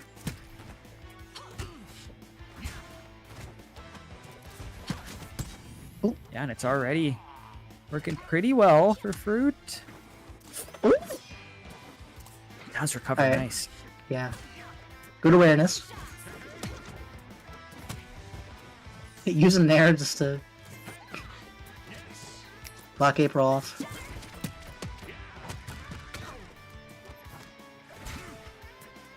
Okay. Snare. Not quite getting there. Zafra with the dash attack almost into the down air. That was a good coverage option. Down air into the F strong. Take it. Fruit is a very interesting Beaver player. They're not like super. They're pretty patient for a Beaver player. Like they're not that mashy, which I find interesting. Because they could be, with their frame data. Yeah. But they're just keeping it like, you know, I'm gonna get my grab, a few hits, and I'm gonna go back to neutral. Wait until you fuck up again. I'll do it again. Yep, I do like you can tell that Fruit is waiting in between the hits for the DI and actually reacting to the DI, which is awesome. It helps make your combo so much better when you actually Absolutely. wait to see where your opponent's going.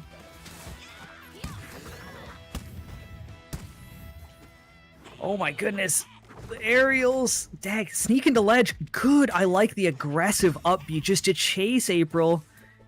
Not going to be able to kill off of it with the slime nerf to knockback. That's strong. Oh my goodness. Norb. Gonna take that one. Good evening. Sweet cheese. Alright, Dag at 150. Does have to be pretty careful. Yeah, forward throw. Sometimes. That's all you need. Okay, throwing out the assist there. I'm not sure. Maybe thinking about swapping into that Norb after that assist. Because it has been working in these earlier percents. Yeah, see, trying to put out that assist. Does get stuffed out there. Good space control by Zafro.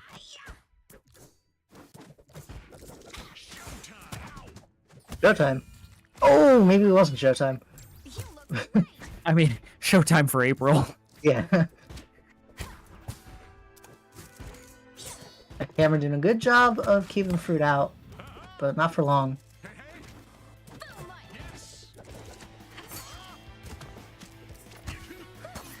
Up throw. Oh, we're going real deep. Oh Yeah. no, that's unfortunate.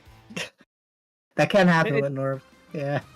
It's quite unfortunate because I feel like Fruit's been having a good time in both of those games and just going for those deep down airs with Norb.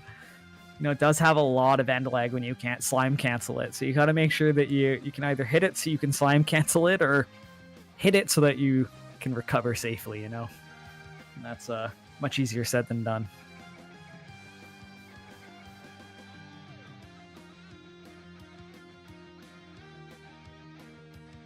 But both of the games definitely look doable, so... Oh, we're getting the Jenny swap. I'm onto something. So we're not going to be seeing the Beavers for the third game.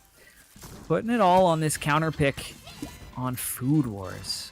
Or Food Dreams, rather.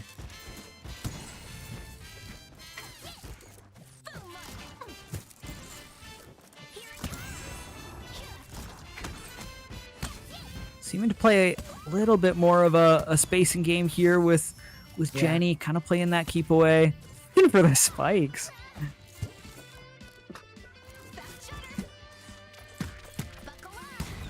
Buckle up.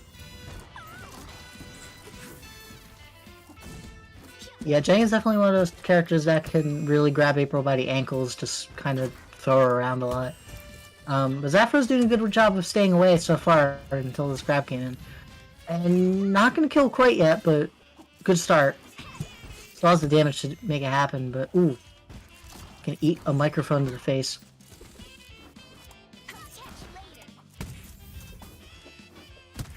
Okay, neither player able to find a stock yet. Kind of feeling each other out here. Oh, boom mic into boom mic. Yeah. That's a classic. Ooh! Nice using the mic to. Oh no! Okay, that was a close one. It's always really terrifying when April runs out of fuel.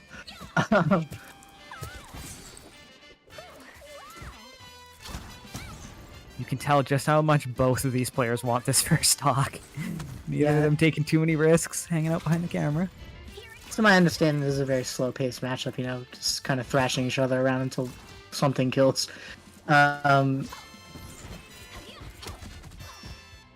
Yeah, April hiding behind a camera or a boom mic, and Jenny hiding behind a back air or a rocket. Yeah, Jenny hides behind a lot of things.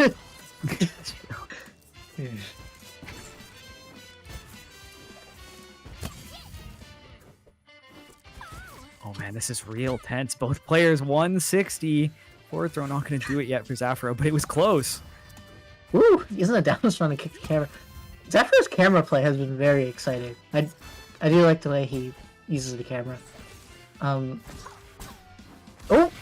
Okay, 200%. Get a kill with the camera itself. What a way to kill.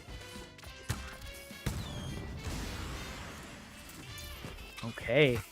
Fruit firing back, though. Keeping this real close. Up tilt. Up tilt. Up tilt. Small diet up tilt. Really good for that rinse repeat. Ooh, not quite there on the snare.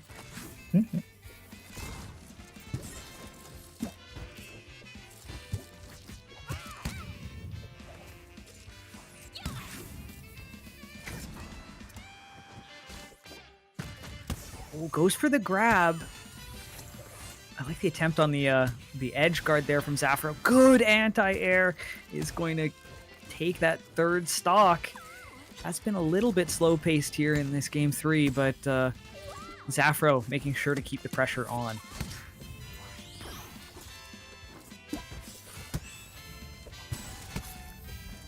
Half strong. Ooh, Jenny grab not quite connecting. We got a nair into the down strong.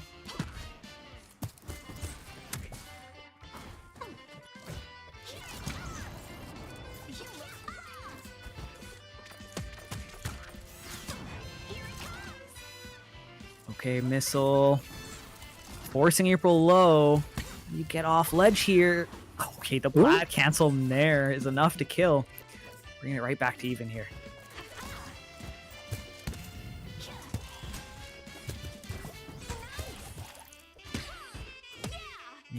Nair.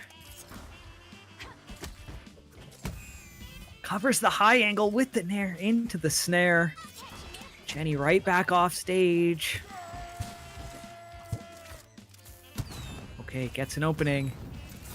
Couple grabs. Goes for the spike, doesn't connect, and the snare will take it for Zafro. Could be Fruit's tournament stock here. Just to hold on.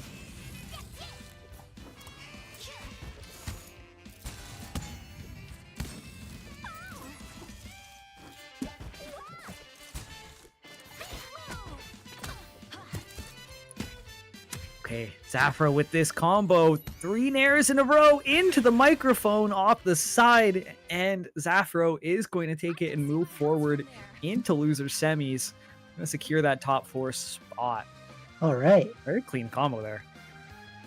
Of course, congratulations to Fruity Pie for making it to top 8, getting 5th place. Yep. We're going to... Our top 4 is solidified. Zafro Adonomian and Sansa K. Rowan. Yes, we've got a Patrick, a Zuko, a Rimpy Rocksteady, and an April. So a top 4 pretty devoid of the top tiers. Got a lot of mid tiers in this bracket, which is sick. But yeah, I'm excited. We should be moving back over to winners finals here between Sansa and Rowan. So probably that Patrick and that Zuko, both of these players, such high octane combos in this bracket, and such high octane pressure too. Like they both really just want to hurt their opponents, it feels like. So I'm excited for this winners finals.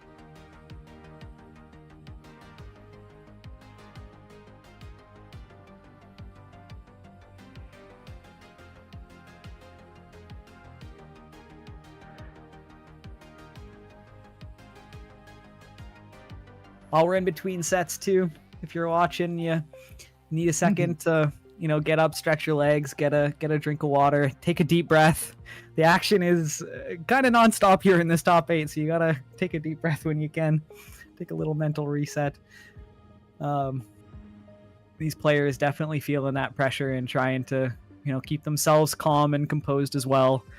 If the pressure wasn't already on in top 8, it especially his in top 4. Okay, and we're actually not seeing the Zuko here for game 1 for Raw, and we are seeing the Squidward. So we're seeing the bikini bottom matchup here in winners finals. Squidward.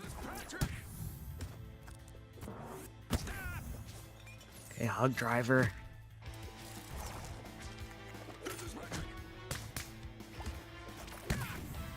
Ooh, Squidward with some pretty scary combos of his own. This is a scary recovery. Yeah, very low down there. Decides to save a little bit of time.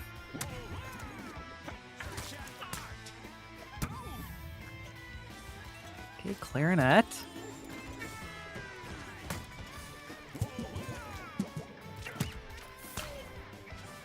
Sansa is keeping that shield up. Not really intimidated by Squidward dash attack. Nice counter. That option is so cool. The up B slime cancel into the counter just to make it back to stage guaranteed. But Ryan keeping it close to even here with the Squid, getting the rage activated. Such a scary character with that buff activated. Squidward is definitely a character that can appease Patrick's recovery a lot because of that downer. Yeah, you just want to... You do not want to get hit by that if you're off stage as Sansa. Yep. I feel like Sansa must be doing at least a small amount of SDI or holding down in these combos too, because falling out a lot of these multi-hits against a lot of the characters we've seen her against in bracket. Oh! The random Krabby Patty got me.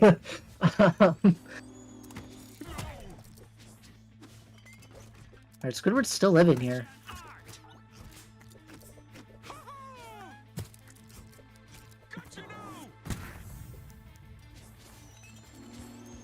Okay, how does Squidward get back to stage here safely? The up strong, gonna do it into the up air. Ryan. Ooh, the slime rage as well, just to get it applied real quick. I like that Sansa's okay to just kind of like step back and say, hey, you've got the rage. Like, we'll just chill for a second. Not a big deal. Up tilt will take it. Gonna even it back out to 2 stocks. Ooh. Double hit on that up tilt.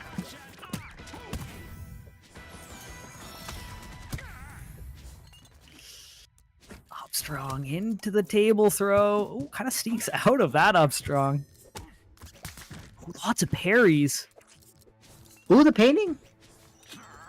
We've gone farmer. Oh, not the best option, but we got a little bit of damage. Oh, kicking. Oh, she was ready. Timing. That was so smart.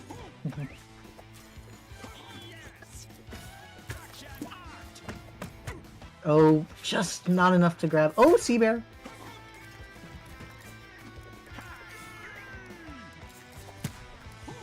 Ooh, the up tilt.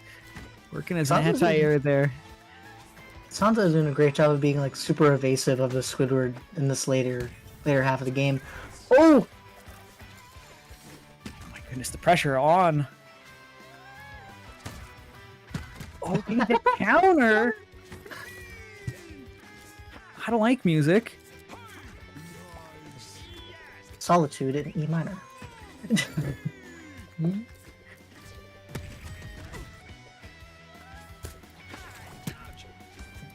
Okay, the Oh. aggressive upbeat time cancel back onto the stage. Sansa really only needs 1 or 2 more good openings here. A good conversion might be all she needs.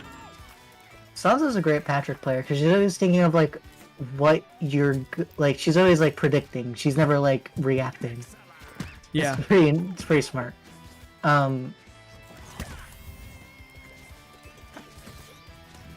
She just knows.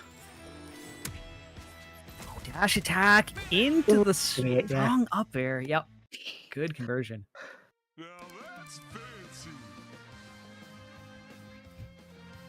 Now that's fancy. All right, Ron has a lot of different characters to choose from as well. You've got this best of 5 set, so you've got some time to kind of try things out. I like the starting with the Squidward. I feel like you always just have a little bit more momentum when it's not like off of the back foot you're swapping. So I can appreciate starting off with the Squidward if that's what you think you're gonna have the best luck with. In my head, I can't see why Zuko would be a bad matchup against the Patrick though. So I wonder if we will see that potentially in game 2. And yeah, we are gonna see the Zuko. I mean, it's what brought him here. It's looked so polished so far. I'm excited to see it here on Pariahs against Sansa's Patrick.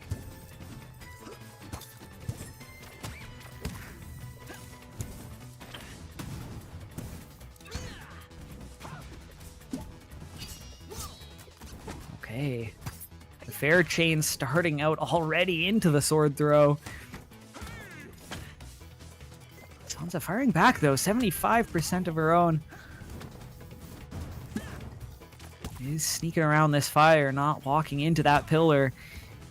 Ice cream cone is gonna beat that. Oh, some pressure off stage here. Both players grabbing ledge. Very back throw.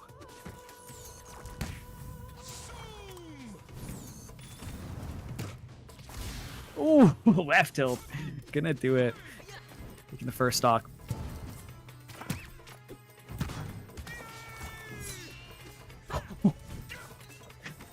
Like the potential tech chase up B from Sansa, but kind of bailing out and said, I'm gonna go straight down. I'm not confident in this. Gets out of the situation. Oh, up B into the snare.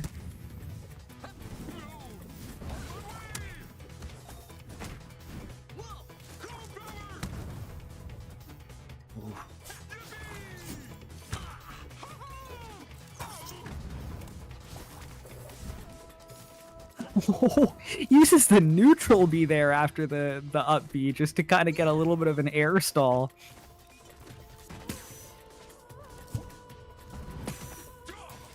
Oh, that's the stage, but does not make it back.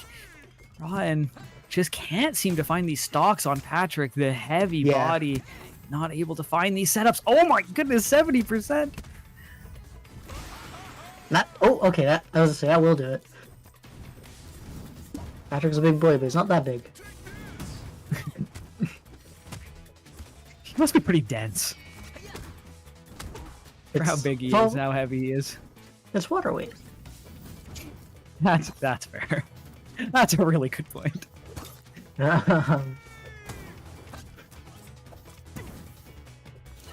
Patrick with a sword, imagine.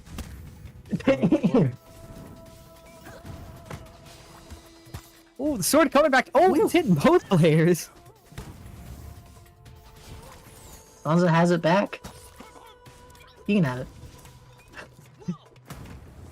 Oh, just landing on the edge of the platform there. I thought maybe coming down to create some pressure there.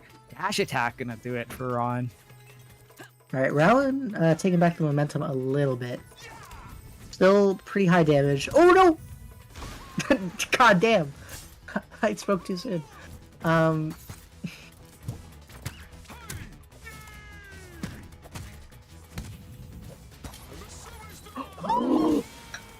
That would have been crazy. The sword toss into the up B straight at Zuko. She is a magician. I don't know how she thought of that in like 2 seconds. But if that hit, that would have been the most hyped NASB clip of all time. I'm dead serious. Yeah, no, that was pretty cutthroat to say, like, you know what, we're in winners finals, but I don't care. I'm going for this. And I mean, like, it's working. 165% eats the burst. Zuko's got to be real careful. Yeah. Both of those grabs whiffing.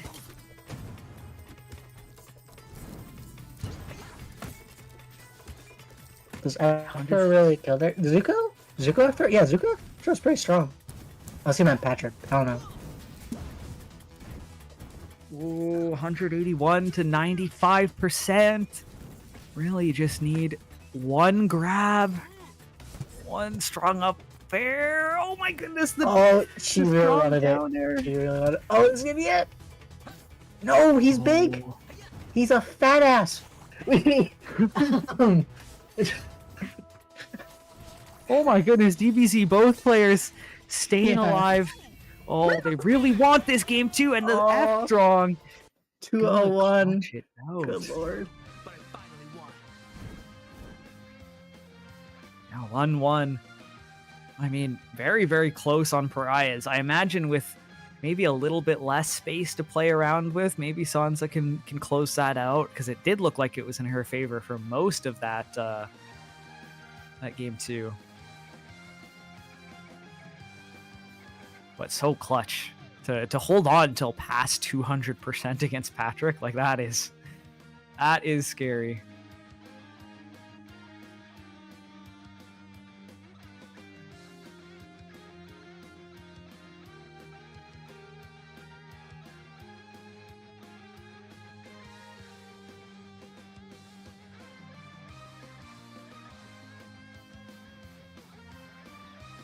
Okay, have to see where we're headed for game 3 here.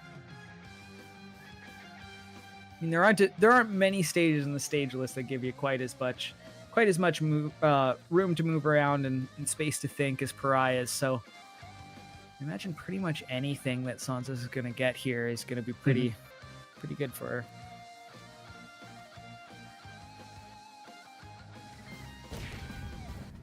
Yeah, we're almost to 100. 91 people. Alright, Urkin. Okay. So definitely a bit more scrappy of a stage. I feel like Sansa might favor this stage a little bit more. Less room to run around, escape from Patrick, yeah. Oh. Sansa has been making it look very scary to recover against Patrick. Oh my god. Whoop! Nice awareness.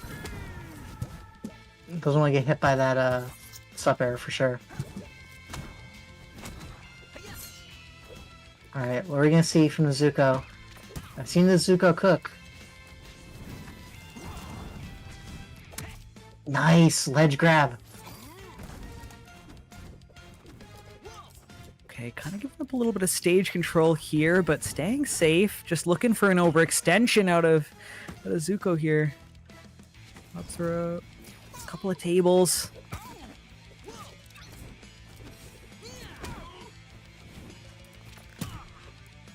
Nice throw. Nice throw. Nice shot. Some of the Wii Sports. The Wii Sports? Okay, yeah. Yeah, Wii Sports.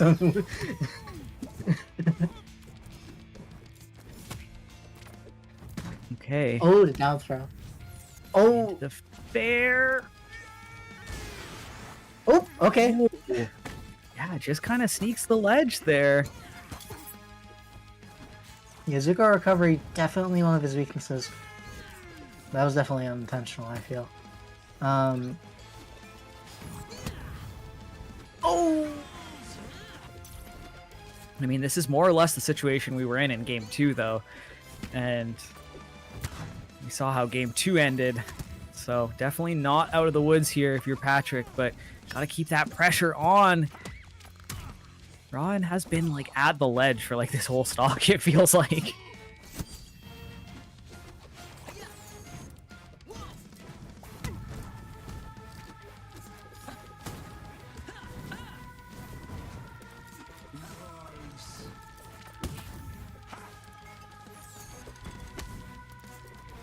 Okay, does kind of sneak back onto ledge there, gets past Patrick and back onto stage, but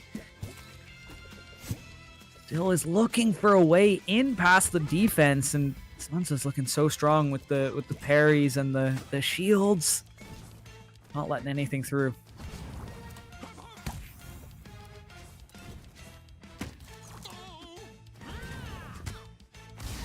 Nice! The down air finally coming out there. Happy Pride Month. We have, Oh, now we have the sword. I guess we so hype when any character does sword combos with this in Zuko. Seeing even just the throw into the grab. The belly is stronger than the sword. What are you eating, Patrick? Oh! Pillar, gonna do it.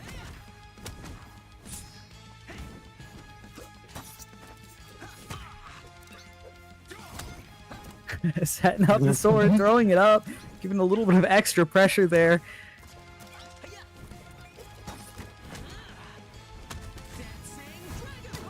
Oh, the meaty coming out! Finally, hits the meaty. You know, Dancing Dragon Punch. Dash attack table, though. Okay, I like the slime cancel just to say, all right, I went for something risky. We're just gonna get out of this situation. Reset. How do you recover? Ice cream cone. I think the answer might be you don't, but round prove me wrong. We are neutraling very hard right now. Just, nobody wants to get that final hit. Oh, the pillar. Gonna take out Sansa. Oh! That was very anticlimactic. Yeah, really. Alright. So game 4. Definitely a Look at that. close game 3 between the two of them. Whew, definitely was a very close game 3. I've been here the entire time, by the way. I did not just come here. But I just came through because it's been fun watching shit. How are y'all doing? Hope y'all been having a good block. I'm doing fine, how about you? Great. Pretty great, dude. Definitely always fun to see Sansa's Patrick. One thing I do think a detail about this matchup is kind of like interesting because like Patrick is a character that can really punish Zuko very hard off stage because Zuko's recovery is already not that great. It's having an extra layer or table to deal with things. It's already pretty rough. It's like it feels like a sort of even matchup to me. I think something that I would like to see Rowan do more. I think with Patrick, like it's really easy to get caught in the thing of, oh, I can't edge guard him. Something like beat me, I'm gonna get reversed or whatever. But like in order to beat Patrick, I feel like it's really, really necessary to like edge guard him. Yeah. Like it's super His important. recovery. He's so heavy that if you just try to kill off these like combos, these stray hits, things like that, it's going to be a really uphill battle. And we've seen that with every single stock going to like past 100 from Rawlin. So I think that's something I really, really, really want to see him going forward.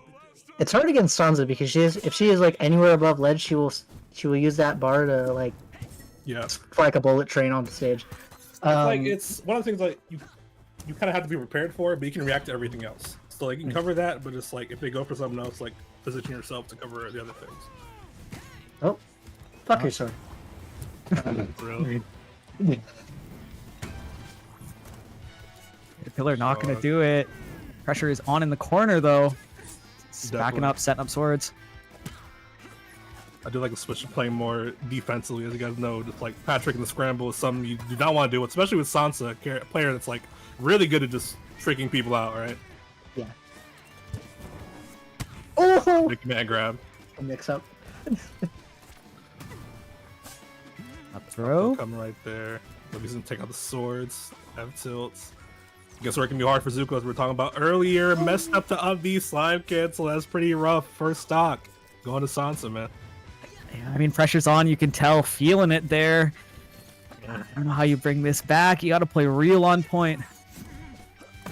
It's like I think Look for those I think- edge guards, like you were mentioning there. yeah. I think Rowan, I was gonna say, like Rowan is just playing it way too safe with the edge guards. He's trying to catch a B with down tilt and like things like that. But like Sansa has proven to be very good at sweet spotting the ledge with that. But you have to go for something more than that. Add more Yeah, layers. just in general, like so hard to kill her. Like definitely making the most out of Patrick's weight. Okay, is gonna eventually find that with the gentleman there. Good find right there. I see Rowan getting a little impatient in the neutral a bit there. Fortunately for him, Sansa drops a combo, leaving him wide open to get a big combo going on Sansa. A very nice percent on the board. Okay, up tilt into the strong up air. Kind of sneaks out. Grab her battery.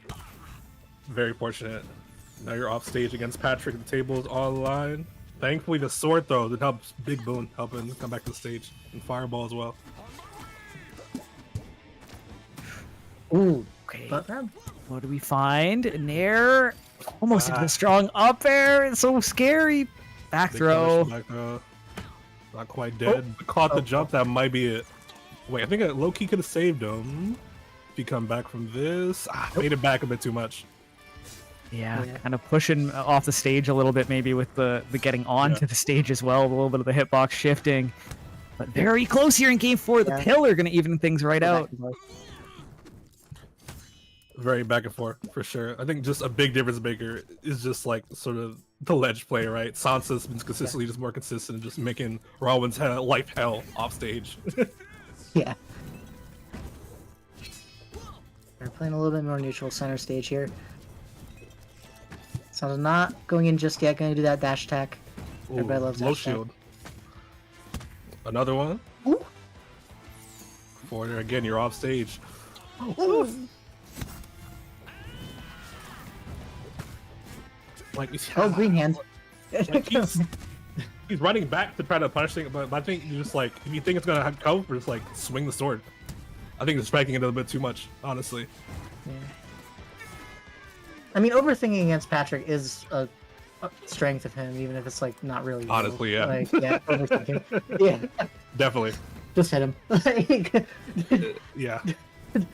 So again, you're trying to play this game where you get into 160 every single stock. It's not like what you wanted this matchup.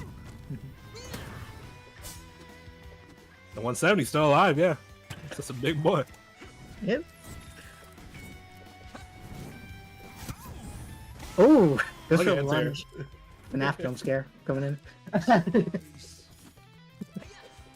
Bit of a lead right now. See if Rowan can extend it a bit. He has burst online. You know he does like the burst a high percent, so we likely will see that. Doing a jab. Slime cancel to get back. Sends a meter. Can't burst quite yet. Oh wow. Surprise a hit. Good catch. 88% on the board. This is a charge up air. Oh, Ah, fell out, yeah. yeah, belly bump coming in. Alright, this is an even game. Yeah, definitely good amount of percent lead, but we already know Patrick can get the setups going to just rob his stock pretty easily. That's pretty good. Dash Yeah, attack, cover the ledge. I Sword. like that. Yes, yes, that's what I want to see. Okay, down tilt, not quite reaching dash attack. That's scary. It's very stressful either way, yeah. yeah. Let's Ooh, start up. That's a That's good it? stock right there. 2-2. all right. Banger set here in Very- winners finals between these two players. I'm excited to see how game 5 goes because it has been a slobber knocker back and forth so far. Yeah, I feel like whenever one of them lands a hit, there's just like so much going on in the interaction, right? So there's still like, it's interesting to see with that though, like a very big difference how they're playing neutral. Of course, Sansa really just like throwing a lot of read heavy options, like the dash attacks, especially a lot. There's run up side B, stuff like that. While Raw tries to keep it very careful. It's just playing things patient like that. I think what we've seen Rowan sort of get messed up the most is when he's sort of lost that sort of patience. So I think it really kind of depends on that back and forth right there. Yep, and if you weren't feeling the pressure before, this is about as high as the pressure can get. Yeah. Winners finals, Yeah, man. game 5. And this is where you really get to test whether the confirms that you've been practicing are gonna stick with you when you're when you're nervous, or whether they're gonna kind of fall by the wayside. So this is where it really counts. It's hard, dude. It's definitely hard to just keep it up in these high stress scenarios. So it's always big ups to these players, man. Getting this far and still doing so well. Yep. Even just to enter brackets, it's, you know, people don't talk about it a ton, but it really is tough to put yourself out there and to say, you know what, I'm gonna try my best and see how it goes. So shout outs to everybody who took the time to enter and, you know, be a part of the scene. We appreciate it a ton. Yeah, competing Yes, is thank such you very a competing is such a big mental thing, you know. So it's like really cool to see people wanting to still engage with that. Just all the same in the community. So big shout out to Nick, the Nick scene. All right, Jellyfish Field is home base for Patrick. Coming in. Now we get some nice relaxing tunes for the game 5, but Right. these players going to be anything but relaxed. Oh yeah, this is very much a Sansa favorite pick too. I do like the stage for Patrick just because the platforms give you a lot of leeway to use table more than other stages. Same time, though, it does not matter if you're threatening to get killed off the side like right now. 86% on the board. Dash attack anti-air, no follow-up though. Couple stray hits, but nothing crazy quite yet. I get the down tilt angle, but again, Sansa's sweet spots every time, bro. You can't hit that. Yep. Out strong, gonna do a big chunk of damage there, but doesn't put Zuko in a very bad position. Doing such a good job of holding that inner triangle. Wow, that's crazy. Works, right? attempt at That was insane. Works. That was insane. That was quite. I saw quite idea this funny. wasn't there. Ooh. What was he cooking? Oh, the laser Nope, through the still off stage. that. That's That still not hill. quite dead, but it's rough getting backstage right now. He tries to go high, works out. Just landing with that up strong. Run up grab, yeah. If it works, it works.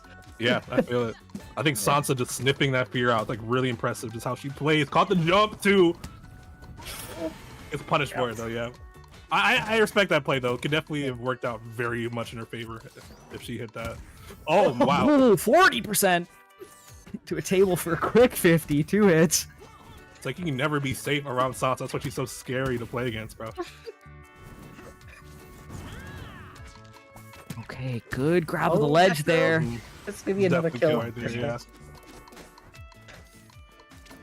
Yeah, I feel like we're seeing a Lightning. lot of that in the recency, like seeing people grab a ledge to force people go on stage. Like people are getting a Yes. lot better at that ledge trap sort of flow chart. Oh, dude, it's so Ah. important. Yeah, it really is. Oh man, a lot of these hitboxes coming out. A B across the screen does not work out. Try to get the touch shape up strong, did not work out. All right, Mhm. nice grab. Oh, Sansa's just doing the ST thing, you know, walk shield, walk shield, walk shield. Seems to be Block, working out. block, yeah. Yeah. Off stage. Again, you really want to get this kills in for Rowan, bro. It's definitely snowballing out of his control right now. Every little hit being so scary. Table thrown on stage. A little bit of coverage. Still hold Patrick on. doesn't have a nose, but he's definitely smelling that fear right now. Oh, Coming absolutely. out. I don't know if it's fear or lack of confidence in the matchup, but something is up that Sansa's definitely smelling for you. And you definitely tell she's in his head right now, for sure. Yeah, that jump call out. Oh, good parry on the sword throw. Building a little bit of bar. Archer hits with 112% of the stock is not a great look if you're wrong. Gets up by the table too. Easy time back to stage. Forward throw, nearly killing. Now he's off stage and he's Zuko. It's rough. Okay, and even just the up tilt is gonna do it at 150%. Sansa running away with this. Forward Yeah. throw. Okay, stemming Steady, the bleeding a little bit here. Rowan. It's definitely a Still in it. lot ground to make up if you're Rowan though. Oh, reverse set. Unfortunate. It's a lot of damage on the table. Didn't have sword available, so unfortunately cannot go for the uppercut follow up. Just side knees off the side, and that's it. Sasuke wins game 5, goes on to winner's side of grand finals right there. Yeah, let's go. Congratulations. Patrick in grand finals. That is a Patrick and Grant. hype scene for Nick Jr. 14. Oh yeah, dude. It's definitely really cool. It's definitely always fun to watch Sansa play like that. Again, I think like the combination of just like how much Sansa started just reading Rowan as well as just Rowan just like not getting these edge guards, really not taking any sort of educated risk rather than ledge to big difference maker, because again it really felt like every single stock for Sansa was going like past 150%, and that's how you lose to Patrick if you let that happen. Yeah, when you have to win that many times, win neutral that many times, and he starts to just kind of get away with living at those percents, I think you're totally right with that. But we'll be moving over to losers semis here, or loser semis rather. Zafro versus IDK Man, for who's gonna make it up towards Raw. So who's gonna get that that top 3 slot? Yeah, of course the IDK man make it, by the way, with his roster of, well, bad characters, frankly. Yeah, you're right. Yeah. No, definitely. But I mean, a lot playing of those well. kind of like mid to low tiers in this top 8 as well. It's really cool to see. Trying Yeah, to look dude. back in bracket to see who each of these people lost to, because I guess it was just the winners quarter sets. So yeah, making a little bit of a run here, but no run backs or anything like that happening quite yet. Let's see though who moves on. Rocksteady versus April. I can't say it's a matchup. I don't think I've seen a matchup at all, low key. Doomed by the narrative. Well, yeah. Doomed by the narrative. You start on rooftop of both, dude. Funny. Yeah, I was a little. What the fuck? Makes it back though. We back in it. Zafro, fairly strong start. Already got the side. I love that side B usage to cover that ledge too. That's pretty cool. Like, nice little trap right there. Mhm. There you go. That's Rocksteady though. That's a big boy. He's getting comboed red hard. 72% you're off stage. A pretty linear recovery, but nice slime cancel, keeping it safe.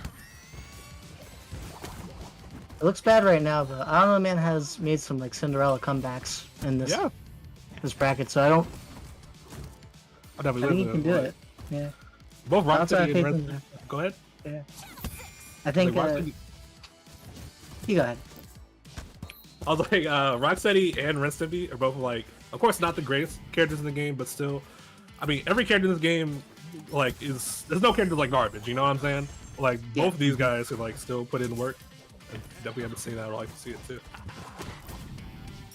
Yeah, I feel like if you give any character in this game an inch, they're going to take it. Rocksteady Yeah. going to take it with the laser, but Zafro firing right back with the camera. I 1-1 love on that the ledge Scots. cancel side B to the charge up air was kind of crazy. Oh, using the slime side B to get out of that combo was pretty smart, but still taking a little bit of damage there. Ooh, return to sender. I do not want your barrel. Yeah. Yeah, you can't you can't get too overzealous with the barrels. Definitely people will catch on. Oh. Damn. Feel kind of early for Rocksteady. Yeah, really. That strong up air doing so much for Zafro here. Able to continue that combo.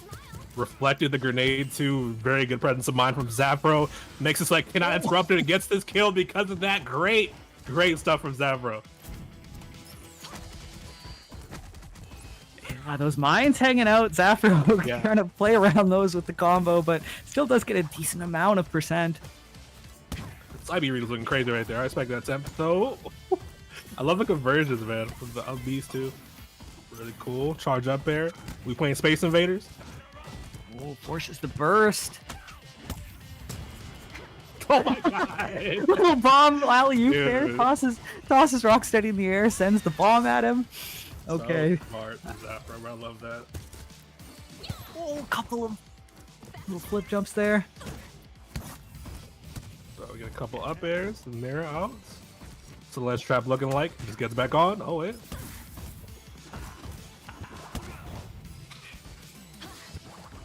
%. See Zafro looking for this kill. The up strong will do it. That's first game over Zafro. And I mean, that was so like that was just a fast-paced game. Both players just so optimized with their combos. I mean, a couple of those conversions from Zafro, like just carrying Rocksteady off the side. yeah. Like that is what you love to see when you're an April player. Those double snare combos or the one hit into snares off the side. A couple really good things there. Yeah, definitely. I think good presence of mind from Zafro in terms of being good playing around Rocksteady's tools, especially moments where like how he makes these grenades his own, or the EX grenades rather, the ones that stick around, his own pretty much, and like there's every couple of times where I was a big difference maker in getting these stocks faster. Yep, gonna see how, I don't know, man, can maybe slow this down a little bit in the game too. Play a little bit more of that Rocksteady neutral, because yeah, those April combos were looking devastating. Yeah. I like to see just more of the charge there stuff, by the way. I'm not sure how much IDK Man does it, but being able to I feel kill like off we've the seen a top little like bit of that. it earlier. Yeah. I was like, being able to kill on top like that's like a really unique strength that Rocksteady really has. I'm onto something. Okay, and Star Dial here for game 2. Shouldn't be too much different from that rooftop. Yeah. I'd like to stage a bit more for Rocksteady for sure. Man, these big moves, man, making it really hard for like IDK Man to really get much done when we try and play offensively. We can't feel like we've seen him get stuffed out a lot of times. Ooh. I like that Zafro is still willing to chase out there, but won't commit unless there's like a guaranteed combo, it looks like. Yeah, Just kind of on both choosing to sides. reset back to stage and keep that advantage state. Ah, do you land? Yeah, it's Like like that? more so than a lot of players. I feel like IDK, not IDK Man, but Zafro feels very much like a character specialist with April. Absolutely.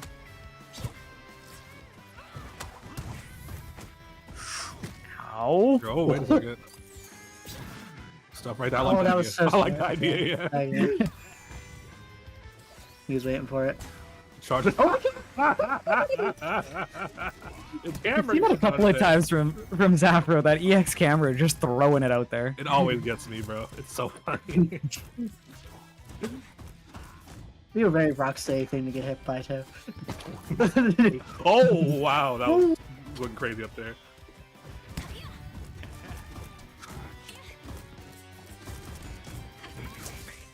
Hey, barrels. Playing that spacing Nice barrel. neutral. Little Prince of mid-range. Again, so good at getting these extensions of the up B, dude. Very good stuff for IDK Man. Taking the lead to Zafro, trying to eat that up though, getting a big combo pop and charge up there, flying at him. Oh, wrong charge for the job though.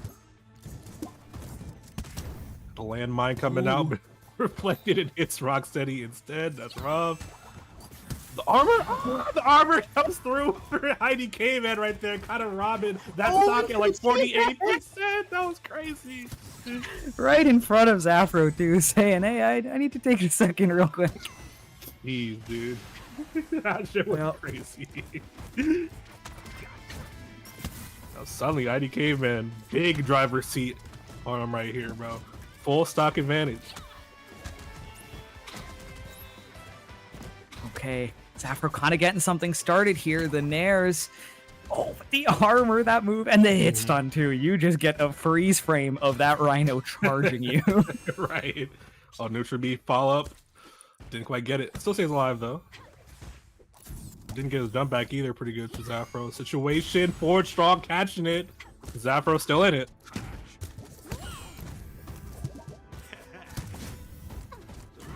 Okay, this is getting real tense here on this last stock here in game 2. Good conversion. Not too much else.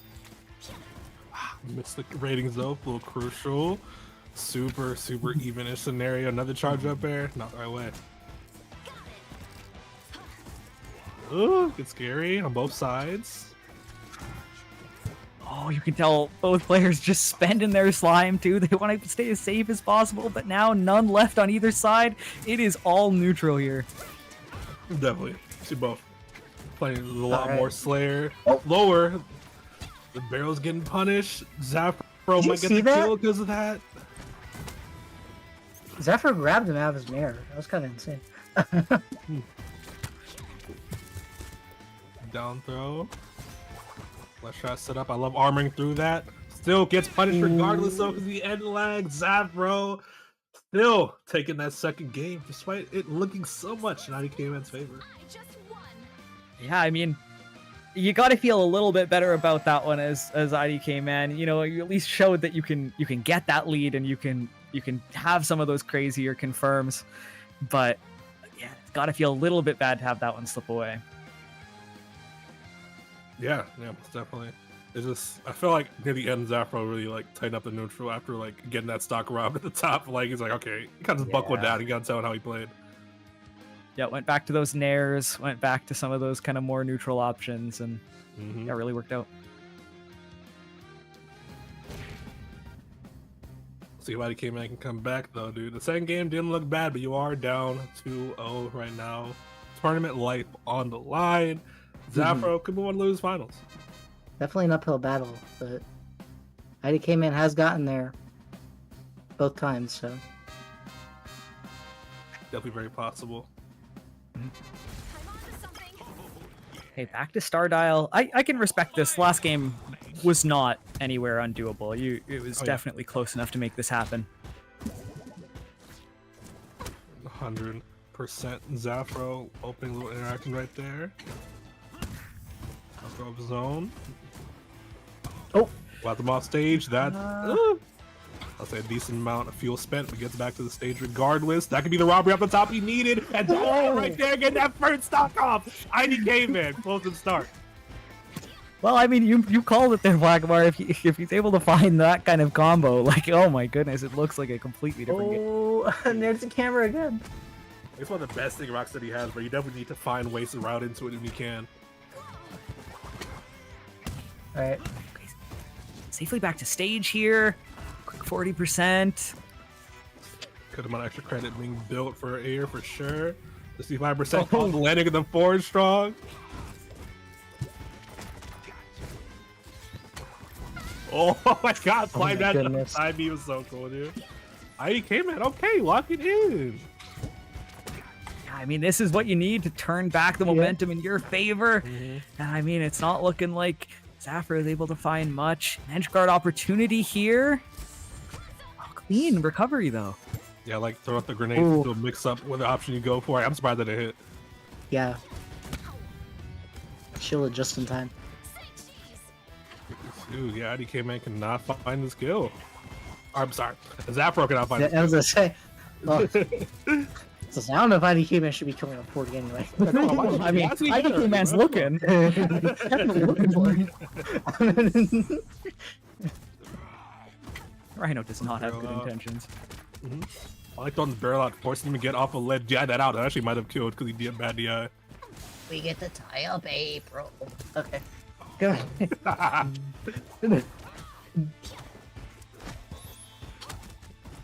Okay, Alright. Zappa Ooh. back. Gotta walk in that Shut one up. off. I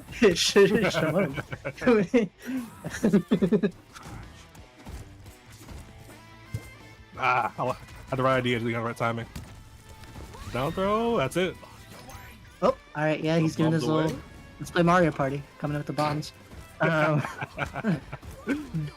You got one of them on the platforms too. Platform locked down a little bit. Great scenario for Heidi came in right there too, saw Zapper being hella nervous. Fortunately, he gets out. There. Up throw. Wow, that punch! Just killed? I wasn't expecting the side B to flat out kill. I was expecting to need one more thing after the side B, but oh my goodness, just killing right off the top. God, yeah, he gets so much mileage off the slime dash side B, dude. It looks so crazy what happens, you know? It makes sense. Yeah, I mean, this is scary if you're Zafro. I mean, games 1 and 2 felt pretty clean, but that is a momentum shift if I've ever seen one. What do you think was the big difference maker here for IDK, man? I mean, just the well, I'd say the kills, but he was getting good kills in some of the other games as well, like kind of stealing stocks, but it was just one after the other. It felt Yes. like Zafro definitely felt a little bit shook, I think, by some of that, by the first stock especially. Oh yeah. Yeah.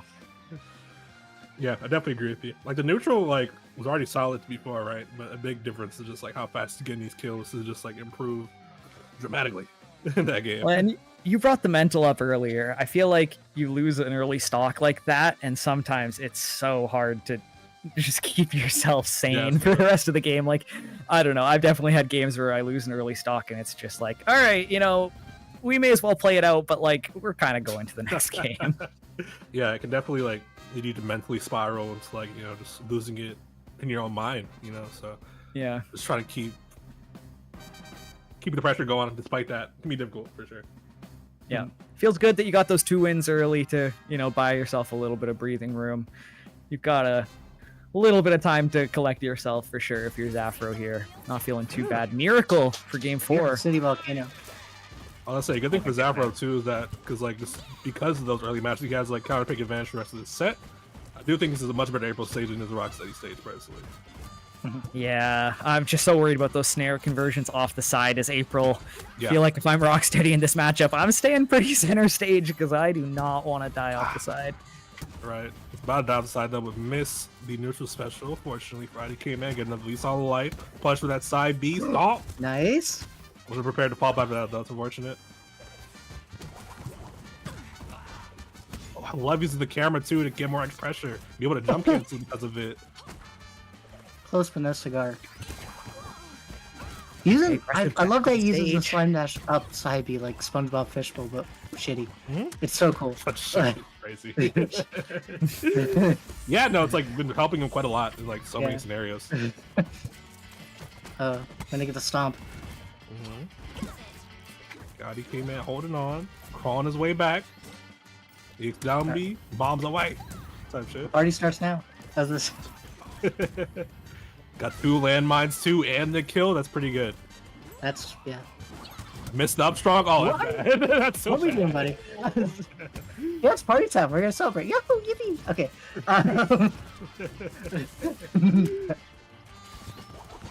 Okay, Zafra going for that dash attack into the down air. Really looking for this kill. You can tell. Really needs to find this. There's the camera. Oh, Yeah. does catch it. I love that move, dude. Okay, combo starting. Up air, up air, up air. Definitely can get some damage. Heavyweight existence tax. You feel me? Mm-hmm. Yep. Gotta have that strong mentality. Watch yourself take the combo for a bit. Yeah. 95% you can start playing the game.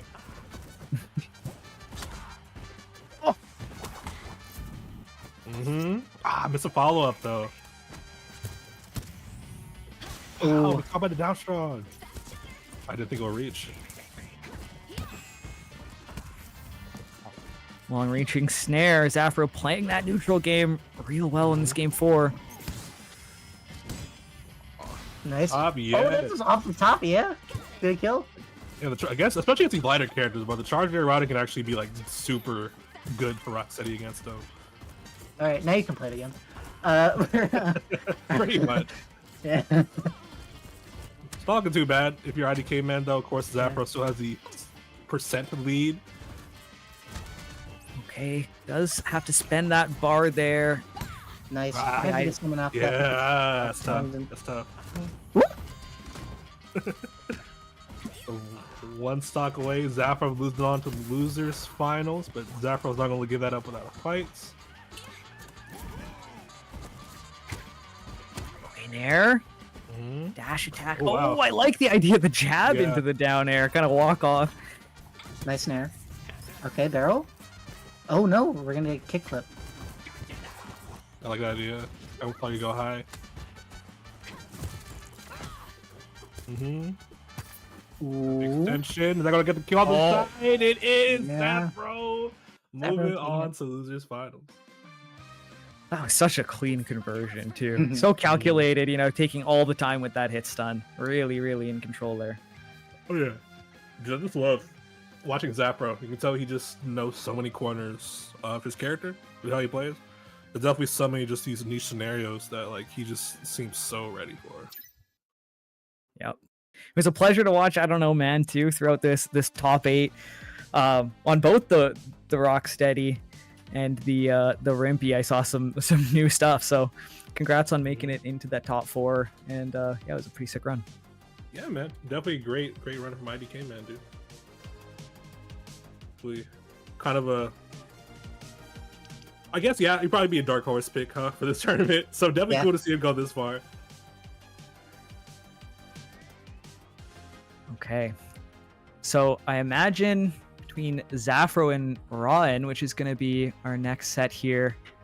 Yeah, they were opposite sides of winners bracket, so I don't think that they've played yet either. I was expecting to see maybe a run back or two, but no, they're on opposite sides of this bracket. So I'm guessing we'll see the best from each of them, the April and the Zuko.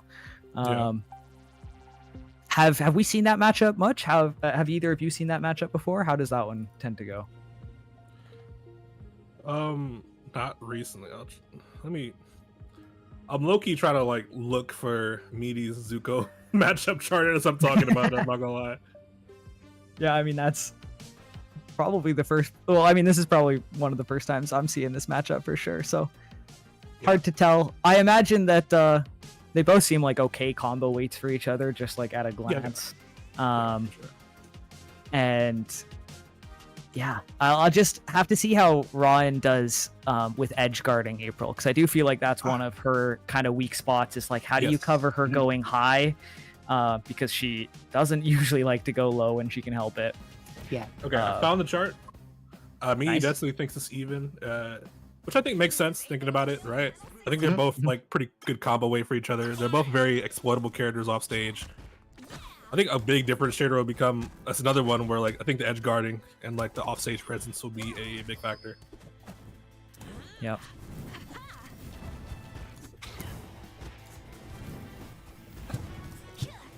Getting into it though, a whole back and forth action. Zafro trying to pull away with the lead a bit, missing the charge there, but the advantage state looking clean. Yeah, I mean Zafro looking warm already in this game 1. Some combo here my coming out God. from Zuko though. 66% tries to loop into another one. Not quite there. That's up. Grab sword, good trade. Did not quite reach the charge up there, but still keep the advantage going, growing. Don't count him out yet.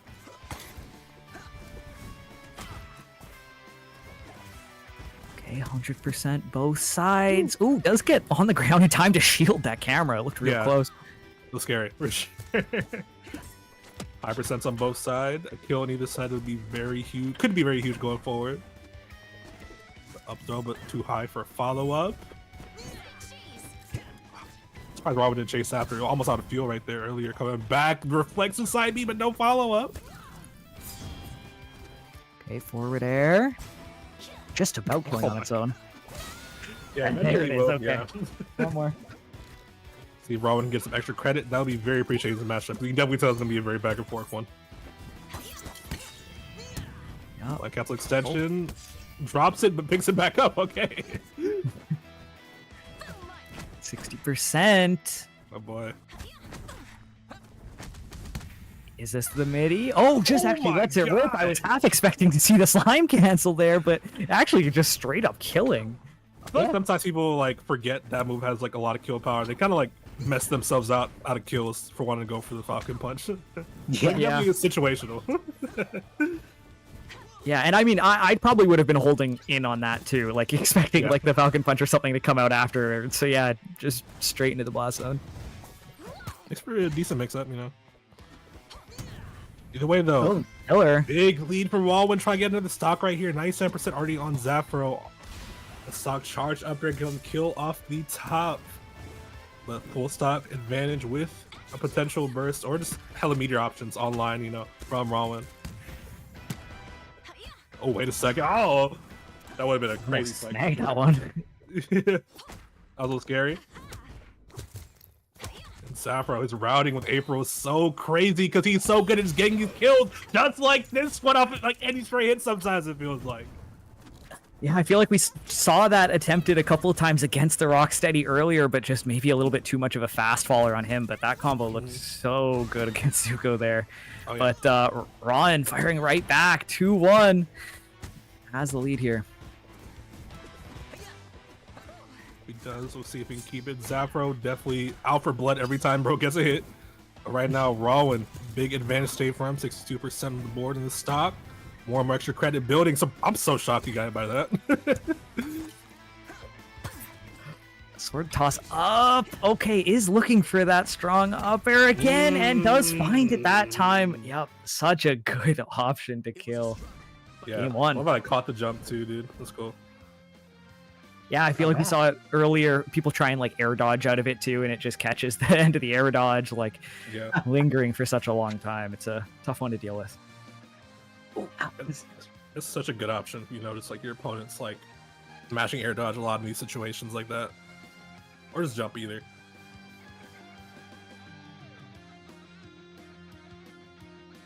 Okay, now both of these players sent to losers by Sansa, so both of these players definitely wanting that that run back in True, yeah. grands. Definitely Both of those sets were pretty doable too. I think it was game 5 for Ryan and Sansa, and it was game 4 in the other set too. So, you know, when it gets slipped by you like that, you definitely want that run back. Yeah. It's like very much honestly like anyone in this top 3 is like a situation where anyone is like super believable like can win the tournament, which is super exciting. Either way, someone has to get to grand finals. We're getting game 2, Rowan up a game. Saffro counter pick advantage. Yeah, Star Dial Part 2. Yeah. Fall through up air. Oh, goes for the Ugh. strong up air already. Oh, we are aggressive here. Listen, I'm trying to get this kill, bro. I feel that. I got places to be. 92% unanswered from Zaffro currently. That's the hit. Oh, that would have been crazy if it spiked too. That could have been a lot.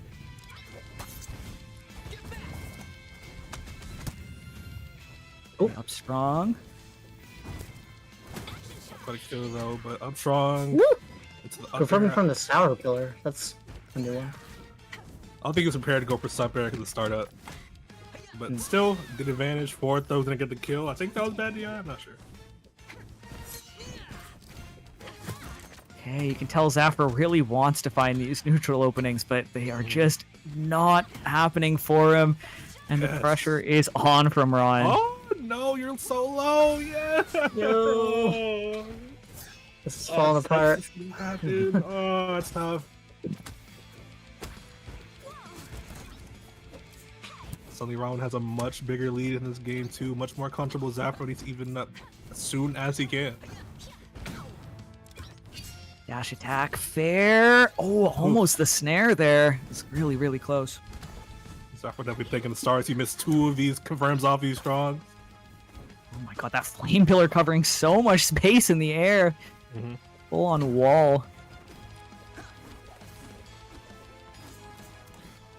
Edgeguard goes, oh, a little overcommittal, but it didn't matter in the long run. Thankfully for Rowan. The up air will just kill. 4 stocks to 1 right now. What happened between these games, bro? And also, like, full meter on Raw inside, Yeah. too. Like, I don't know. It's so tough.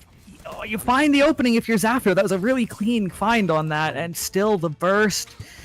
Oh, so Rowan tough. said, yeah, I do not want a single dead in my lead, and I respect that, honestly. Dancing Dragon punt. Oh, wow, I missed. It's good, weird. it good just DI. happens. Yeah.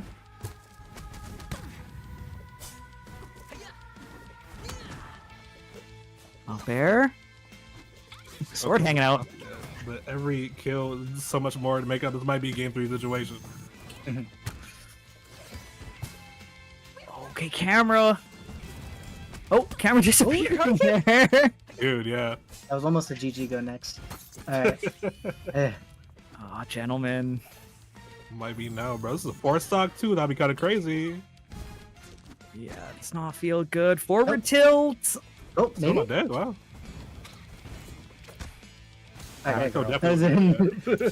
All right, a little consolation prize potentially on the way out of this game too here for Zapro. You'll take It's not a that. 4 stock, and I love that.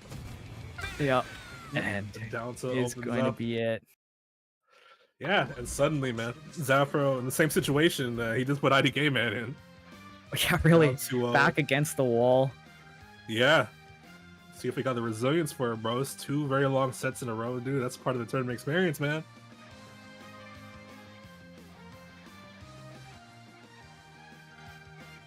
I think it's a big thing too. Just like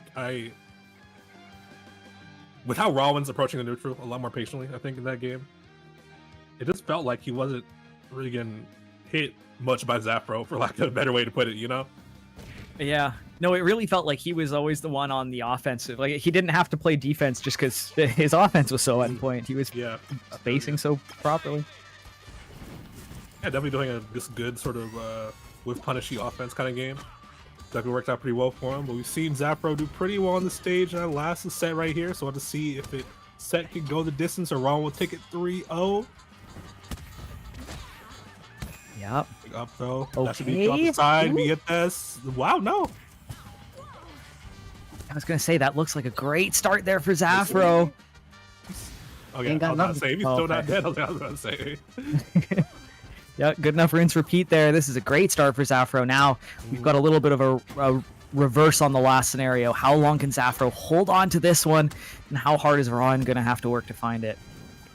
This is, I'm sure, grueling for Zafro at this point. The forward strong, killing off the side.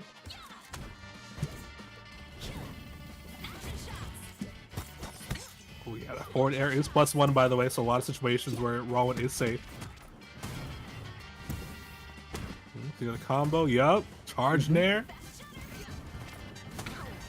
Ooh, good empty land. Yes. Oh, camera tagged him on the way back, though.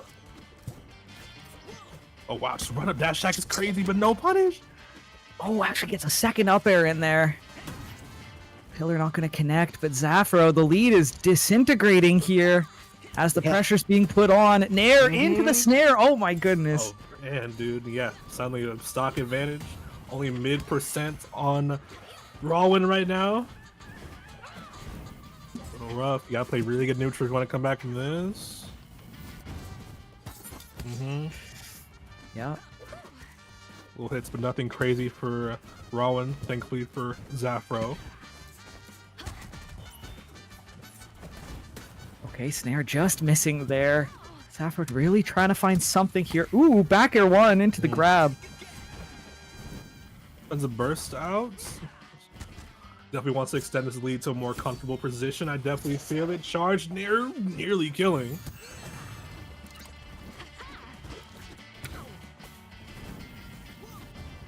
Fireball does not catch, stays on the ground, but still catches the tech Rowan on top of it. Okay.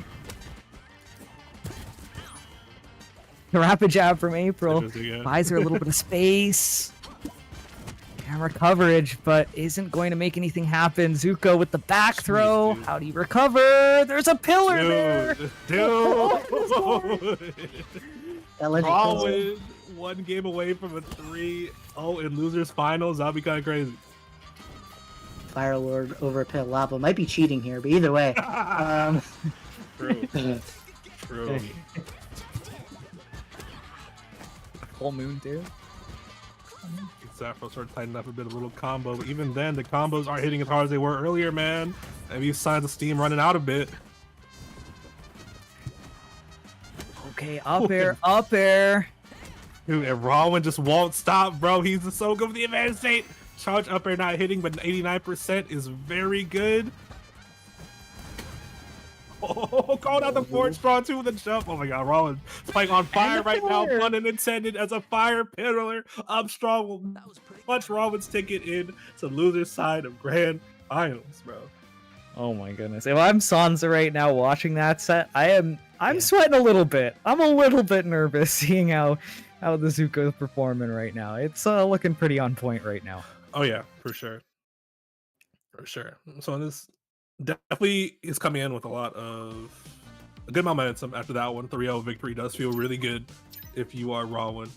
But we did see them kind of struggle at fighting Patrick, right? Mhm. Because like you can be as good as you want against like a player, or you can be good against a player, but you can be bad against a character, and vice versa is also true. There's definitely a lot of Patrick specific mistakes that Rowan's making that I would love to see if he had time to reflect on and like correct in the grand final set. Yeah, it's tough though. Like watching some of the sets in winners of Sansa's, I felt like some people were starting to kind of get that adaptation going, and then it was just like new Patrick trick I haven't seen, and I was just like, oh man, if I'm playing on the other side, I would be so mad if I'm like, oh yeah, I'm figuring out this Patrick thing, and then suddenly I'm getting hit by a whole new setup that I have to figure out. But that's what you got to do if you're a Patrick player, and you know Sansa's been cooking, so love to see it. Yeah, dude. I was gonna say like in a sea full of like Patrick's both pockets and mains is like I think Sansa stands out as just someone that like plays to the character's strengths of general unpredictability. Mm-hmm. And like that's like we're actually funny enough talking about like the whole heart, mind, execution, player archetype thing. Sansa like the heart stat maxed out, my nigga. You know what I'm saying? Like, it's like really hard to even just like predict what's gonna happen. So even if you get past the layer of okay, I'm getting better at playing this matchup, it's like you also gotta get better at playing mind games against Sansa, which is hard, bro. It's hard. I don't know if you were watching I don't know if you were in here yet when Sansa went for the like sword toss into slime dash forwards like a sup air earlier. There. Like that's an epitome of a heart option, you know? Like that is putting it on the line. Is crazy work, but I respect it so much. That's would have been fire though. It would have been fire. It would have been sick. Either way, again to grand finals. Appreciate all y'all for watching up to this point. Sansa Kane, winner's side, the Patrick. Rowan again coming back from Zuko on the loser side of things. Not starting off pretty great for Rowan though. Already off stage at 10 seconds in. 4 strong, 79% already on the board. And that's the table. I think it just is. What? It just started. Oh, okay, maybe you're not sweating if you're Sansa. Maybe you're cool, calm, and collected, sitting in the winner's side of Grands, just waiting for your turn to show what you can do. Oh, and the back over Rowan though. Oh my god. That's crazy. That's why these two made it to grand finals. Oh my goodness. Nick Jr. 14 here. Up airing, 95% on the board. A good charge up air again, back to the stage. Edgecard does not get the down tilt though. Punish, and just right back. Opposite situation, has to burst and survive that stop. The reversal. Oh my goodness, I was about to say bursting there feels really bad, but it feels a lot better when you can snag the ledge from your opponent right after. Oh, it's so tough. Yeah. Rowan definitely needs to get this kill very soon. He wants to even out. This looked like a familiar situation with that last set. Unable to find these edge guards, not really going for them. And suddenly the percents start skyrocketing. What the fuck? I don't know know if I've seen this before. Let's go. We've got the Zuko Super reaching through the stage. Look into my eyes. Yeah. He don't even look at Patrick when he hit him with that. No? Patrick's got his back turned. He just blasts him with fire. What's that about? Assassination. I'm glad we saw it, but why the fuck did he do? Well, I was making the point earlier today. Listen, it was optimal. It was you supers, guys. You lost 3 bars, Barry. You lost 3 bars. I feel like supers could like insta kill, and I still am not sure whether they'd be good. Oh, and stop it. Yeah. Instant Dragon Punch, whatever go. you want to call it. It killed. Nice, dude. Rowan and the lead back. I love he's fighting back a lot more in this first game than the other ones. We'll see if that can keep up throughout the set. Right now, he has to focus on getting this first game win. Sansa dash attack, misses the forward air. Here's back to stage. Woo! I love the micro saves from Rowan not trying to get grabs. Stay very present on that. That's so overcommitted. It happens. Overcommitted, It yeah. happens. Grand It was finals. like if We're he all didn't a little bit burst, nervous. if he didn't burst, I would have killed for sure. Oh, Lariat saving Sansa there from an early death. Oh, but it's not going to be enough to heli kick. Yeah. The Sop Air will take it. So Ron firing back a little bit, showing that, hey, I'm warm after that. His final set. Gotta slow me down somehow. I'm still after the fucking super. Why would... Yeah. I just feel bad for Patrick. He is so far away from the sea. He is on this giant platform, like this giant pillar in the middle of nowhere. Sea stars aren't meant to be dried out like that. Burnt to a poor little crisp. Shout out Cordell in chat, one of the developers from Combo Devils, watching the boy.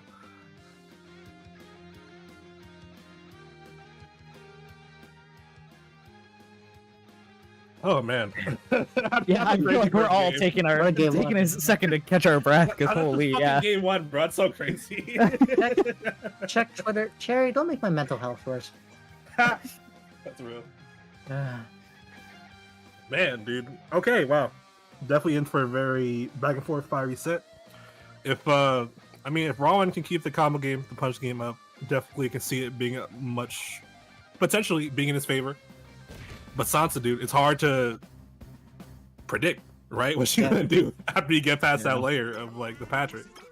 All right. Start out. 2.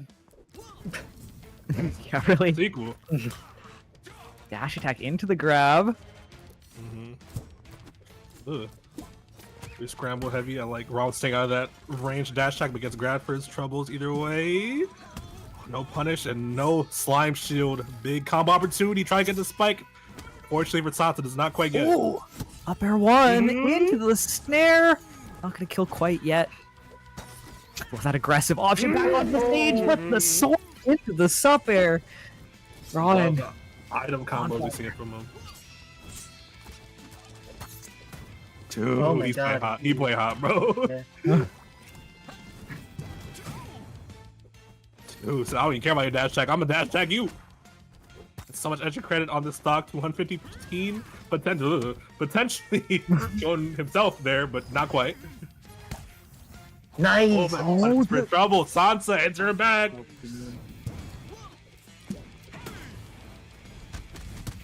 Wow, the conversion into the sup air Dude. again. So So much that's how mileage out of that insurance- option.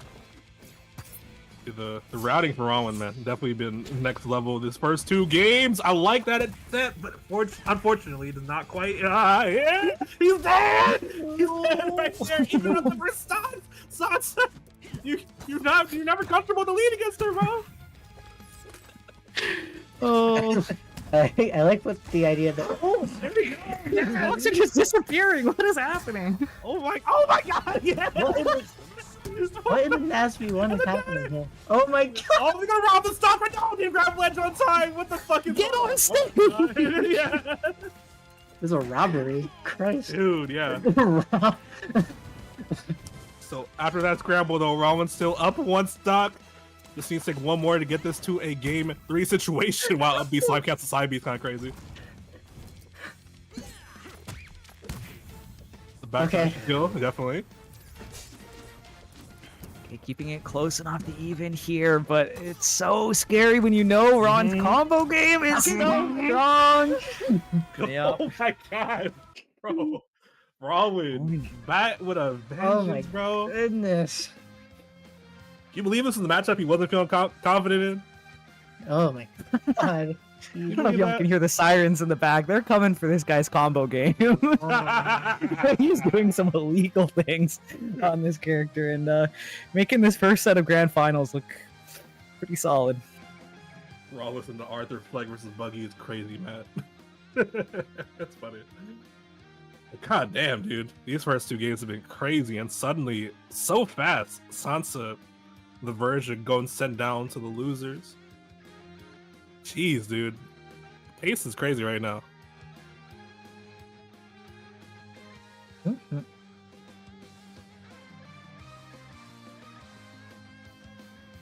Okay, everyone taking a second here. Yeah, I mean, if I'm yeah. Fonz, I'm taking a sec after that one to breathe. That whole interaction on that right ledge, like, I don't know. I feel like I get into those interactions in friendlies where we're both just like trying to spike each other and like be the one that actually grabs the ledge. But for that interaction to happen in tournament, like, oh, I'd be freaking out. Yeah. It's like what I love about Sansa's play, especially too, even the round one that is like, she still plays like she's having the time of her life. Yeah. And like, I think it works out for her in this character too. Even in chat, she's like, he's doing so good, which is scary because that means she's locking in now. Which is scary. Oh God, it does, yeah. Which is scary. We're going to Tremerton. I feel like, personally, this is Patrick's best stage. I definitely like the stage pick. Ooh. We're all saying don't matter though. Big start right now already. So punish, yes. Oh, we're crazy. Going for it. Okay, what are you doing? No Can't damage. cancel it.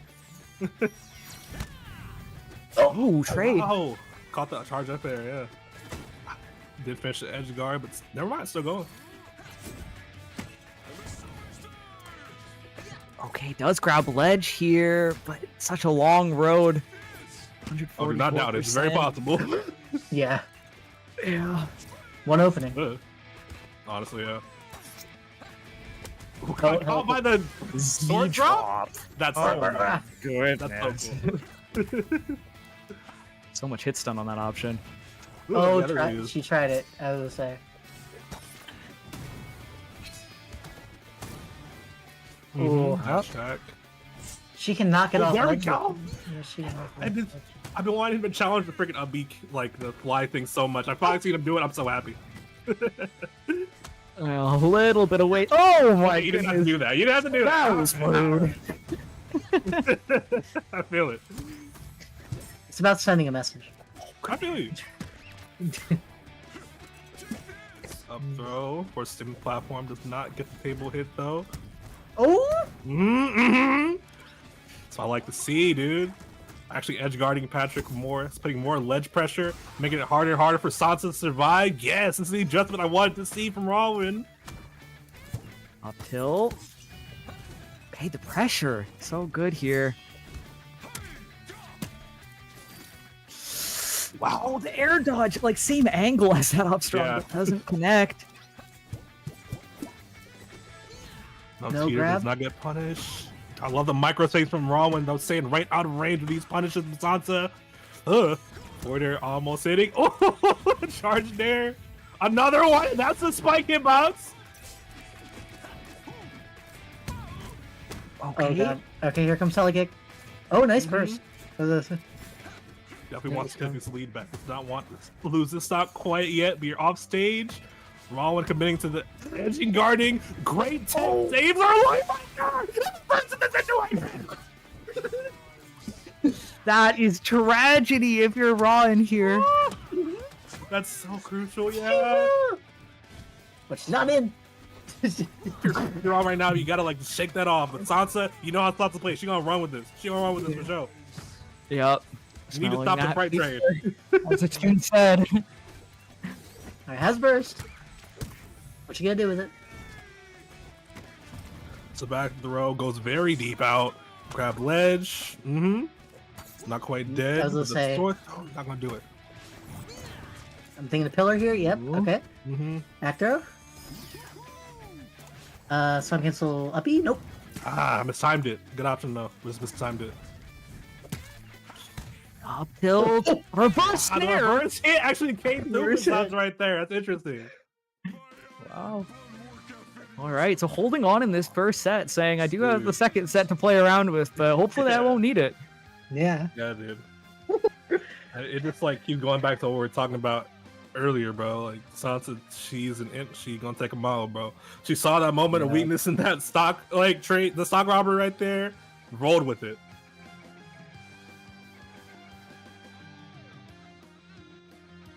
Okay, now it's a little bit tough for the rest of this set, though. Gonna have to play uphill as far as counter picks go, or stage counter picks, and honestly, potentially character counter picks. I wouldn't necessarily want to see it because I think Ron has been on with the Zuko, but there are options, and we've got some time to play around with.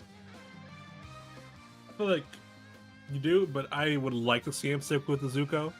Just because, Yeah. like, I feel like you start second guessing yourself a lot if you start switching around. Mm-hmm. Oh man. That Zuko was cooking. It's just that like you give Sansa an inch, she takes like a fucking highway. So Good way to put it, yeah. yeah. Yeah, we said earlier, though it's a lot of good counter picks potentially. This has been a decent one. I think Patrick's still fine on the stage, but I do like the stage pick overall. A lot of space to play around. Oh. Nice up air. Okay. Ugh.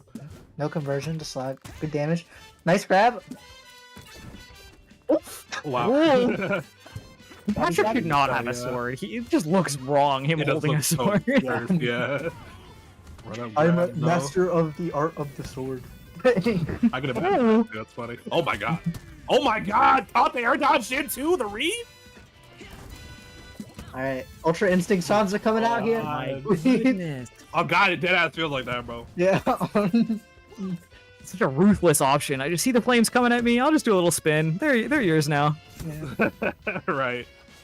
And man, still a fresh, well, relatively fresh stock on Sansa's side of things too. I don't think you have a jump as well. This could be easy edge guard for Sansa. Doesn't get the spike. But the downer against the spike. What's going on? I feel like I've seen a lot of that ice cream cone at... Oh my god. Yeah, really. I feel like we've seen a lot of that ice cream cone at ledge, and I haven't known like exactly what is supposed to happen afterwards. But like, that was a really crazy conversion. Yeah, 100%. It's a kill out the side, but again, down a whole stock right now against Sansa's Patrick. Some of you often have trouble killing too. It's not amazing if you're rolling here. Okay, again the re-grab. Oh, counter. So they saw him try to go the charge down there, but did not get the routing quite right. Oh, you're going so deep. I think it was just a stock right there, Sansa. Oh, SD, dude. That's unfortunate. Can she keep the momentum up though? Yeah, has We a are slight shooting. lead here. Oh my goodness, yeah. Very I scary. think this is what Raw needed to get back into the game, though. So I'm definitely sure he's okay with this. Punish the jab with dash. Dash tag. Oh, forward tilts. She loves that forward tilt. Such a good pressure tool. Mhm. Slime dash in with the fair aggressive option. Oh, we are slime dashing in again, but now we're out of meter, and Ron has advantage state. 76% already, but next stock is pretty crucial. Rawin has a burst online, so definitely has that as an option on the table to extend this stock if he wants to. Charge up air though, that's not gonna get the kill. Rawin, one stock away from resetting. You definitely know Sansa not gonna take that line down though, bro. You're gonna get to a last stock scenario that's far from honest, because Patrick will be at 0%. Okay, and yeah, you Alright. say it, here it is. 0-0, game 4. Ah. Alright. Oh my god, the grab shenanigans come out for Sansa. She knows he's scared right now. Ooh. Swords of pain. No meter. A little scary for both sides right here. Oh, gets back on stage though. Now back on stage. Charge there, burst out of the situation, try to reversal him. Good Prince of Mine for Rowan though. So close. This could just Rowan's be a being new tricky. Alright. Very mixed out the approaches very well. Charge up air's not going to get the kill, but stacking up so much more damage on him. Oh, so stressful here. Back throw not going to do it quite yet. See the edge guard. Oh, Charge in there barely missing though, but Rowan missed the down. Big throw was back throw. right here. Oh, charge up air, the read. Sansa was crazy. Just saw it coming right there. Sansa still hanging on, trying to win this tournament right here. Said no set two. Two Really? situation right now. It really looked like it was the last hit of that sub air too. Like it couldn't have been any later on that. Oh man. But it is crazy. Okay, Good now lord. this is scary if you're Ryan though. Do you stay Zuko? I mean, it's been so close both of the games. Yeah. Like I wouldn't want to get in my own head about anything, but Yeah. man, it's tough now. I feel like Rowan might. I'd simply think you should stick with the Zuko for sure. There we go. Yeah. Zuko time. Ugh. Saw the counter fake. They're running right back to Food Dreams. Cordell saying, "Walk the fuck into Raw." And we'll see if he does, or Sansa takes it either way. A big Game 5 scenario right now for both players. Tilt. Interesting. I don't. Sansa. Well, I mean, she can't right now. Well, I mean, she can, but Sansa was not slime blocked that often too. For how much she shields, she just does it outright, and it works. Probably wants to save that bar for. Yeah, you need meter for a lot with Patrick, honestly. Yeah. Especially the recoveries. Nice. No punish. Nice awareness, but no Back on punish. stage. Caught the anti-air. Still keeping Raw in disadvantage state. Building up more and more percent forward though. So far out. Creaky recovery. I like that from Raw. Oh, sneaks out of that grab. It's so stressful, yeah. Dagger pressure with the jabs. I like to see it. Up Ooh, tilt can definitely get off the top though. First stock down for Sansa. Raw respond. No Raw follow up the definitely- fireball. He's doing a great job of being very tricky with how he's approaching. Yes. Sansa can't predict as well. But. Ooh, the grab. Straight up. Off the Who jump. catches the jump? Landing super crucial right there. Living to see another day because of that. That's a back throw again. He gets set so far out. Oh, caught the lack of invincibility in the air dodge. Oh, amazing read on that. Caught on to Rowan. Keep doing that option over and over. Said, I am in your head. I love it from Sansa. Oh, this is so stressful. This game 5, set 1. Sansa really doesn't want to have to go to a set 2 here. That flame pillar just about connecting. The sup air gonna force the burst. But no, impatient on the punish. And now, Sansa getting so much more damage off of that mistake. 82%.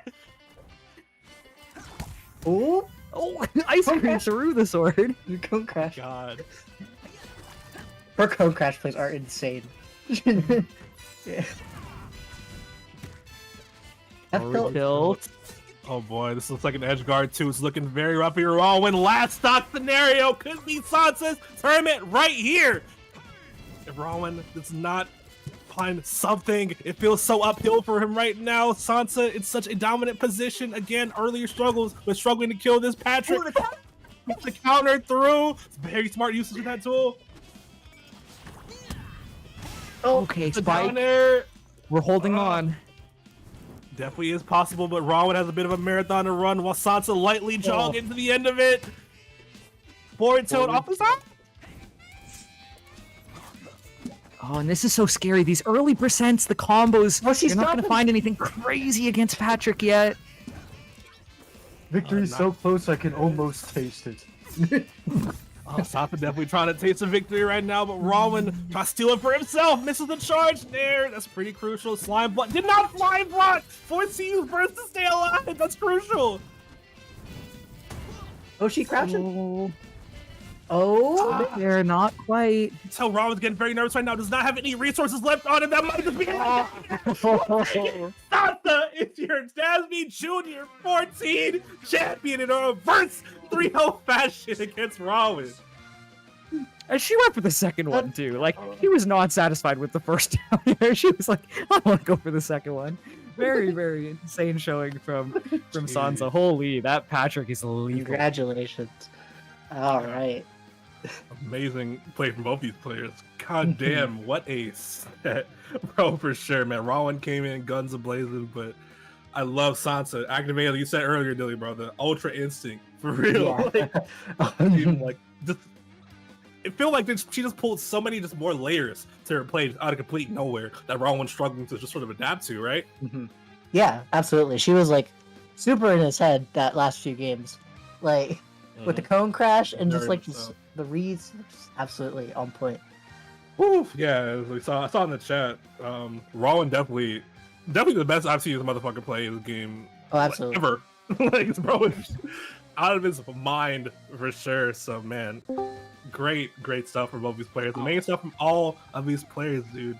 Oh Yes. man, that's crazy. Sansa, congratulations. GG, so much. congrats. Super appreciated. Oh, y'all are so sweet. Seeing all the nice messages in the chat and everything. Oh, everyone did so. Did you see those first two? Ron Yes. killed me. How could I not? Got like so many clips on me. Oh my god. Oh yeah, most definitely, dude. This is like, Mhm. especially how do you like still stay composed after that shit, right? You seem like completely unbothered going to that game 3. I was. I don't know why. I mean, I like Ron is so good, but like, I don't know. I guess I just like played friendlies enough with him where I like, I was really impressed with the like, those like clips he got on me. It was really good stuff. But like, Yes. maybe it was like dumb, ignorant confidence. Maybe I was embodying Patrick, but I was like, he doesn't have the endurance for this. It'll wear out. It's fine. Yeah. I think one thing we were talking about earlier is like every time you play the game, I think it's part of it too, is that you look like you're having the time of your life on the sticks. Oh.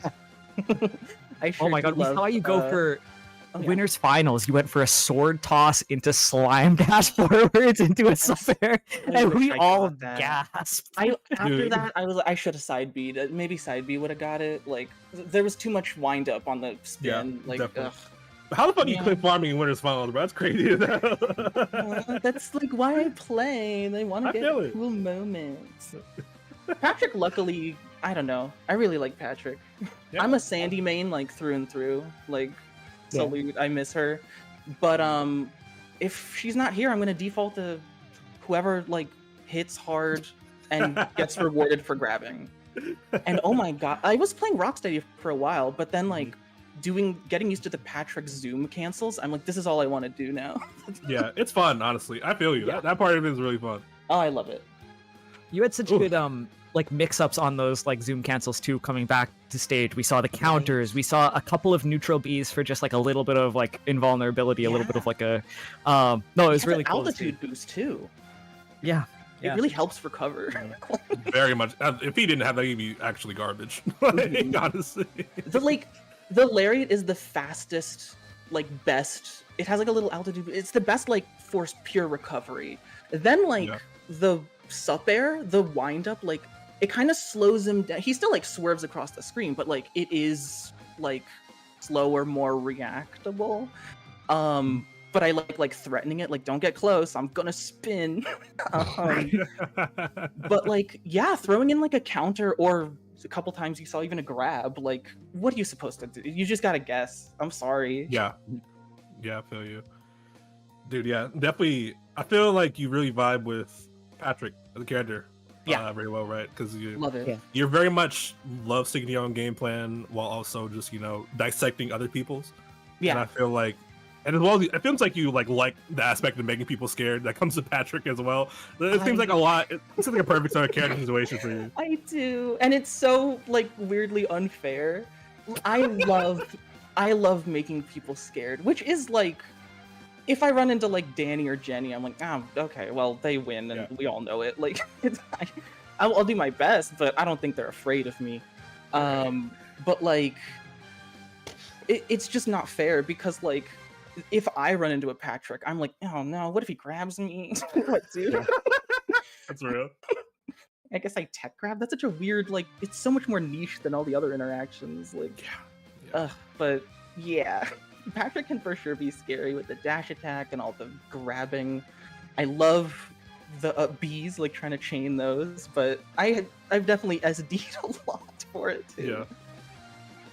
Yeah. No, but I so vibe with him. I guess also like it's just the table isn't such an amazing tool.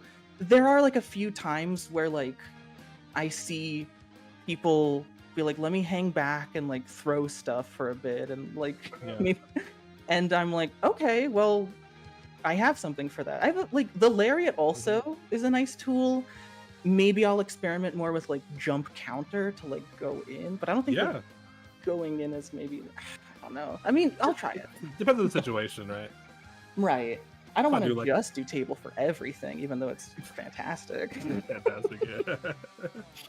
But no, definitely amazing run to you. Big congratulations, and Thanks so much. always great having you just be. It's a good sport about everything, bro. Seeing you compliment this motherfucker Aw. while in the chat during the set is crazy. I know, it was He did wild. so good though. Like He did, I did. he did. Like that was like, oh my god, that was amazing. And yeah, incredible work to all of you too. Like, thanks so much for making this what it was. Of course, And of the course. chat, everybody. Oh, I hope everyone had fun. It's been great. Shout out you, Cherry, man, hosting this shit. Let's go, Cherry. Training for 6 hours. Yeah. Good shit.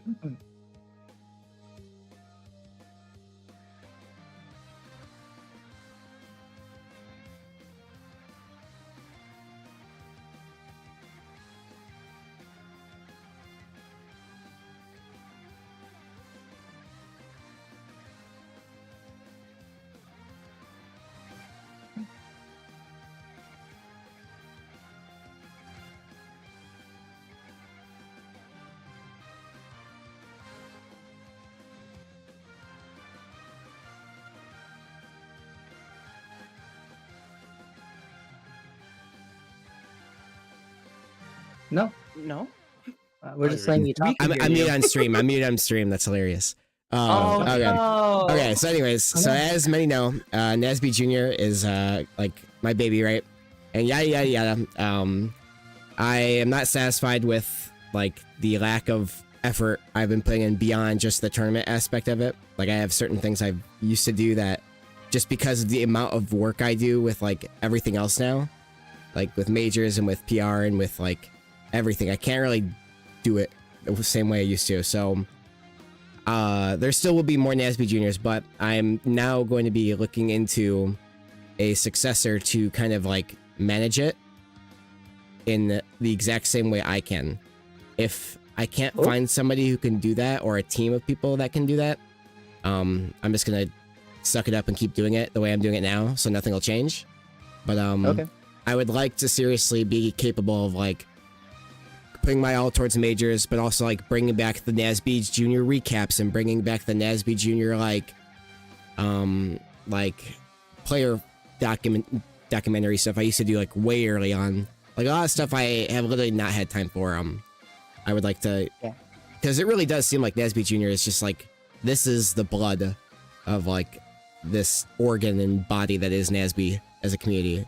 So like everybody that enters these, like you guys you are like helping the scene grow and thrive, and watching this is like obviously a huge boost in everything.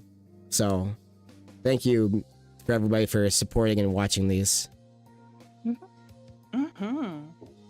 Yeah, dude. I think it's really important to just have, an occasion like this where we see a lot of people sort of like get the confidence to like enter tournaments and they really don't much. I always see that with these, and it's definitely an important thing that's really appreciated, and we appreciate you, Roasties, for sure, bro.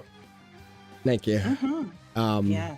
Before we tune out, do you guys have anything you want to like shout out or plug or whatever? 'Cause, Nothing on my end, but thanks for having me. It was a blast, and thanks Dilly for co-commentating, and Blackmar for hopping in and bringing some energy in your top four. Appreciate it a lot, and thanks for having me, Cherry. Appreciate you too. yeah, thank you. Yeah, man. Definitely was really cool. Really appreciate all y'all at home watching, as well as supporting NASB2. In a way, this game is kind of like a baby to me because I helped fucking raise this shit, Aw. basically. So it's like so cool to see so much energy, so much just happiness, so much hype around just like competition and things like this in the community. It's always really great. Shout out to everyone in this shit. And hope y'all continue watching and playing NASB2. Yeah. So Shout with out Combo Doubles, by the way. yeah, for shout out to putting Combo that on Doubles for real. Yeah. Yeah. So also because of like this today, like this was definitely the most viewed NASB Junior ever, I think. Wow. It had like Wow. 90 viewers concurrent, I think, across YouTube and Twitch. And we reached 100 viewers on the category of NASB2, like with other people that had started streaming because they saw how many people were watching NASB. And there's now 3 other people playing NASB right now. So we're gonna raid Dumb Nubs, who has 8 viewers with 69 viewers. Yeah. And we're gonna say NASB sweep when we raid them. Okay? All right. Aw, So perfect. we're headed over to him now. Thank you so much for watching. I'll see you guys tomorrow for Scrim Showdown, NASB2. Actually, hold on. Is this guy even there? Before I send you... I did this once before. Going on here. Yeah, I might raid the other guy. Let's raid the other guy. I want to send you Yay. somewhere that's going to end in a second. So we're going to raid Oog the Legend, who has a couple more viewers, but we're going to raid him anyways. And you can say the same thing. So yeah, NASB sweep. We'll see you tomorrow, and then we'll see Dutchman's Dungeon, of course. This, Alright. Sure. when is that? Tuesday? Yeah, Tuesday. You can already sign up. Sign-ups are open. Thank you for watching. I'll see you guys all tomorrow. So, yeah. Mwah. Take care now. See y'all. Bye bye. Oh Yeah, man. oh my god. Great stuff. Oh, Yeah, Sans, my you God. cooked. Jesus Christ. I got great fucking play for you, dude. Amazing shit. Thank you so much. I feel a little like I didn't get any clip though. There was a couple. I think so There was happy. like It was there was versus Ron. There like on Trem. Like I don't know if he went to like spike me or something. Like he should have gotten it. It was great. And then I just like dodged it and like edge hogged him at like 0 or something. And I was like, I'm Yeah, sorry. that was crazy. Hey, I'm Liz, that's the sorry. game, bro. That's the game we play. People have done it to me. Like, Yeah. it's Oh, fair, I God. guess. Sansa, you have Sorry, no man. fear. You have no fear. yeah. And that's Oh. that is the fucking coolest. Like you, Yeah. you just are like you're not because there's a lot of people who like I feel like Rowan is the type of he has the energy of like balls to the walls energy, if that makes sense. Where it's like he literally is just like Mhm. he wants to just go Ooh, I as hard as he felt can. And I He and I like did. yeah, you know I like It was also good. having that energy. Like a lot of people have Mhm. that, but you have like, nah, I'm doing this because it's funny. And I want to do it all the time. And if I die, I die. I know what I'm doing. I'm just was, gonna kill like- myself. I don't know if y'all saw, but like, and I was in my head a little bit of like, oh, I hope I'm not like being an asshole. I hope he's not like, I'm like, it looks like I'm taunting or I'm making him upset. I'm like not trying to, but like, there was like towards the end, like, I guess it's just instinct where I'm like, I think he's getting more scared, which makes me more happy, and I'm like, just like. I like jabbed him and he burst out of it. Like I just did a little like, oh yeah, I got him to like teeter, and then I just like like did the little spin and he like burst, and it was really cute. Oh my god, Um, you're hilarious. yeah, and I was like, oh, I hope I'm not like being an asshole or something.